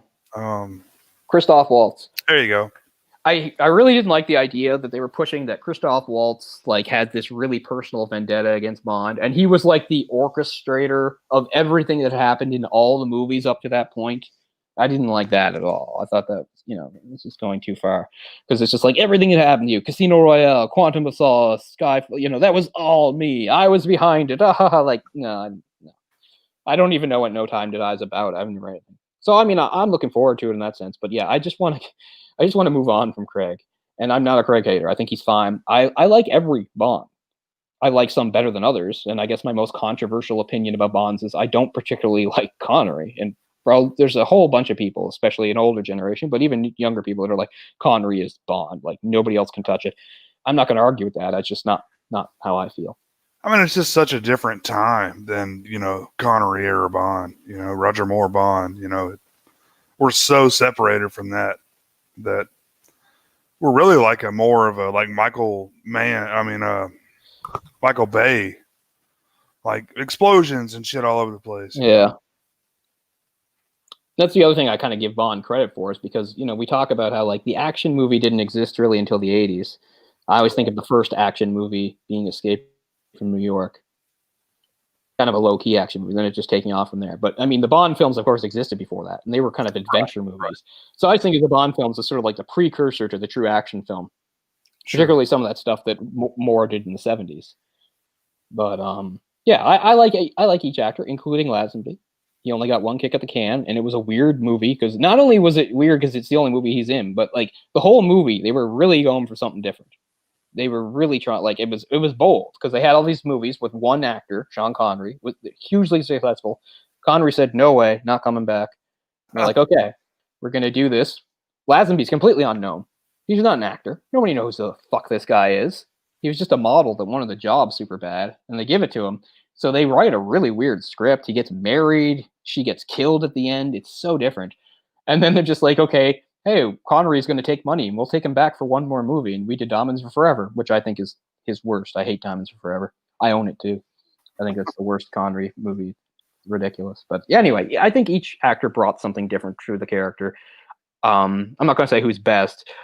Because also the way I like the movies doesn't have anything to do with era or actor. Because like my favorite one is probably Goldeneye, but my second favorite one is probably From Russia with Love, which is the second Bond film. That's 63. That's the second one ever. So mine are all over. Oh no, I'm sorry. My favorite isn't Goldeneye. My favorite is stupid. I always fit this into everything, even if it doesn't have to do with Bond. I'm the only person in the world, except I found somebody on Twitter a few weeks ago who is maybe the only other person in the world whose favorite Bond movie is The Living Daylights, which is a Timothy Dalton film. That's my favorite Bond. I don't know why. I can't tell you it's the best, but that's my favorite. People hate Dalton, man. I think Dalton was great in that he only did 2 films, and I think they're both solid. He didn't do a bad one. Moonraker's my favorite, man. Oh, you like one of the silly ones. Yeah. I'm not saying there's anything wrong with that. I mean, some people like the more silly Bond. Now, I don't even dislike it. I like, for instance, I love The Man with the Golden Gun, which is another Roger Moore silly one. It's ridiculous, and I love it. So, like I said, yes, I really like Dalton, but I was going to say, if I was going to say who was closest to the character, like when I imagine him, it's Pierce Brosnan. Like he's the closest the way I just sort of picture. He's kind of like the archetype, but that doesn't mean I think he's best. I think they all bring something. I think Dalton's kind of the most dangerous and dark. Roger Moore's really witty and charming and funny. Even though I'm not a huge fan of Connery, there is something very classic about his performance. He has a really great sort of aura of, confidence and everything. And I think Brosnan is sort of just the closest to way I just sort of picture the character, separated from everything. And with Craig, I think of Craig as like it's not even his performance, it's more the way he wrote it. He's the most humanized Bond because that's how they wrote the character, right? It's really about getting into him personally, because a lot of movies aren't that personal. It's just more about him doing the job. I mean, sometimes bad guys make things personal. But with Craig, they were really trying to do a journey. They're like, okay, Casino Royale is his first time becoming a 00. and we're going to go from there and all this stuff. And they really humanize him, which is fine. So I think all of them. And Lazenby, yeah, he's a wild card. I mean, he only did one movie. It's hard to figure anything out from him. Right. But I mean, I give Lazenby credit physically. He was the biggest Bond. And he was the only Bond with any sort of like martial arts training. He was a fairly decent at judo. It's not like he was a master or anything like that, but he practiced judo. So, and that is in the movie. You do see him use a little bit of it. Actually, the way the fights are edited in that movie is really strange, and it has really annoying sound effects. I wish they'd take out those sound effects. Yeah. Oh yes, Awesome is right. Dalton is the closest to Fleming's Bond. He's more of like cold and dangerous. And have you read a lot of Fleming? Not really. I own a couple of the books. They're expensive, the ones I own. I've read Casino Royale. What else did I read? I read Casino Royale, From Russia with Love. Definitely read those two. It's mixed up in my mind. I even own a couple that I don't think I've read yet. Those two I've read for sure. I've probably read at least one or two more. Hey, Agadagas. What are they looking for? They look like they're searching. Assholes. They've been bothering me. That's why I've been having to go off camera. They look like they're in search of something. They're trying to fight each other, I think. Yeah, nice. Yeah, Wednesday's up here next to the laptop now. You've been very good, even though you haven't had your TRATSs yet. Yep, time for treats. Yeah, we're not on normal time. If we were, her normal treat time is about midnight. But since everything's flipped, that's the one thing I give her. Like the cats. My parent. I don't think of them as my mother's cats. I love them too. But Sasha and Theo, just like Simon before Theo, like they're very much based on routine.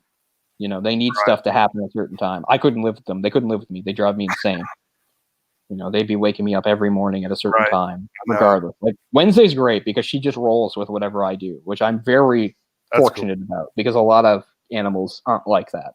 But Wednesday's great. She just adapts to what I do. So yes, you will get your TRATSs soon. Yeah, I know. I see all these videos of people with dogs and cats that like wake them up at like really early in the morning. Yeah, I'm like, get the fuck away from me, you know? It's not like Wednesday's never tried to. I think one of the things is like Wednesday years ago has tried to wake me up and realized it just doesn't work. Yeah. That I won't do it. But then again, she's not nearly as bad as these guys. Theo has picked up exactly where Simon left off, is that he yowls. Like they get every morning they get wet food for breakfast and they just do not shut up. They do not shut up until they get it. And the thing about that is like Sasha used to behave pretty well. He would sleep in bed with my mother. And Simon was mostly the same way. Theo does not behave in the bedroom. He won't go to bed. He runs around he'll jump up and he gets in the windowsills and she has to kick him out every night. And then he'll usually go in and a lot of the times because of the way my mom, who is a lot like me, except like one thing different she has from me is she actually sleeps with the TV on, which I can never do, but she sleeps with the TV on. So a lot of time my dad will sleep in either my room or my sister's room because he can't stand that my mom has the TV on well into the night. Yeah. So Theo will go sleep with him. But every morning Theo but Sasha used to hang out, but now it's like he knows Theo is lonely. So eventually he gets my mom up and gets her to open the door to let him out so he can go out. But anyway, every morning, sometimes really early, not always, but sometimes really early, Theo will start to pound on the door and yell and stuff, and he doesn't shut up. And they don't shut up right until the moment like the food is on the plates. Because Sasha's usually a pretty quiet cat, but he'll get caught up in the excitement. So he'll start yelling too. They're funny, but yeah, they would drive me insane. And they would destroy this place. Like if Theo lived here, all this stuff I have up everywhere, it'd be gone. Yeah.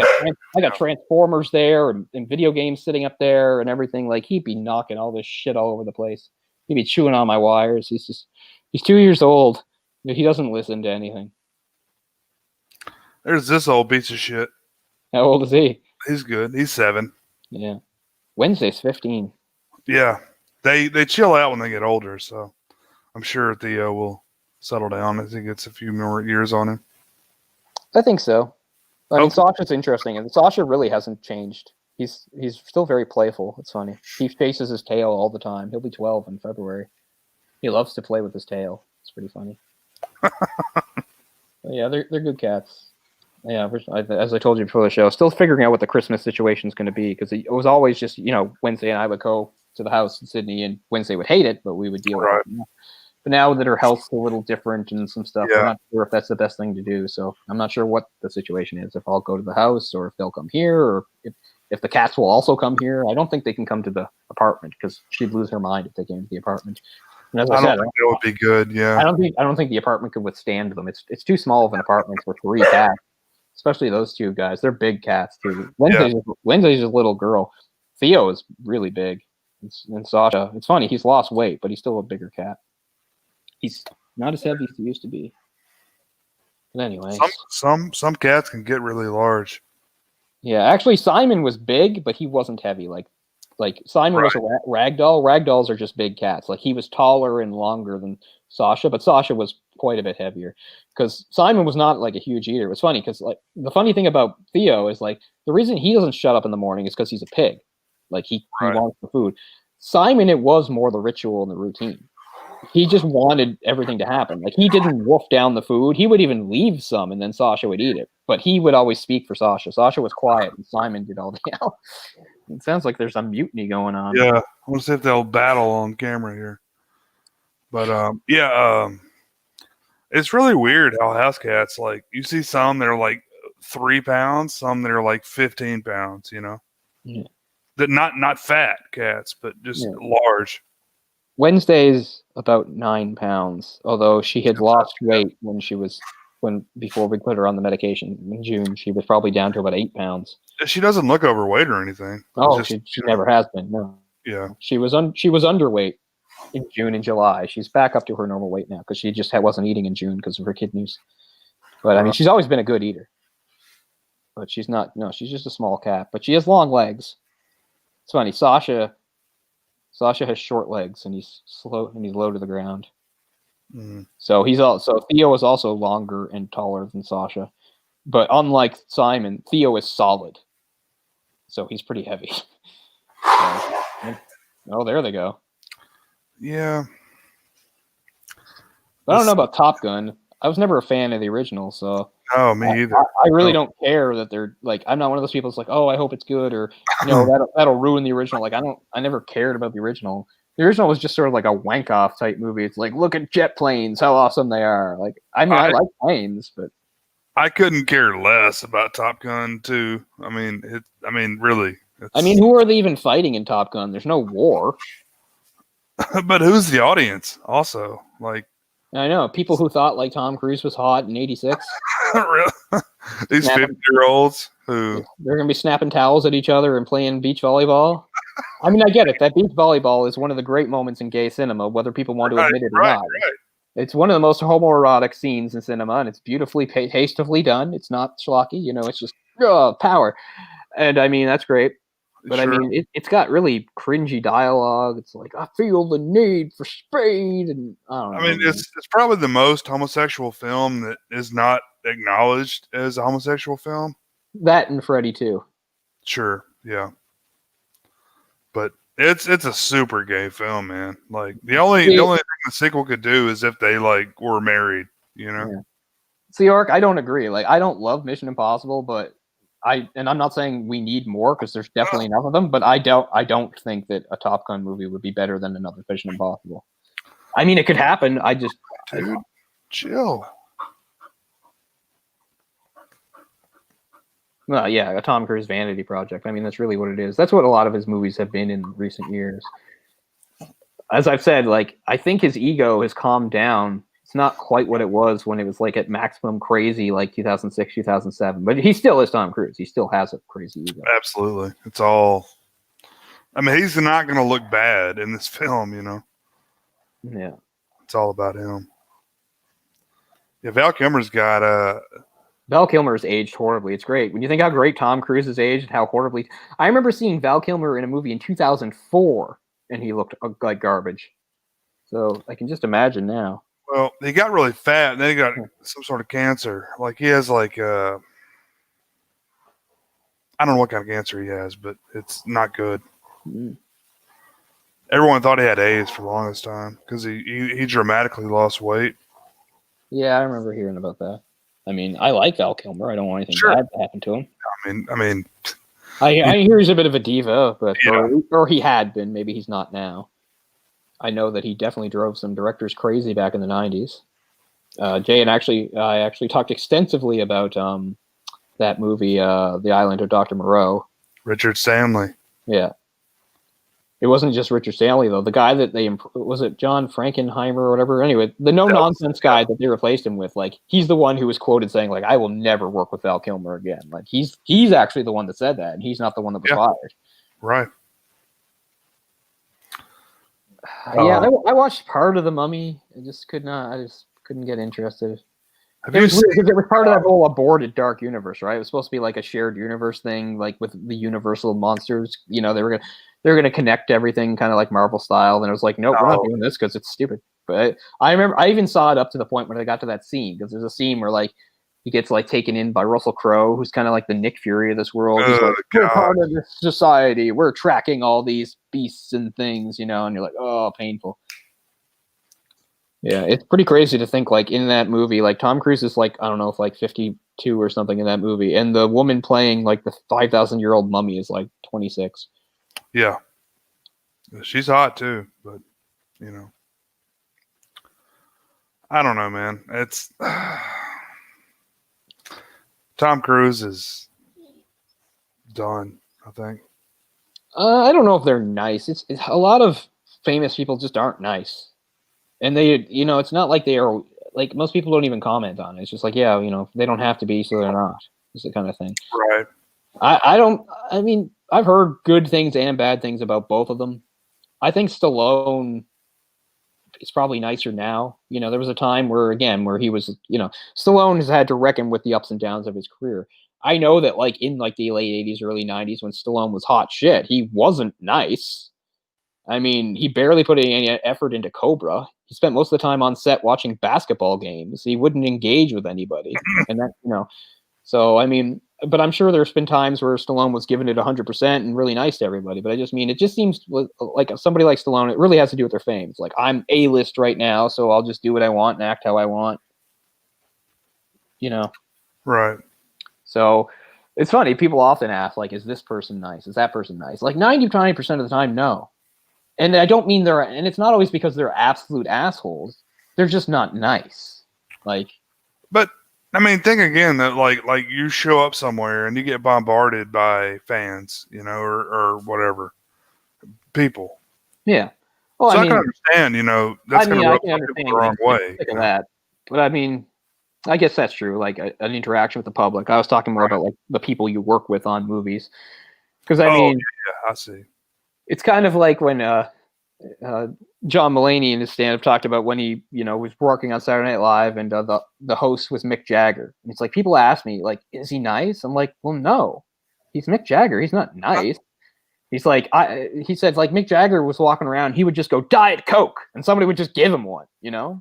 He's like, you know, for most of us, if you want a Coke, you might say, could I please have a Coke, please? And maybe you'll get one. But he just goes, Diet Coke, and people get one. You know, if that's true, that's bull. That sucks. That's not cool at all. If you can't say please, you know, I'm out of your world, because there's no stratum of fame where, you know, it would cost you anything to. Right. I mean, I'll say it a million times. Like, manners cost you nothing. Manners don't cost anything. It's almost something like I can't say please and thank. You know, I can't not say please and thank you because it's so ingrained in me. You know. Yeah, it's ingrained in me too. But I mean, it's also, I do mean it. Because, right. Because that's also, meaning it is also ingrained in you. Right. Because it's just like, well, just like demanding something is just assholish behavior no matter who you are. Right. You know, that type of thing. It's funny, I've had this conversation with Jay before, but like, depending on how I pay for something at a store, I might thank them like 4 times. Yeah. Like, sometimes I'll get in line and then they'll wait on me and I'll pass them the item. And for instance, if I'm paying with money, if they give me back my change, I thank them for the change. If I'm paying with like a debit card or something, I thank them for when they set the machine up and say ready to go or something. I thank them for that. If they put it in a bag, I thank them. And if I'm still standing there or still packing stuff up or getting ready before the other thing, I just say thank you one more time as sort of like to go. So sometimes it's like 4 times. I'm the exact same way, man. And like, I can't tell you how many times I say thank you and I get no response, you know? You know, you don't have to say you're welcome, but I'm going to say thank you regardless, you know? Yeah. It's not really thank you. I think I told you the one that bothers me is most of the time people are cool about it, but every once in a while I get on that one person that I hold a door for that just sails through Right. like it's my job. Even if it was my job, you should think. Right. If I was ever a professional doorman. Like, Exactly. I mean, 90% of the time it's cool. People are very nice. They thank you, you know. But every once in a while, there's somebody that just waltzes through, doesn't even like look at me. I was like, oh, okay. And I will often say sarcastically, "You're welcome." Although usually I back down from it because I'm not confrontational. But as I'm getting older, I'm beginning to care less. Exactly. Yeah. I'm the same way, man. It's just how you're raised. But yeah, he was talking about trying to write sketches with Mick Jagger. Mick Jagger be like, "No, not funny." It's pretty funny. This is shite. Yeah, he's like, you know, I'm a comedy writer. I'm used to people like saying stuff, but he's like, but on the internet or something. But he's like right in my face. He's like, there's a British billionaire in leather pants going, not funny, right to my face. Thing is, man, I could not do that. I could not say thank you. You know, yeah. It's just so in my being that I could not do it. Yeah, but yeah. So I mean, fame definitely changes people. There are nice, famous people. There are, but I think most of them, again, I don't think it's because so many of them are assholes. A lot of them, they're not assholes. They're just not nice either. You know, they're not nice. They're not going to go out of their way, even if you know, they're just who they are, and they're used to people kissing their ass and various things. I mean, every once in a while, it seems like there's going to be a reckoning for that. But the thing with Ellen, right? Like.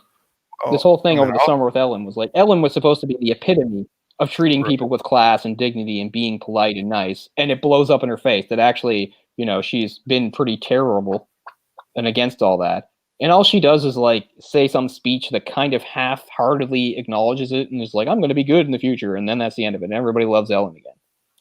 I'd be like, really? You're finding out that she's like a total fraud and that this person that acts about being kind and nice to everybody is actually just another like stuck-up diva? And we're just going to give her a pass because that's what we always do? I mean, if that had been a straight male, it wouldn't have gone down that way. I'm pretty sure, yeah. I mean, that's another thing, right? Because it's another thing to do with being like, we're coming up to 4 hours and we're going to cut this off soon. But since we're at the very end, the dregs, and we're at the worst stuff, I'm just looking at a soapbox here. And say that, like, it really does come down to, like, money and status. Is how he changes people. Because think about it. Ellen was an actor and a comedian, and she had to work in a Hollywood. And even though everybody thinks of Hollywood as liberal and progressive, it's really not. That's basically a facade. Like Hollywood, mostly controlled by pretty much the opposite kinds of forces and stuff. But anyway, she comes out at a time when it's difficult to come out, and it's very good and has a big impact on LGBT rights and stuff like that, etc. But I mean, by the time you get to the Ellen of like nowadays, that is so far in the rear view. Now she's like, it doesn't even matter that she did a show or like she's Ellen, like she has, you know, she's up top tier celebrity and stuff. So now it's like, it's not even a big deal that Ellen has like shares like box seats at like baseball games with George W. Bush. And you're like, oh, shouldn't that be a big deal? Didn't Bush have all sorts of policies and beliefs and stuff that would go against Ellen? Well, yeah, except now it doesn't matter because Ellen's not down there anymore. Now she's where George Bush is. She's in the same tax bracket, you know, and that's how they connect. You know, that's what matters at the end. At the top, it doesn't matter if he's gay or straight or liberal or anything like that. They're both in the same, you know, upper tier of fame and money and power. So none of that matters or trickles down. So, yeah. So I don't know. I don't want to be another one of those poor schmucks that's like hate the rich and stuff like that. But I mean, it's so hard not to when you see the way that they interact and treat the world sometimes. It's like, oh yeah, we're all buddy buddy now because we're both millionaires. Exactly. So that's all I'll say about Ellen, who I never liked. I never thought she was much of a talent. She was fine. I never liked or disliked. I watched her sitcom. I saw when she came out. You know. Yeah. See, I didn't watch her sitcom. I didn't care. I mean, I kind of assumed already. You know. Yeah. I mean, she wasn't hiding it too much. Right. I mean, not to make a bunch of stereotypes, but you know, the way she dressed and acted. Sure. Came across a certain way, and that's fine. But It is funny though that like how either people that are really either against that for some reason, like how firmly they'll hold on to their denial, because there still was kind of a backlash when it happened. Even it's like, why are you surprised? But there's just some people that for whatever reason, it's like they'll just hold on to their denial so strongly because I don't know why. Because they're just the type of people to get outraged at everything. So, but yeah, I think it helps them live their life. sure. But yeah, I don't know. And again, I don't want to just be misconstrued either, because I mean, all sorts of there's all like I think like the vast majority of people that are super rich don't deserve it and didn't earn it. But you know, there's no point harping on it. That's the world. And when it comes to somebody like Ellen, I mean, according to the rules of the game she played, she did what she was supposed to do. It's not like she cheated or anything. You know. Sure. I don't know. Yeah, I'll always have my ideas, like you know, because I'm not as good as accepting things the way they are when it comes to money as some people, I don't think. For instance, like I'll never believe that like athletes deserve the money they make. I don't care how you spin it, because I know you can break it down economically, like how they put butts in the seats and stuff like that and all this thing. But I'm just like the ticket shouldn't cost that much to begin with. It all stems from, well, okay, then because you know, if I look, I'll use hockey as my example. You know, Connor McDavid makes like $12 million a year or whatever. He's the best hockey player in the world. And of course, if you're in baseball or something like that, you make way more money because it's even more popular. Like, do they deserve more money than Connor McDavid? They're not better at what they do than Connor McDavid. And here's the other thing is, and whether or not they're even better than somebody from say the 40s or 50s, they were the best players in the world and they didn't make shit. Right. So I'm tired of hearing that argument like about what they're worth or what they earned, because that seems to suggest that years ago, because it wasn't a multi-billion-dollar organization at the time, you know, those athletes, they didn't earn it. And people would say something, well, you know, back in those days, those athletes weren't as good anyway because they didn't train all year round. They didn't put enough into it. Yeah, because some of them had jobs. Right. You know what Rocket Richard? Yeah, they had to. Yeah, you know what Rocket Richard, you know, the famous goal scorer for the Montreal Canadiens in the 40s and 50s. One of his most famous performances ever was a playoff game where he scored like 4 goals. He scored like all 4 goals and they won the game. The day of that game, he wasn't relaxing or having a pregame meal or a stretch. He was helping a friend move a goddamn piano to a 3rd-story apartment. And he spent his summers, like, I don't know, picking up, like, aluminum. Like, I mean, like, all those guys, like, they had other jobs. Like, once the hockey season was over, it wasn't the off season. It was, okay, now get some other job, you know? So don't tell me that, like, athletes today deserve it because they work harder or some shit. They make the money, so you better train your ass off because you're being paid $1 zillion. So, I mean, that's the same way the NFL was, you know? These guys had day jobs, you know? Yeah. Like, it wasn't enough money to support them enough. We're like, these guys get like $100 million signing bonuses and stuff. Mm-hmm. That's ridiculous. Yeah, because I mean, it's funny. At first, I would have said, yeah, these athletes, they deserve more money. They have to have jobs. They should have the, you know, pay. And now it's swung the other way completely, right? It's like now it's just way too much money. So, right. Anyway, I have a million opinions about money. And it's the same thing like whenever people talk about actors or people that play the stock markets and stuff like that. It's just like, I understand under the certain definition, they earned the money, but they didn't really earn it. Did Kylie Jenner earn her money? Oh, God, yeah. Let's not get into that. Yeah, that'll just drive us everybody insane. But yeah, so I don't know. But I mean, yeah, of course I want more money, and it'd be great to be rich. Sure. But I mean, I really don't want to be a hypocrite. I would really try and not, you know, lose touch with people. But so many people do. So yeah, I mean, when you talk about various rich celebrities and stuff, are they nice? Even if they are nice, it's usually kind of a different definition of nice. It's not nice the way you or me or somebody you meet like in your day-to-day life is nice. It's more like they're celebrity nice. They're nice in the context of being like a super powerful celebrity. Well, you know, they allow us to have eye contact and they don't make crazy demands. So they're pretty nice, you know. They're not punching people out like Russell Crowe or storming out, you know, all this stuff. They didn't beat me up. So yeah, they're nice as hell. Yeah. And then you have people that are like, as far as I know, not mean, but they're self-absorbed to a point where it's insane. Like somebody like Mariah Carey. I've never heard a story about Mariah Carey necessarily lashing out at people or being super diva-ish, although maybe. Right. But she's also so self-obsessed that like, do you remember the story of her like giving birth to like one of her kids? That when she was giving birth, she had to have like like TV monitors of one of her concerts playing. Oh yeah, I think I Or have at least heard. she could hear like the crowd like cheering her on and Oh stuff. my god, that's Like terrible. that was something that was like a requirement of her birth. So I mean, that's just so insane. Like, I mean, she's not being mean to anybody, but it's just like such a level of self-involvement and such ego that it's repulsive.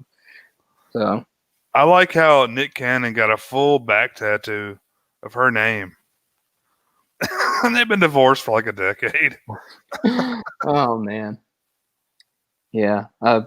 Never go that tattoo route. I'm always surprised by people. When I was in my second year at university, I had a friend acquaintance guy. He's the other guy actually that later the summer before. Yeah, I'd met him the summer before. He was from Cape Breton too, and we met because he was the other journalism student. He went to King's. I didn't meet him in my first year, but he also went to King's, and we both got the two jobs at the Cape Breton Post that summer.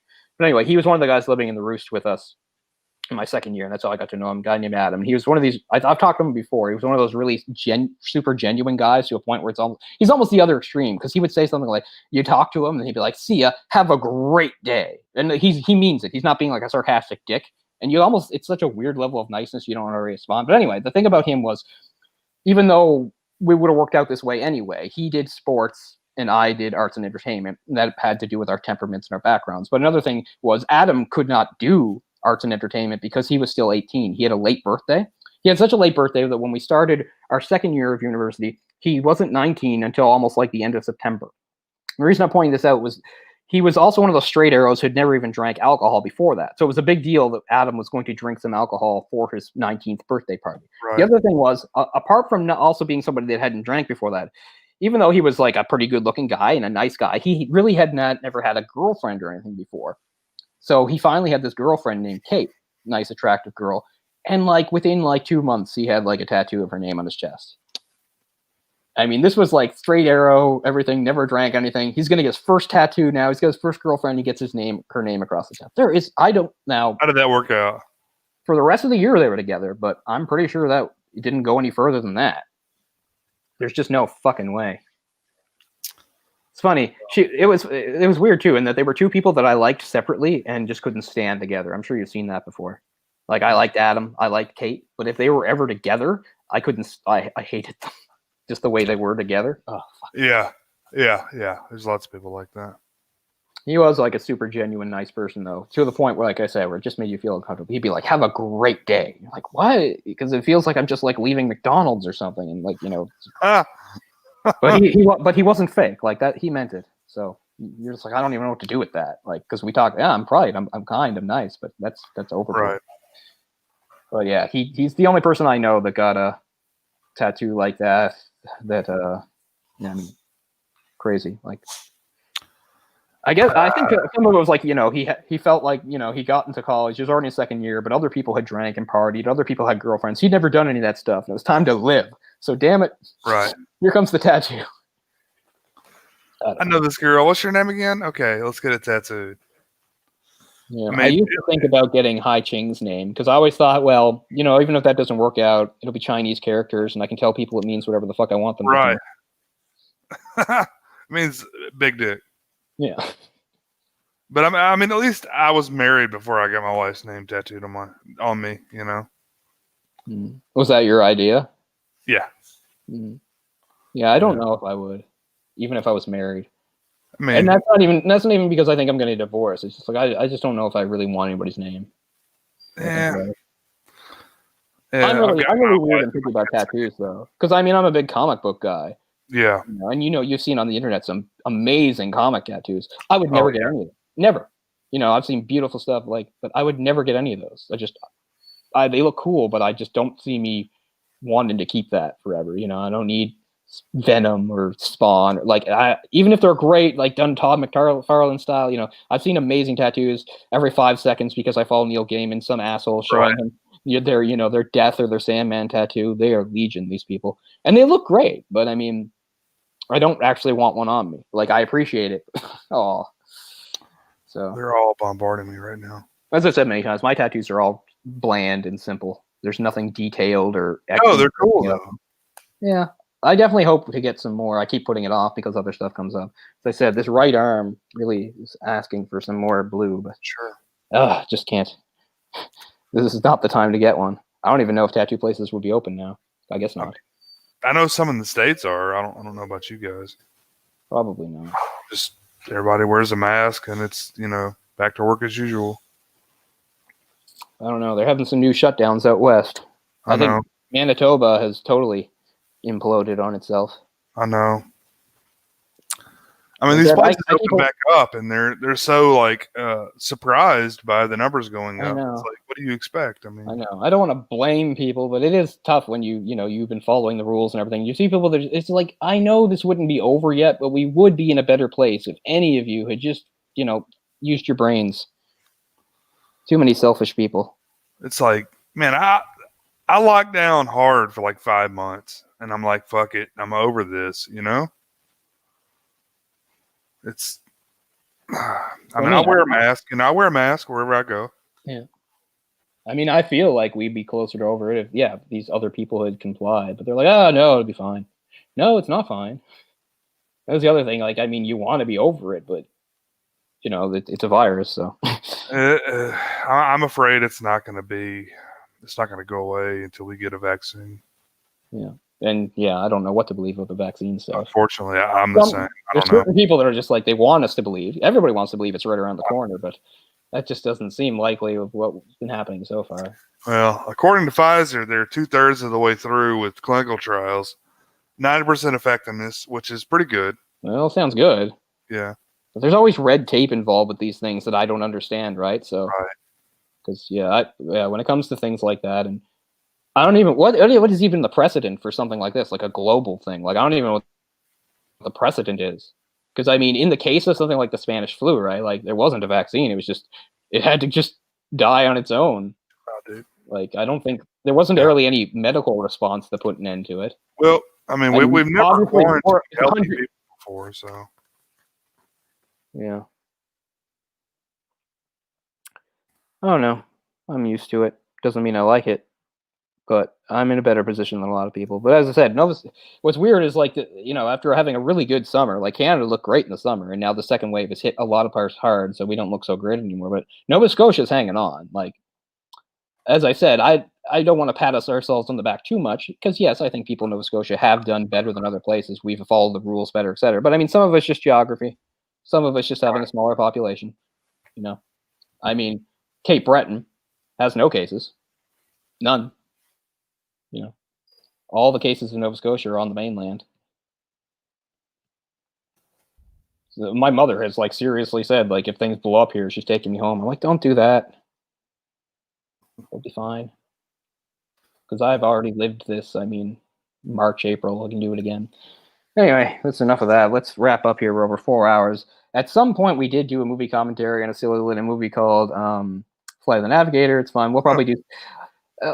like I said, I mean, there's all sorts of stuff we want to do live commentaries on. We were talking about how when we did Red Dragon and Silence of the Lambs ages ago, we wanted to wrap that up by doing Hannibal and Manhunter and stuff. So we're still on the lookout for that. I thought since we couldn't do that, go in a different direction, which is why I thought maybe an 80s fantasy type thing. And that when I was looking at these, I thought of stuff more that would be fun to do. So I mean, there's no shortage of stuff that we'll do in the future. But this one wouldn't be so long, except I don't have anything to do. I'm up all night anyway. And I thought we'd just figure out and get some stuff out of our systems before we do a movie discussion pocket dimension. But anyway, that'll wrap up that. We got all sorts of extra garbage, but we'll always have other things to talk about. But anyway, thank anybody that was here. It's obviously we have work, but I know that Awesome 50 was here at the beginning. I think Al Suspiria was around. Now, before we finish, Al said that maybe we should cover Suspiria. Did he mean the original or the remake? He meant the remake. I mean, I guess I'm not against that. There are interesting things to say about it. And as far as remakes go, it's better than a lot in that it really does do something different while sort of maintaining the spirit of the first. There's a lot to like about it. So it's an interesting idea. I wouldn't say I'm against it. I love the remake, so... I like the remake. I think it's a little ostentatious in parts, but that's no big deal, Hell, we could do both. I mean, because another thing was, I mean, before I finish, I'll say too, it's there were a few times early on where we did an original and a remake back to back and stuff like that. We haven't done that in like 2 years now, so I wouldn't mind having an opportunity to do that again. And say like for the last year, I wanted to do something similar. I wanted to take the movie Stoker, and I wanted to compare it to a Hitchcock movie from long ago called Shadow of the Doubt, and I'm dying to do that. Stoker had been on Prime for me for a long time, and now of course it's gone. But keeping a lookout for that. So yeah. So, because we haven't actually decided what we're doing beyond this week, but we are trying to get, some, give some people some heads up before the day of the show type thing. So anyway, this week is Persona, and definitely we will figure it out before the week what the next one's going to be. But we are I don't want people to think we don't listen to suggestions, because I mean the whole reason the show works is that people actually watch. So if people have suggestions, we're certainly interested and hope to get to them. And sometimes if we don't get to something, it's not because we're not interested. It's just because maybe we had some other stuff we had planned first. Again, we realize our plans aren't super concrete. They fall, they implode all the time. But we do have like a list that we go back to and check. So there is lots of stuff that's been on the back burner that we'd love to get to. So we'll figure that out. So anyway. We will see you on Tuesday, hopefully, or maybe Wednesday. But anyway, thanks a lot for being with us for this live commentary and bullshit session afterwards. And it's fun showing off some of this stuff. I got all this stuff out now that I have to put away. Yeah. But thanks, guys. And this will wrap up our super long episode here. So peace out. Have a good night, morning, whatever. Thank you wherever for you are. watching. Bye-bye. Good night.